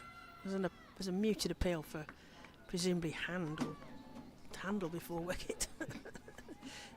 It's more painful than anything leggy. Essex in their purple, the home team Somerset in their all black kit, as Fran Wilson can't resist the nurdle. The reverse. Oh, and the fielder doesn't know where the ball's gone. A comedy moment in the field. I didn't know where the ball had gone either. I assumed she was just throwing it in. I think she threw it and then sort of threw it, that kind of where you throw it behind yourself. That's the end of the over. Somerset are 72 for 2 off 13 overs. Corney was caught by Smale off bowling of Gray, and Luff was caught. Carr bowled Maqsood in the last over. So a catch to add to that terrific innings. I don't know if there's a fantasy cricket I don't know whether that's up for this competition. I suspect there is. So if you've got Amara Carr in your team, you're doing pretty well. Yeah. If you've got wicket keepers in your team, you're doing well this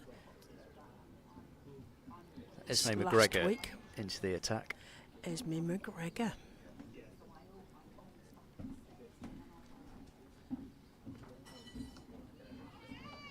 On the money.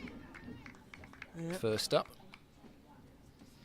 Should be able to take a bit of confidence from her batting innings into this as well. Just at least able to keep Carr. When she got going, didn't she? Yeah, the bat. to keep Carr company for a while.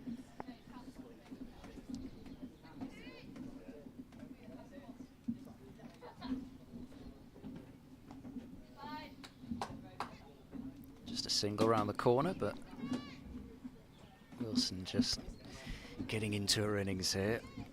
It's an interesting bowling action, actually, because she seems to coil up and fling it mid-air in a delivery stride. So we're seeing that side on, so it's probably exaggerated. She sort of hangs in mid-air.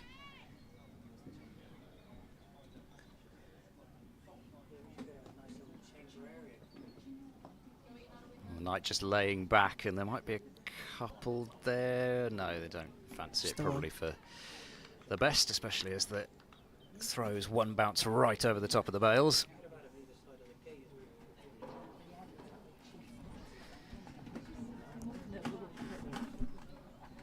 So Charlie Dean due in next, and then the young keeper batter Katie Jones, Alex Griffiths, Amanda Jade Wellington. Certainly got batting left, haven't they? And there's width there, just allowing Wilson to get up the other end. I don't know whether there'd be a case if it's right to move Wellington up. I don't think they're thinking in those terms at the moment. She's sitting in front of us on the bench, and it's Dean and Griffiths and Jones who've got the pads and equipment close. Quick run, but well taken. It certainly felt in, like last season when Wellington was playing for the regional team, that she came in too late often with too much to do. I mean, she made it into not too much to do quite often. You know, the impossible. I think Amanda Jade loves to take that on, doesn't she, and prove people wrong. But that's driven. It's a nice looking shot. Probably only going to be one though. That sweeper can cover so much ground out there. But yeah, I know what you mean, and I think that's maybe the difference now. As it's 77 for 2. Yeah. The difference now with this new setup as well. There's no longer, I think, this balance of development versus winning games so much. I don't think any side has really gone into this competition not wanting to win as many matches as possible, and maybe if you slip out of contention later on, you might see some more decisions taken for development reasons than for absolutely winning that match. But I don't think there's that same sense of balancing everything up in the same way. that's a really interesting analysis, actually, because it did feel like the regional setup was a kind of fish tank for talent, as that's played to fine leg, but there is no run. Yeah, it felt like that keeping pool that England could dip in and out of, more than in balance, more than a kind of competitive. Not that it wasn't competitive, I'm not really explaining this very well, but I think you're right. It's that balance between development and pure competition, as that's played straight to the field and there is no run. But yeah, no, I think in terms of an example, sometimes you would send out, say, the 19 or 20-year-old rather than your overseas player in a certain situation to get them experience of being in that position. No, I think you're right. As Maxud pulls out of that one. Careful, Charlie Dean's not out in the middle yet. Let's not go to the run out at the non-striker's end too early.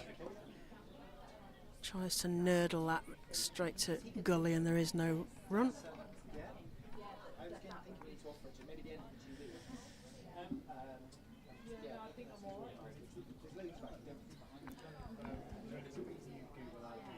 Maxud to Wilson. Thinks about coming forwards and instead just posts it to deep point. And there is one run to the total, 78 for 2 into the 16th over. A bit of a change of field for Heather Knight as they move around. We have a more formal point. Cover point boundary sweeper. Joey Gardner's being sent slightly straighter. Conventional cover. I wonder if even Heather Knight might think about a reverse sweep at some point. Oh. And Fran Wilson being warned this time, I think, for backing up by Abta Maxud, who pulls out of a delivery.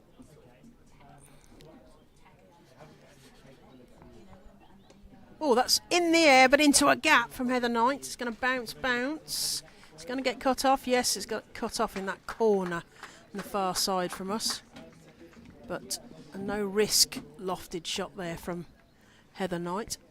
The score moves to 80 for 2 into the 16th. Yeah, I think that's a key thing as well, isn't it? If you're going to try and go for the big shot, if you can send it in a direction where there isn't a fielder anyway, then at least if you miscue it, it's going to be that and a couple. And the Knight comes forward and just defends that straight to the fielder, and there is no run. That's the end of the over.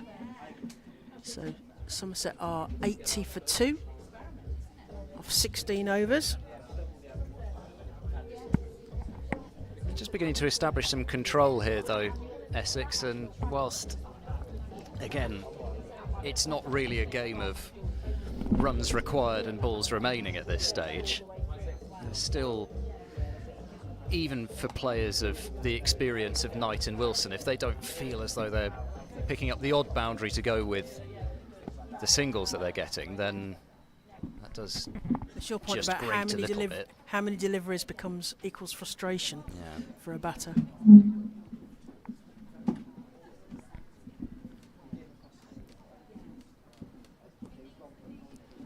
pulled round the corner, but they do now have that fielder at fine leg.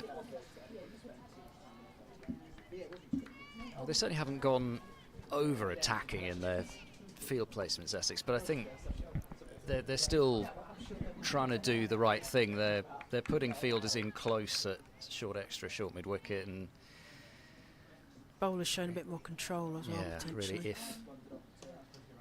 If Somerset are going to find boundaries, they're going to have to play extraordinarily good shots like that to try and get it straight of the fielders. At least force them to play cross-batted. And I think early on, you identified that slight variation in the shorter stuff, so just sometimes doesn't quite come on. And therefore, it's the cross-batted shots you want to see them playing. If you're going to play them, then you play them as technically correctly as that and keep them right down and along the floor. Keep it along the floor, that's the thing. It's low risk then, isn't it?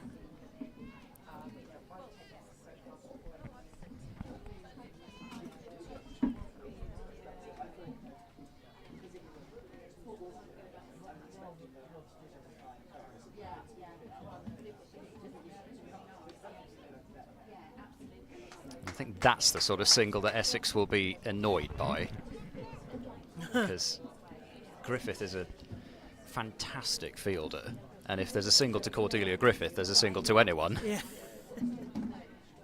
So just a push and run. Try and limit those as much as possible.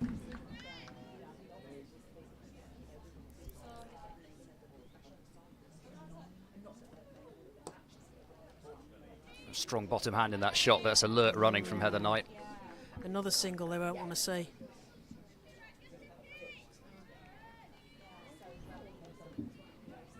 Yeah, it's one of the most useless cricketing adages, that. Never run on a missed field. Well, yeah, it is pointless because it depends on where it is, who it is, how good the throw is.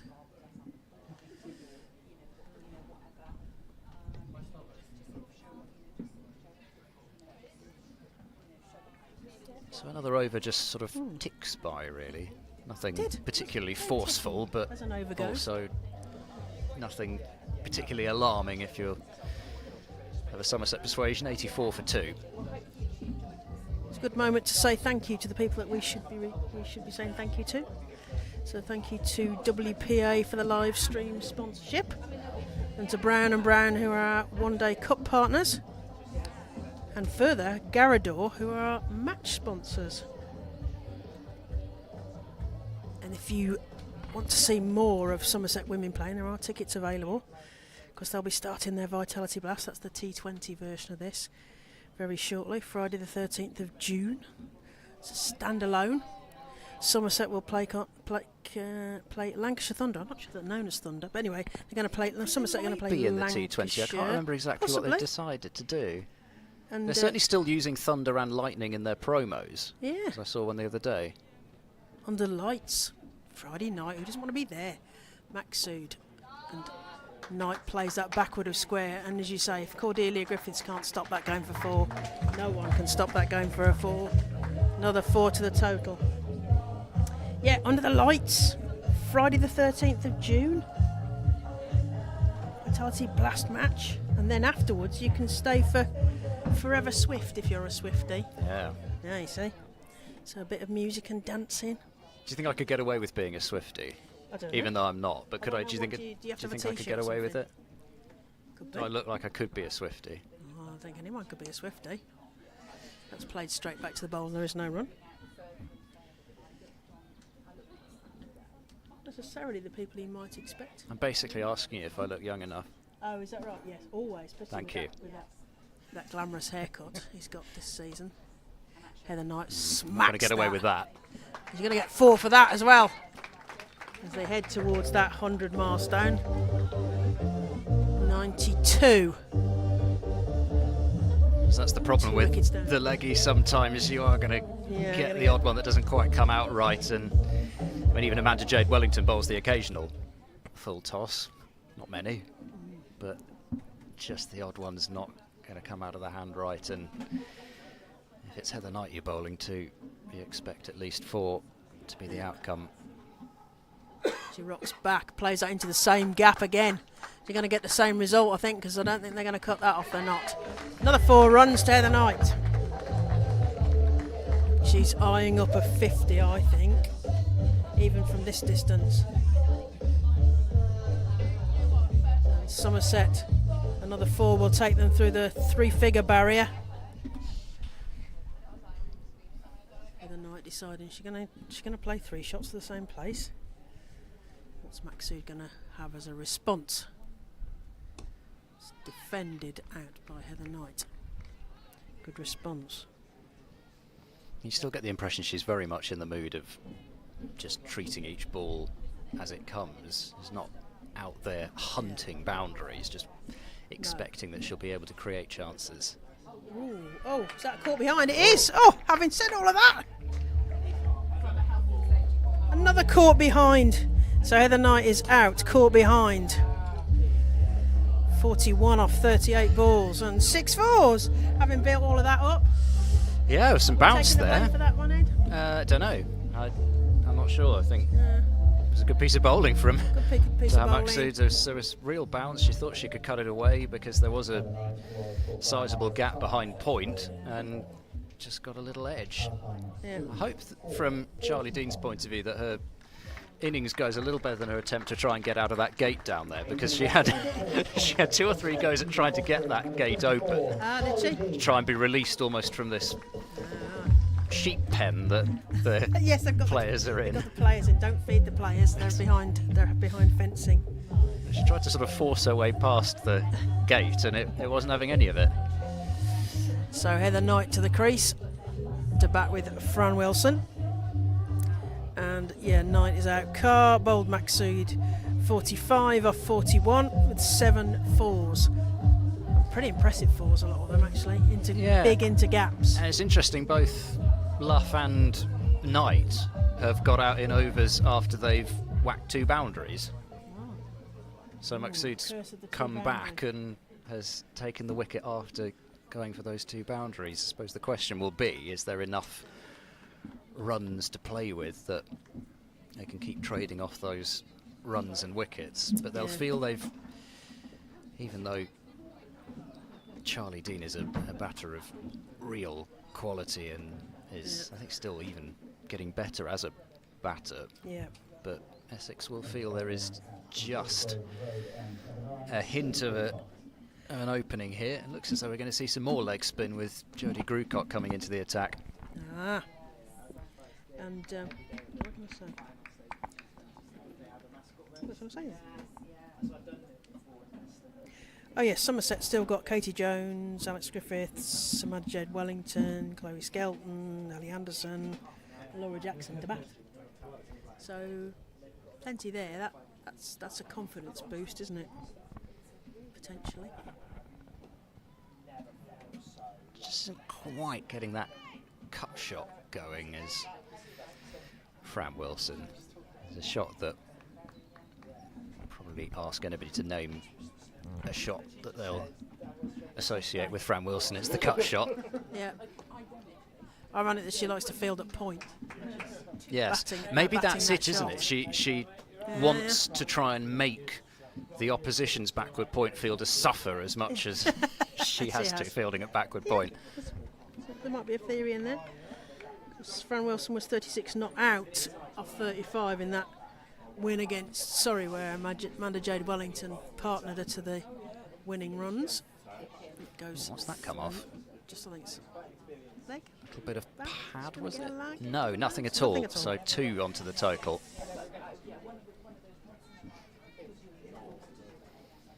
Yeah, Wilson, it was who hit the winning runs in that last over. Last ball, even. And it was quite extraordinary because Wellington had hit the 6 consecutive 4s. And then they needed 2 runs from 2 balls. Wellington was hit on the pad and they almost didn't run.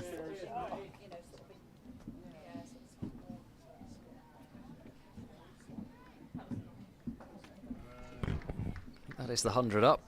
There it goes onto the board. 3 figures.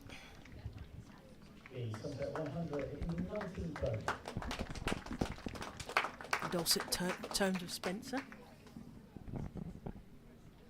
He's retreated out of the sun like we have. Yeah, it's getting a bit warm on this balcony.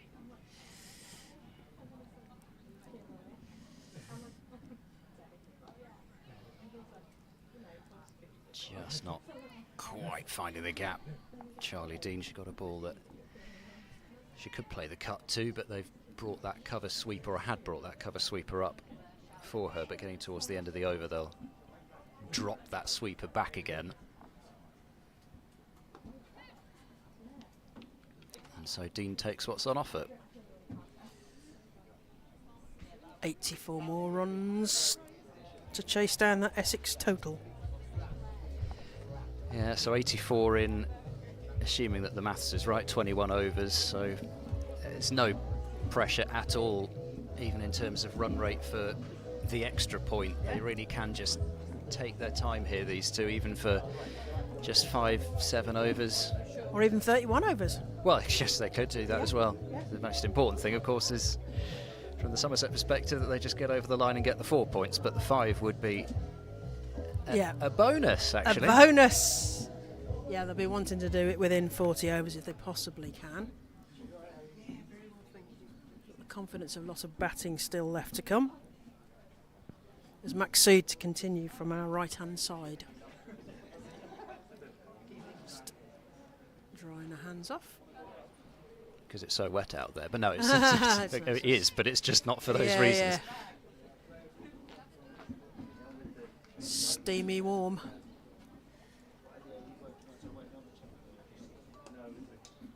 Dug out.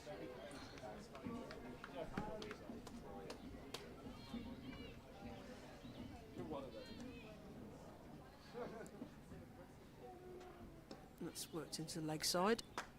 We're going to get through for an easy single.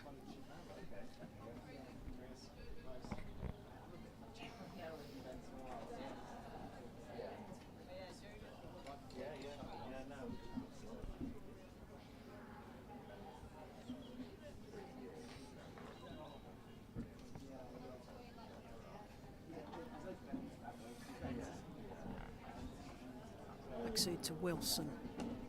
Plays that through point. Joey Gardner has to come a long way off the rope and they get a single. Easy one there, that's all they need to do really. Plenty of deliveries to do it in. Plenty of time.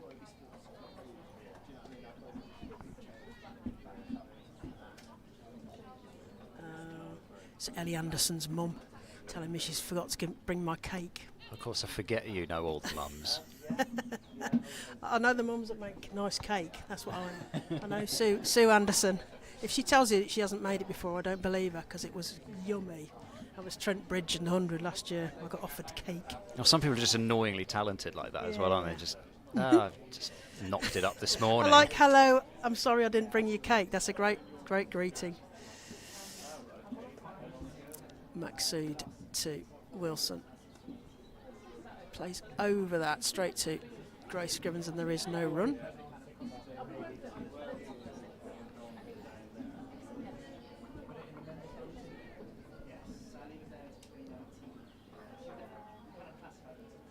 Wilson rocks back, plays that into mid-wicket. They get a single and she steals a strike there. And that's 20 overs gone. 105 for 3 are Somerset in reply. So they need another 80 runs to win this. I'll be wanting to get that within 40 overs to get the bonus point here at Taunton Vale. You'll listen to the voice of Claire Jenkins and Ed Seaborn. If you're minded to, please press the like button on the YouTube that you're watching us on.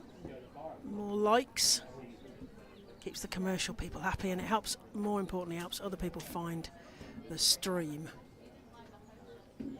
Fran Wilson.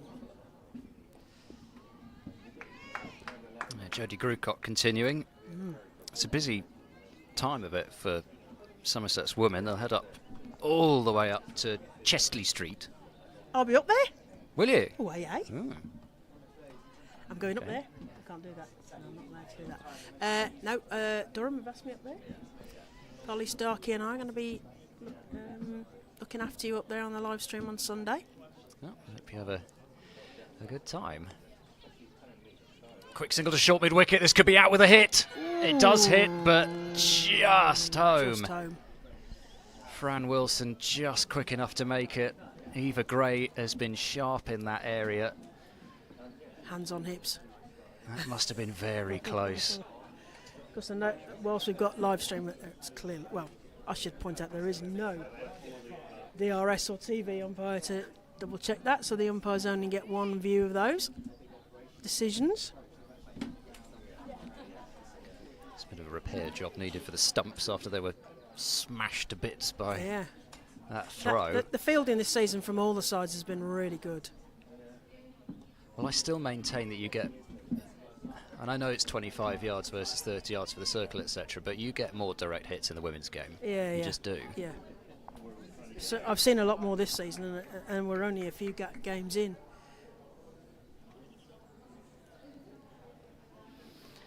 But yeah, so Durham on Sunday, then they'll make their way down to Edgbaston to take on Warwickshire on Wednesday, which is pretty much on a road trip with Somerset. Right. I am. Perhaps they'll find me a place on the coach. Mostly driven, slowed down, I think, by Griffith at short extra cover. And then next home match will be at HQ on Sunday the 11th against Surrey. I'm not there. You're not there. Not but I am. Oh, you are, I see. 107 for 3. Yeah, and then it doesn't stop there either. The following Tuesday, Somerset taking on Hampshire. And then on May the 16th, and I can't wait for this one. Oh, is this it's at the seaside? round 3 of the County Cup between Somerset and Durham again at Exmouth. We're on there again, aren't we? Yes. 5:15 start for that one on the 16th of May. And what an exciting occasion that promises to be. Yeah, see, Sue Anderson's going to do me cake for them. But we should have ice cream at Exmouth. By the seaside. Maxood. Oh, was that Charlie D that end? No, not this time. Charlie Dean involved in a very famous run out at the non-striker's end. Ask your friends. That's played into the leg side. The fielder, misfielder, she's getting sent back. They're not taking a run, not taking the risk. But yeah, the seaside, aren't we? we're looking forward to that County Cup competition. I think it's this weekend that the round 1 fixtures get underway. The other tiers start before the tier 1 teams. So that's played back of the square. Cordelia Griffiths into the action again. She's going to cut this one off though. They're only going to get one. Rocket arm there to Amara Carr from Cordelia Griffiths. Just the one to the total. Yeah, all 3 tiers involved in that County Cup competition, but Somerset just happened to have been drawn. I think there are 2 fixtures that are all tier 1, and Somerset have got one of those. And that's defended. But how great is that if you're a tier 3 team and you see 2 tier 1 teams thinking, well, one of them's getting knocked out. There's a chance the next round if we draw them, and a chance to play on big pitches. They've described it as an FA Cup style. If that makes any more sense. That's up in the air. Are we going to have the first 6? Yeah. Yes, we are. The first 6 of the match. Oh, we're not hanging around now. Yeah, that's a mighty strike from Fran Wilson. Yeah. Up and over. Straight lofted drive. And that munches a whole 6 off that total that they're chasing. What is Maxood going to serve as a response? Wilson shapes to do the same shot, but then thinks better of it, plays it into the offside and gets through for an easy single. Of course, the other thing in that County Cup competition is that the finals day for it is going to be at Taunton. Oh yes, that's right. So how great would be Somerset lift that trophy in the home ground? That would be brilliant, wouldn't it? And that's defended and there is no run. Or is that a bit? Well, it's certainly a carrot for them. You know, they've got to win 2 games to get through to a finals day at well, home. there's a chance, isn't It's there? round 3 and then straight to quarter-finals. Well, there we are then. It's a great incentive. Yeah, I mean, you said about winning. It's a bit like the old Southern Vipers winning the Charlotte Edwards Cup because they had their coach. It's named after their coach, Charlotte Edwards. Is it rude to take the trophy at your own venue? I'm not quite sure. But actually, they're spreading the finals rounds. There's one of them is at Worcester, one's at the Oval, one at Taunton. There's one at Northampton. It's one of the League Two finals days, I think. As that is swept backwards. Around the corner it goes, and 4 more.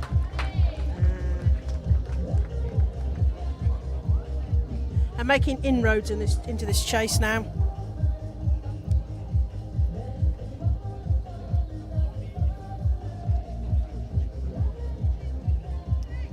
Yeah, going all out attack really with the leg spin from both ends, but I think eventually last throw of the dice might have to be going back to one of the seamers. Yeah. And Eva Gray had an excellent spell up they front. They need to break this up a bit, don't they? Either change the pace or do some sort of funky field or a bit more comfortable against these two, maybe Fran Wilson.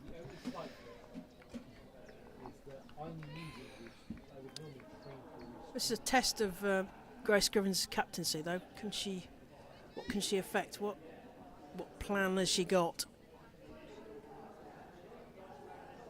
Oh, bold! Oh, well, there we go. That's much easier, isn't it? Jodie Grucock. What a top delivery that is, and Fran Wilson's just almost making the gesture of, well, do about that. But we think that was what is sometimes referred to as a jaffa, so you can't, just the sort of ball that you really cannot play, and you're just going to be out too.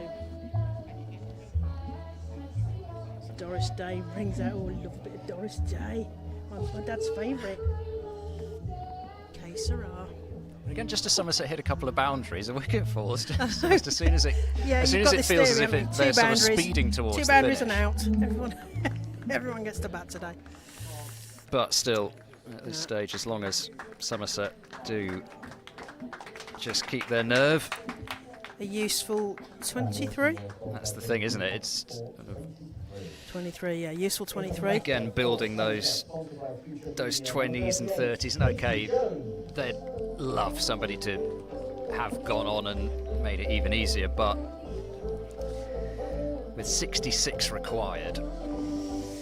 Yes, it feels like the sand's going through the timer and ticking away, but you never know. But again, it's 2 quick ones, isn't it? It's just been even a 20 partnership or something like that. We've got Dean and Jones. Yes, we have Dean Jones. Yeah. Dean and Jones. I did wonder about this possibility. Yeah.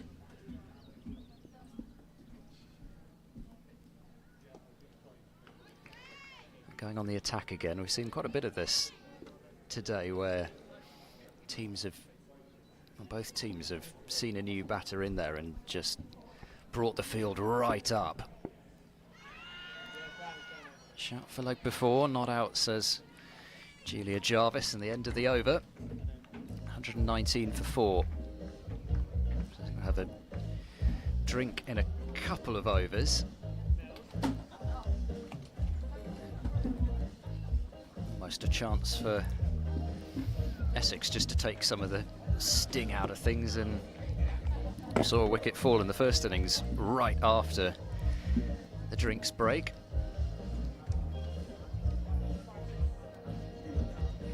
Now it's really exciting to see, and we didn't get to see much of her with the bat, but Jodie Grucock being a left-hand bat and leg spinner pretty much ticks quite a few of the boxes with one go that I suspect the England management would like to fill.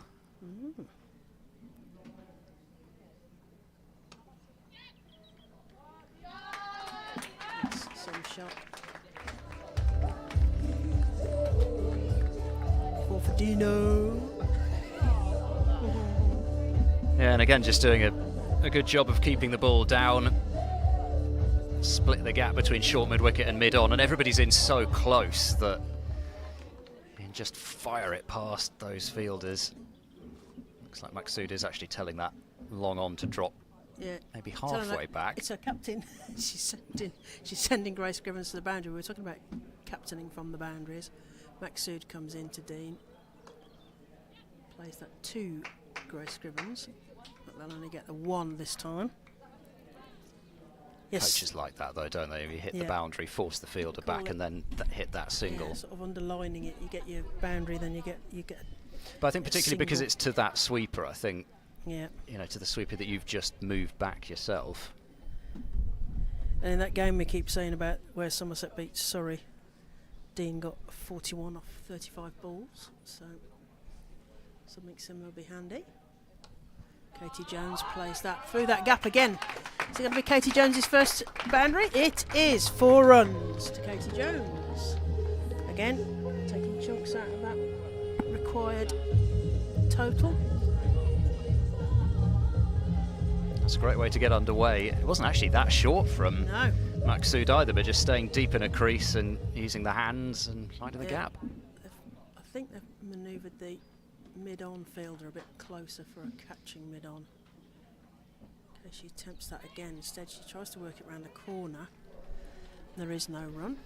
So they know that Katie Jones, well, I suppose we saw a lot of sweeps and reverses from Amara Carr. A lot of keepers like to do that, and Katie Jones, no exception. She's got ultimate confidence in her reverse sweep, so they've got the backward point a bit finer. Yeah, played into the offside, but picked up by Sophia Smale, and there is no run. She's a Dumbly, is Katie Jones. Can you say that? Dumbleton Cricket Club. Oh, Dumbly. What a great nickname. Oh, oh, oh. She's just on the right side of the Worcestershire border. That's a dot to end the over. Was that a catch chance then? Because it spooned I don't think off so, and then no, Sophia straight to the Smale just ground. looked at it like it was a bump ball. Yeah, it was. Just pretty sure it was. dismissively, yeah, I'm not going for that. That's a bump ball.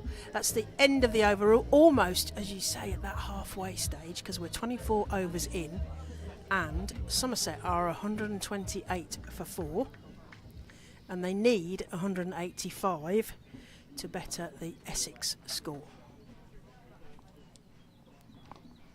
Swept away, and they've taken that fielder out of that position. It's just holding up a bit though as it gets towards the boundary, and they run the first couple briskly. Katie Jones was in a position to try and turn it back for 3, but not there this time.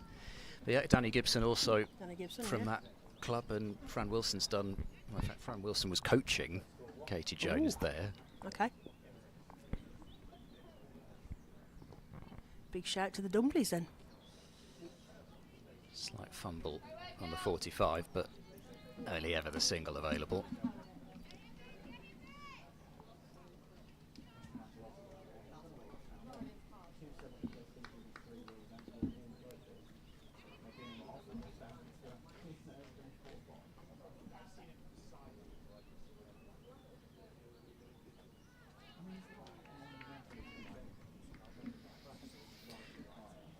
Yeah, obviously wish Danny Gibson all the best in her recovery from a stress fracture, and had her on commentary the other day. Yep. I missed that bit because I had to go somewhere. Perhaps I was on commentary, wasn't I? I'm afraid I missed it as well, because I don't really like to hang out at the back the whole time when the commentator cam's on me. Unlike some of our colleagues who might prefer that, quite like that. Quickly taken single, just well placed into the leg side. Well, she came and joined us at Bristol last year, didn't she? When yes. That game, she joined us for a bit. She did, and she seemed to be on a mission to have a go at some of her teammates, oh, particularly. Yeah. She was Sophie quite candid, Loft's shall we tread say? was yes. called into question. Yes, we like a bit of honest feedback. She played about 4 shots at that to Charlie Dean, but ends up being a dot to end the over, and I think that takes us to the halfway stage at 132 for 4. So I think as drinks come onto the field, we will just rehydrate on this pretty scorching day and also slap on some more sun cream. But Somerset just need 53 more runs from the remaining 25 overs to move to 2 wins and 1 defeat. And if they can get those 53 runs, we reckon, in 15 overs, then they will pick up maximum points from this match. So Dean and Jones, 13 and 5 respectively. They will resume in a few moments' time. After the drinks break, we will just step aside for a brief moment on the Somerset live stream.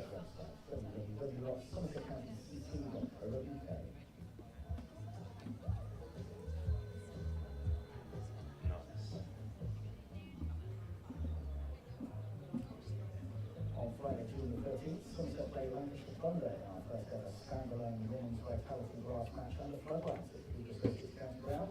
In addition to the action on the field, there will also be free tailor strips, free concerts for women's members and ticket holders in the Found Village. After the match, courtesy of Forever Swift. Mark this you here, see what we did there. Tickets to this match costing £5 for adults and £1 for juniors. So that is Somerset versus Lancashire Thunder in the vitality glass under floodlights, plus a free tailor strip and concert. Tickets available on the website.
Angel bowling at the Hill end for Essex. Number 16, Sophia Smale. Scorers have got the wave, and we're ready to get back underway after the drinks break. 53 more runs required by Somerset, although that's immediately going to be reduced by Katie Jones, just by the 1. Ed Seaborn and Claire Jenkins with you at Taunton Vale. I must say I've absolutely loved this setting and I thought you were going to occasion. Say well, it's been all right. Average. Sophia Smales turned into the onside for another single, but yeah, that's been all right as well. But you know, it's all right. No, just okay. I'll take all right. To be honest, I've only ever seen streams from this ground with cameras at either end. You can't really get a good sense of the place. Yeah. But it's absolutely beautiful. It is a great setting, isn't it? Got a bit of rolling and mowing taking place on the other pitch. Smile from the opposite end. That's played directly to Grace Scrimmers. There is no run, so she's chosen to try the other end. She's starting to get her targeting in well before in her last spell. So that's played through Sophia Smale. She manages to stop that one. Dusty trousers in the process.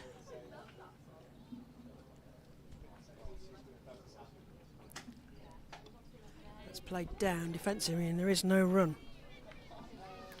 It was a quick over. It was a quick over. So 26 overs gone.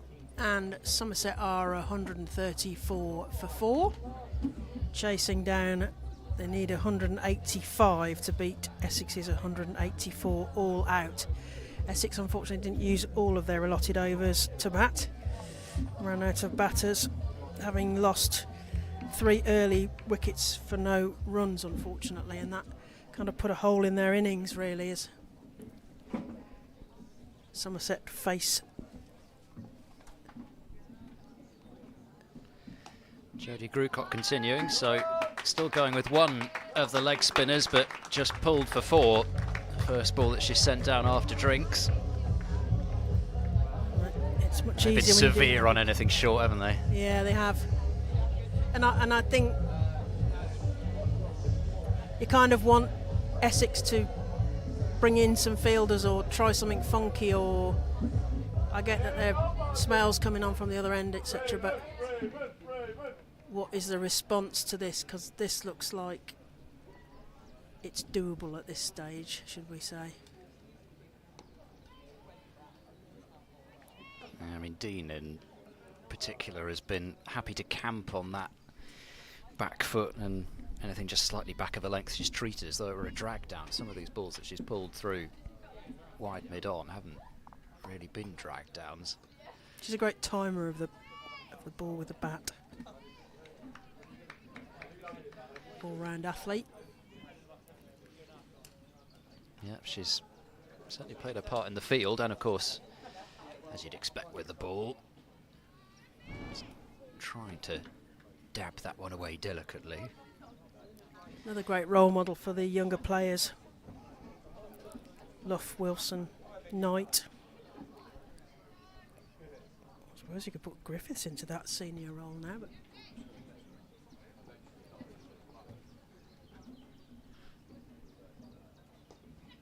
all the pace taken off that one, but that sort of allows Charlie Dean just to play it even softer to take the single. well, these two are going to be quick between the wickets, aren't they? I mean,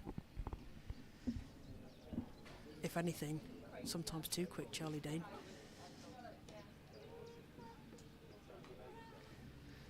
Nicely stroked, but straight to mid-off in the end of over number 27.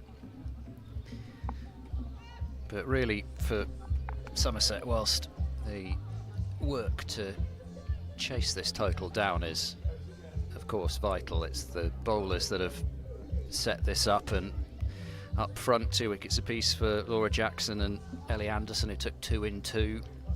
Yeah. Get rid of Griffith and Grucott back-to-back, that was vital, but Charlie Dean getting rid of Grace Scrivens felt like the really big one. Yeah, it's good combinations, wasn't it, as Dean works that into the leg side. They get 1. Oh, think about 2. Perhaps best not to.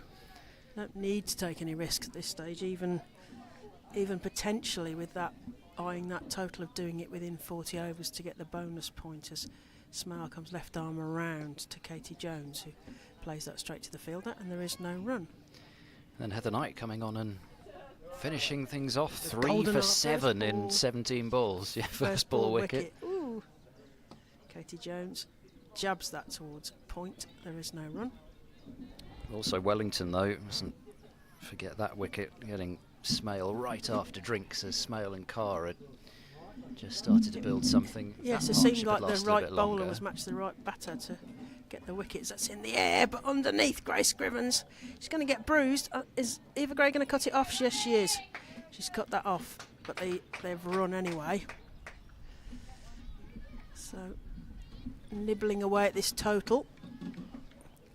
Need to get to 185, and they're already at 142.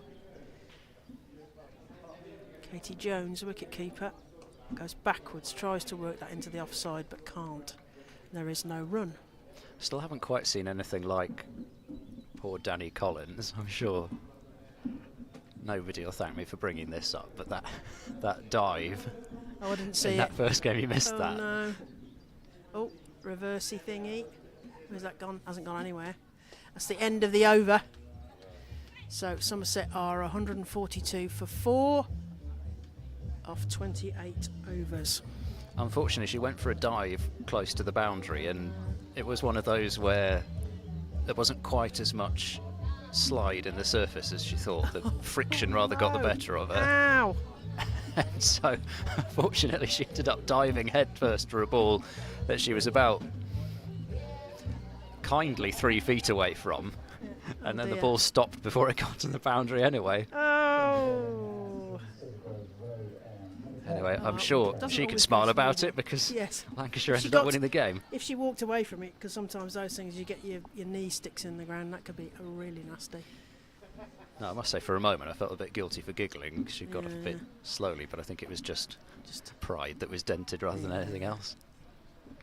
Is it Eva Gray coming on your end? Looks that way.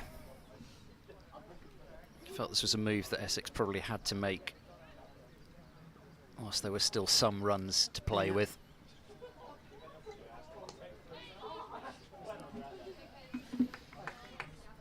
Five overs, 1 for 17 up front for Gray, and she got rid of Emma Corney, the first wicket to fall for Somerset. Just probing delivery outside the off stump that was edged through to slip. Yep. But again, she's just very accurate, and later on in an innings, as she's doing here, keep her up to the stumps. And Yep. I'm sure Mara Carr will have ultimate confidence that there's not many that are going to be forcing her to dive this way and that. A little bit of ball repair. A ball repair from Julia Jarvis. Ball at either end, Yes, in as this. has been the case in 50 over cricket for Yep. a while now. Just to get some even wear and tear.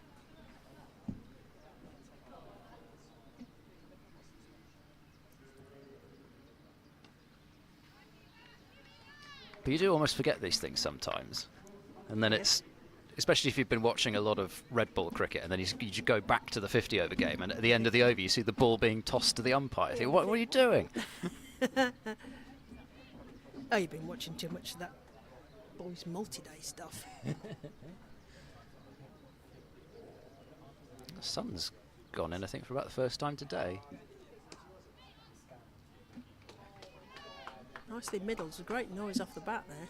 Yeah, I was going to say, I mean, even with this couple of deliveries she hasn't got any runs for, you just get the feels sense she's that at middling least it. it's still the middle of the bat being found. I didn't bother with the middle mine, just use the edges. Well, you've paid for the whole lot, why not use it? Ta-dam! Teed you up for that one. Exactly. Just a little bit of high-level alto cumulus, Oh, I think is what that one is. getting all, yeah, all technical on me. We've got There's some clouds, is what they say. cirrus behind it. Yeah. Very picturesque. It's just providing a Scene. moment of light relief. Yes. Starting to wilt a bit. Yeah, in here the we go. heat. Englishman complains about the sun klaxon. Pulled away into the gap for 4. Too short from Eva Gray, having said that she's not going to give much away. I don't know whether she deliberately dug one in there thinking it might get work. hit straight out to the sweeper, but nothing doing. Another boundary for Charlie Dean. Dean says, thanks very much, I'll take that. Bait taken. Is it a trap dead?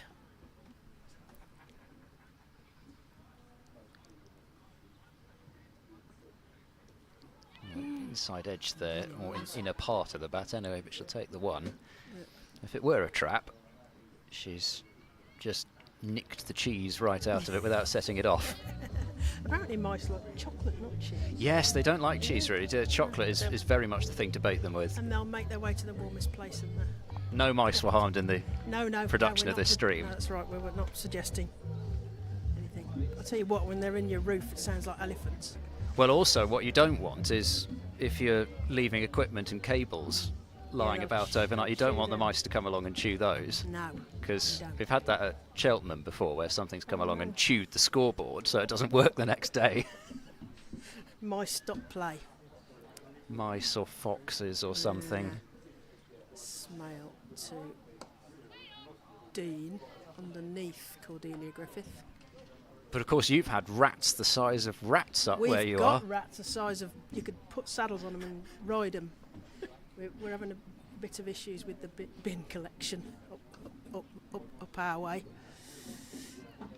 So these rats Another the size of kittens. Yes, that's how big rats are. Yes, that's right. Yes, they are. Oh, floaty one, full toss, straight to the fielder, no run.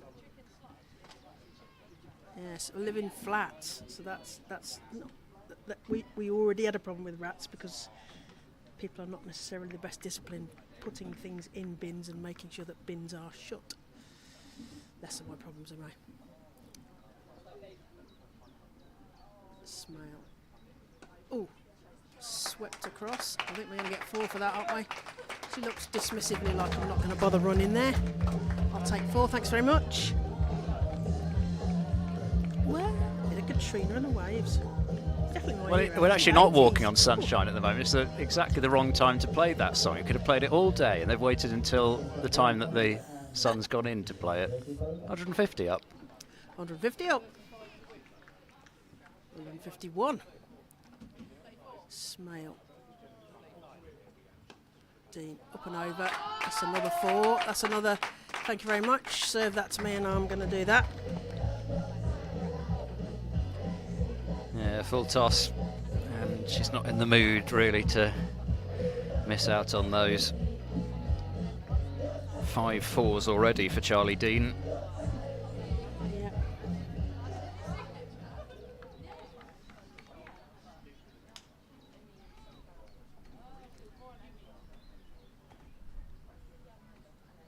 Dean plays one into the offside, but straight to the fielder, who gets a. I think probably gets a bruise under ball. Yeah. There's a black cap singing just then, by the way. Very nice. Was it? Adding to the black cap countryside feel. Ah, I thought you were talking about a New Zealand men's team, black caps. No, I don't think there was any of them singing. I don't think that, for example, Trent Funny you Bolts should has mention the New turned Zealand up. team, because the last time I was, well, the only time I've ever been here, I was here with the New Zealand team, and it was the Quad Series in 2011 against Australia and India and England, and so New Zealand played Australia on here. I say played because I think they came second, because I think they only won 1 game that series. But, you know, nevertheless, the last time I was here was with the New Zealand team. As in Taunton Vale? Yes, this pitch. Right. Yeah. I was driving the van round. Eva Gray continuing. Yeah, had a couple of those triangular series set at Taunton, I think, didn't they?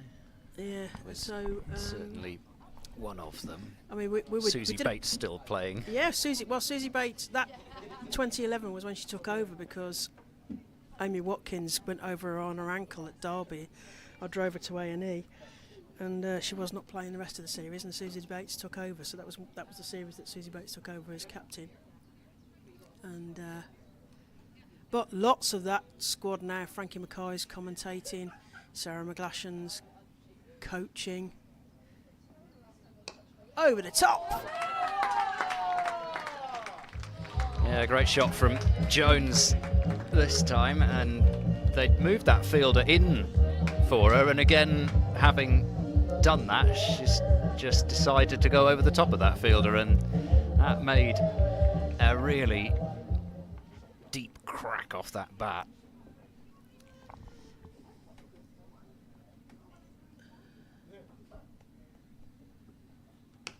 Short again, same result. Somerset speeding to victory now, as Katie Jones gets a couple of short ones. It has to be said that you just get the feeling Essex are almost waiting for the final coup de grace here. It's a bit, they're helping themselves here, aren't they? Somerset. It's a sweet drive for nothing.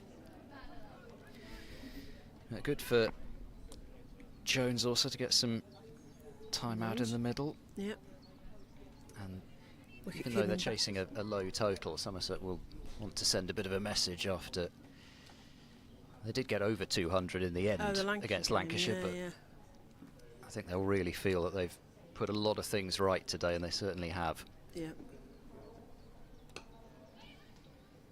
Oh, this could be a run out. It will be a run out. Will be a run out.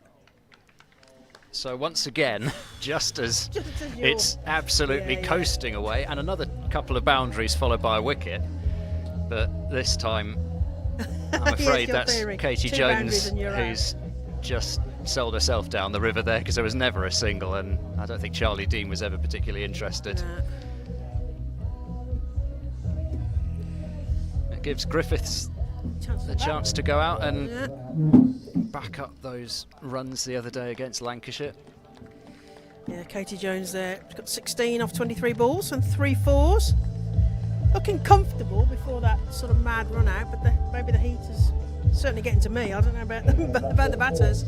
Yeah, we should be cross because the chance to pick up a nice not out and just hit 2 balls. We knocked the cover off a couple of deliveries and nice innings though, good innings. That way. We have seen some strange dismissals today. Yeah. Stepped on wickets, etc. Is it darts time? Darts? Is that the music? Well, I think yeah, a sort of variation thereof, yeah.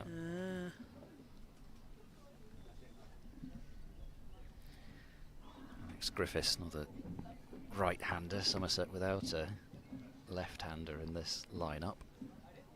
22 to get.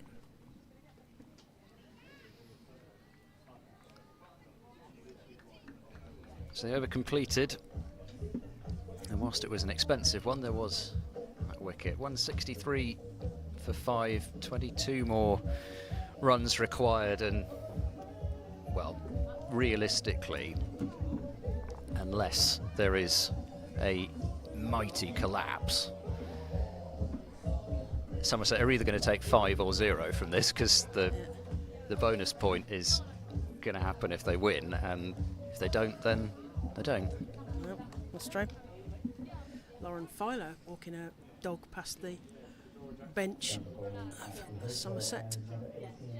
She was watching the She was camera there pan to at her the Lancashire game as well, yeah. Yeah, we were commentating on the Lancashire game. Maxud to continue. Somerset 163, not far to get 185 now. Dean rocks back, carves that through point. Joe Gardner comes off the ropes and they get through for a single. Griffiths will get to face for the first time. Gary Scrivens moving a field, bringing in a slip. No. Sophia Smell, where's she going to stop? Field coming in here. This isn't musical fielding. Musical fielding. When the music stops, find a space. Yeah, short, sort of catching cover. Conventional cover, forward point.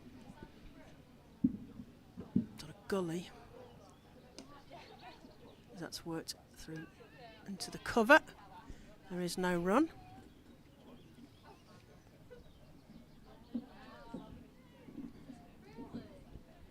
21 to win.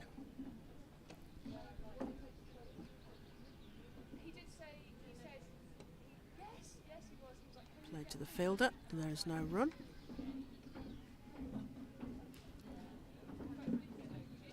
Griffiths eyeing some gaps in the field.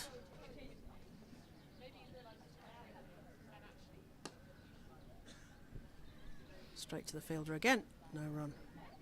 At least we didn't have Griffiths to Griffith today. Oh yeah, yeah. It's And always only a one bit Jones tricky. on the pitch. We used to have Yes. lots of Joneses.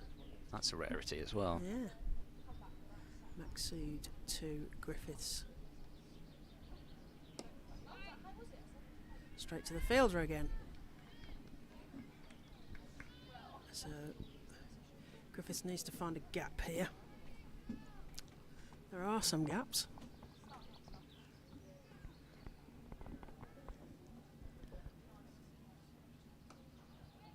Pace off the ball, so she's having to make her own pace there. That's another dot at the end. So Somerset are 164 for 5 off 32 overs. My phone's getting nicely toasted. Yes, here, I 21. think. Yes, everything's getting toasted. There was a day similar to this when my laptop's battery melted a couple of years ago, so I'm fighting shy of leaving anything out in the sun.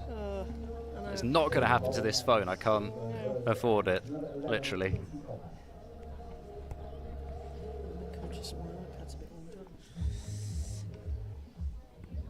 So a change of bowling, and back comes Kate Kopak.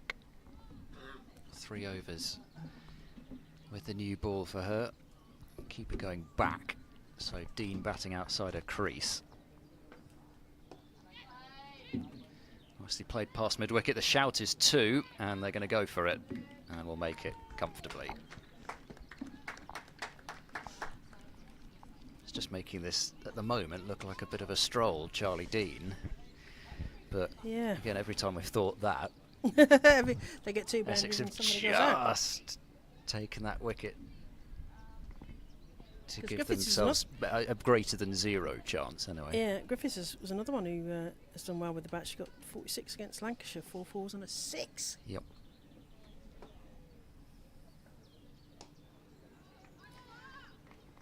Yeah, I quite liked the setup. It was a little bit over to one side, but that meant you had a shorter boundary to try and target for 6s and a longer boundary for 2s and 3s, and I quite like that. I think it's one of the things that I'm not talking. Yeah, and I'm not talking about here, for example, but a lot of grounds where the boundaries are all brought in, everything's just very uniform, and there isn't that added intrigue of the slightly different shaped boundary. Of a short boundary. Yeah, yeah, exactly, or a short corner or something, or I don't know, a slope where the ball runs quicker one side versus the other. There's a lot of places where the cricket can just get a bit, uniform. Yeah. Extra dimension to it. Now that's a really awkward place to stand. Can't see the scoreboard now. Oh yeah. Oh, that's been walloped through extra cover, and that was a pretty uncomplicated shot from Charlie Dean. She saw it short, she threw the hands at it, and that was a good old-fashioned wallop. I like a good old-fashioned wallop. I suppose she's thinking there's still just enough runs here for a 50 little milestone.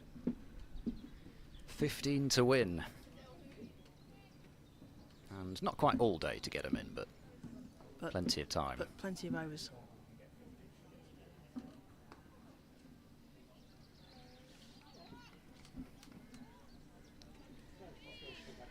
And still that opportunity to do it within 40 overs to get the bonus point. Yeah, and it's reached the stage now where you just want it done, don't you? Yeah. And net run rate may be important as well as that's bonus points. I take all those things in, and not that you're out there thinking too much about net run rate at this not stage, net but run rate, but certainly the bonus points, point you'll be thinking about. You don't want to be playing catch up with that, because there'll be games where you just don't have that opportunity. So when it's dangling in front of you, it must be taken, because you don't want to be regretting that later in the season when you come back. Just a reminder that they're heading towards finals day, Sunday the 21st of September at the Utilita Bowl in Southampton, if you want to buy tickets early. Semi-finals will be on Wednesday the 17th of September, so they have a break from this for a bit, play T20 and then the 100, and then they come back in the September to play a bit more 50 over in the Metro Bank One Day Cup. You're listening to the voice of Claire Jenkins and Ed Seaborn, and we're at Taunton Vale Cricket Club. Have been looking after us here. They've laid on the sunshine. Oh, a false start there. This is like watching Deepti Sharma. I don't remember her doing this quite this much. No, maybe she's doing it in honour of Deepti Sharma. It's dug out. There is no run. Straight to the fielder. It's Grace Scrivens. Yes, there's that air of inevitability and almost make it be over for both sides potentially. Knocks back to point, has a run. Oh, was a chance, but not close really. Griffiths underway. Yep, off the mark.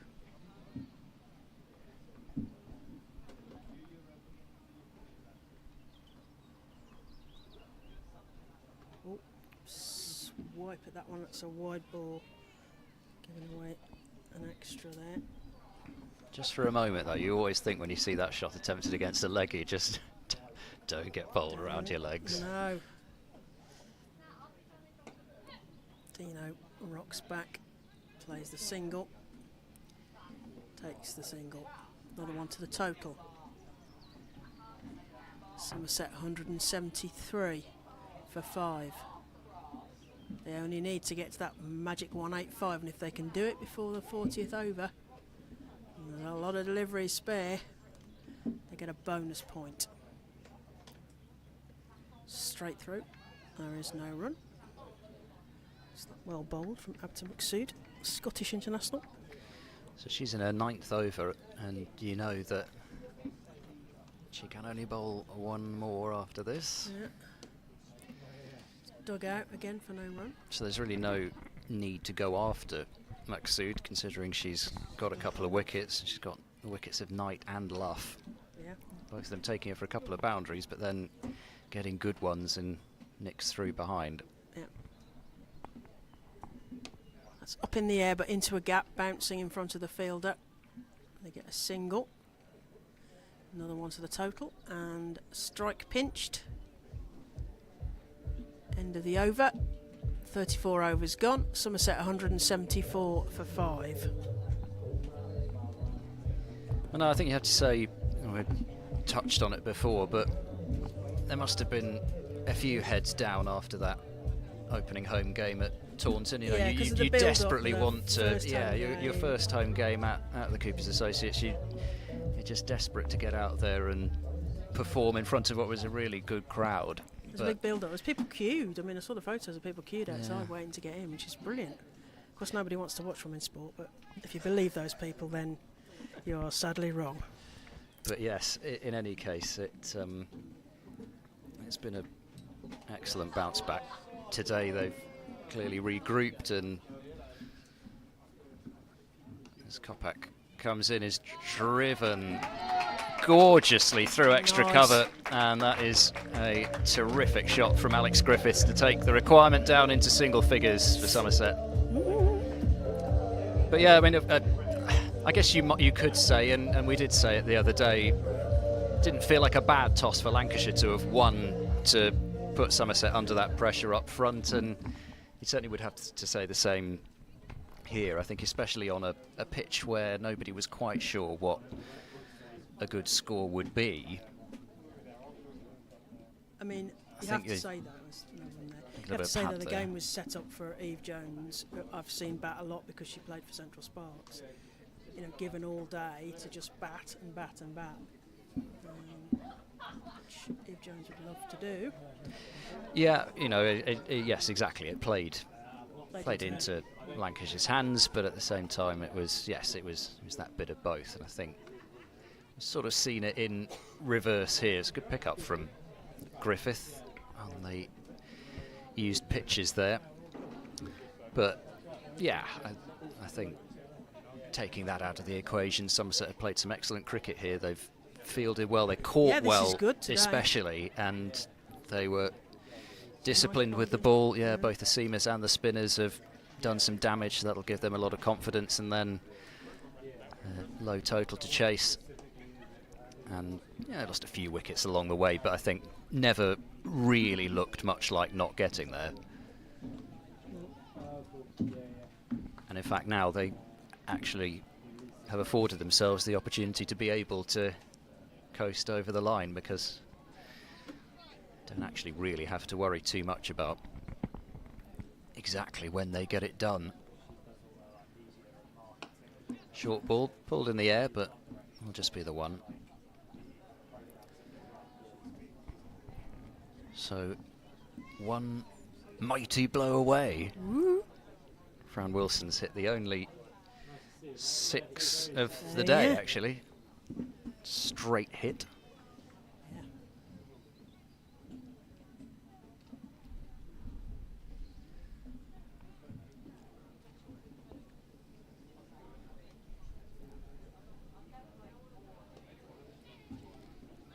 Quick single, they'll get there.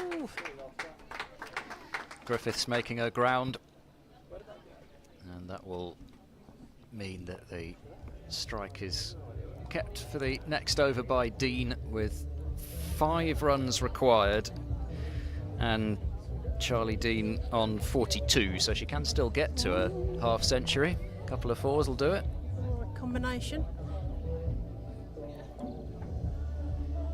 But again, I don't know, she might not even know what her score is. No, given that there isn't a... I think maybe below us, The one below there's us, maybe the that one we below can't us see might that's have that got on, but the- I don't know that I haven't really seen her looking very much in this direction. I think she's I just think batting. Today is all about enjoy the batting. Maksud to Dean. Comes forward. Tries to play it into the leg side, but doesn't quite get hold of it. I was looking to There is finish no it off run. in Yes. style, I think. Yes, I think that was people on that boundary. Please wake up because it might be coming your way in the air. Not say whoever's on the camera looks like they've had. Earn that form today. Maksud to Dean.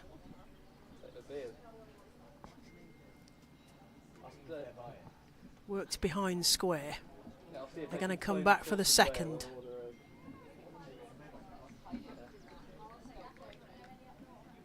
Score moves to 180. 2. 2. 182. Good teamwork. Excellent. 3 more to win. So 1, as you say. Mighty blow could finish this. Dean smacks one straight at the fielder, and there is no run. Well, again, you're in this position with Maksud. You just don't want it to come off your bowling. Just No. a couple of dots, and then she'll have Let somebody completed else her bowl. allocation, and yeah, somebody else can do it. Oh, big floaty full toss. It's going to be a no ball anyway. They get through for 1. Griffiths will face a no ball.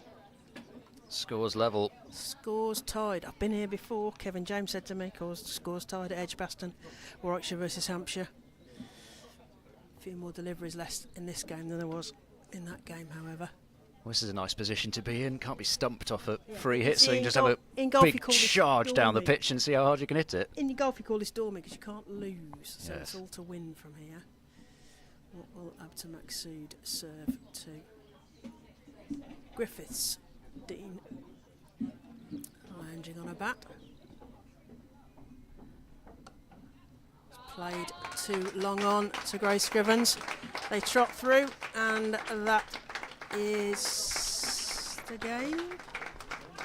Nobody seems quite sure, yes, but they're all sort of standing looking at each other. It- As it I is. understand that is Somerset winning by 5 wickets. Thank you, Spencer. And it wasn't on a official lovely- until Spencer said on a- it. Yes, until Spencer said it. And in a sunny day here at Taunton Vale. Oh, we've got Blackbird playing over the Yeah, Blackbird. So PA system as well.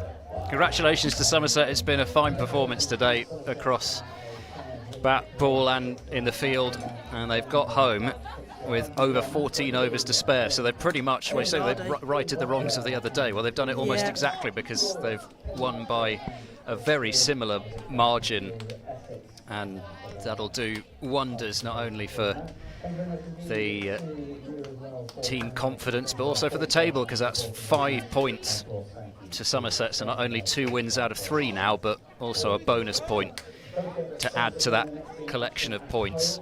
So a big win for Somerset in their professional Taunton Vale debut. And I guess if you're looking at this batting innings, a couple of 45s from Heather Knight and from Charlie Dean. Pretty much everybody got in and got some time out in the middle as well. Yeah. But story probably about the bowling, and particularly the bowling up front, that just reduced Essex early. They were 2 for 3 at the end of 2 overs, Yeah, and it that was put a going to hole be in it. very hard for them to recover from there. Amara Carr was fantastic for her 67, but consistent wickets picked up by Somerset, and they gave themselves a total that he never particularly looked in trouble chasing, and They are victorious by 5 wickets. Yeah, Maxu, the pick of the bowlers for, I nearly said Sunrisers then, Essex, 2 for 56 off her nearly 10 overs. So Essex will head back to home to Chelmsford to take on Lancashire this Sunday. Meanwhile, I shall be following Somerset up to Durham. Polly Starkey and I will be looking after you on the live stream on there on Sunday. The other games will be at Trent Bridge, where Blaze take on Hampshire, and at Beckenham, where Surrey take on Warwickshire. So those are the games on Sunday. Yeah, and as far as Somerset's women go, next home game is on Sunday the 11th of May against Surrey. So we'll of course have coverage of that, and Somerset versus Essex on the men's side gets underway tomorrow. So busy times.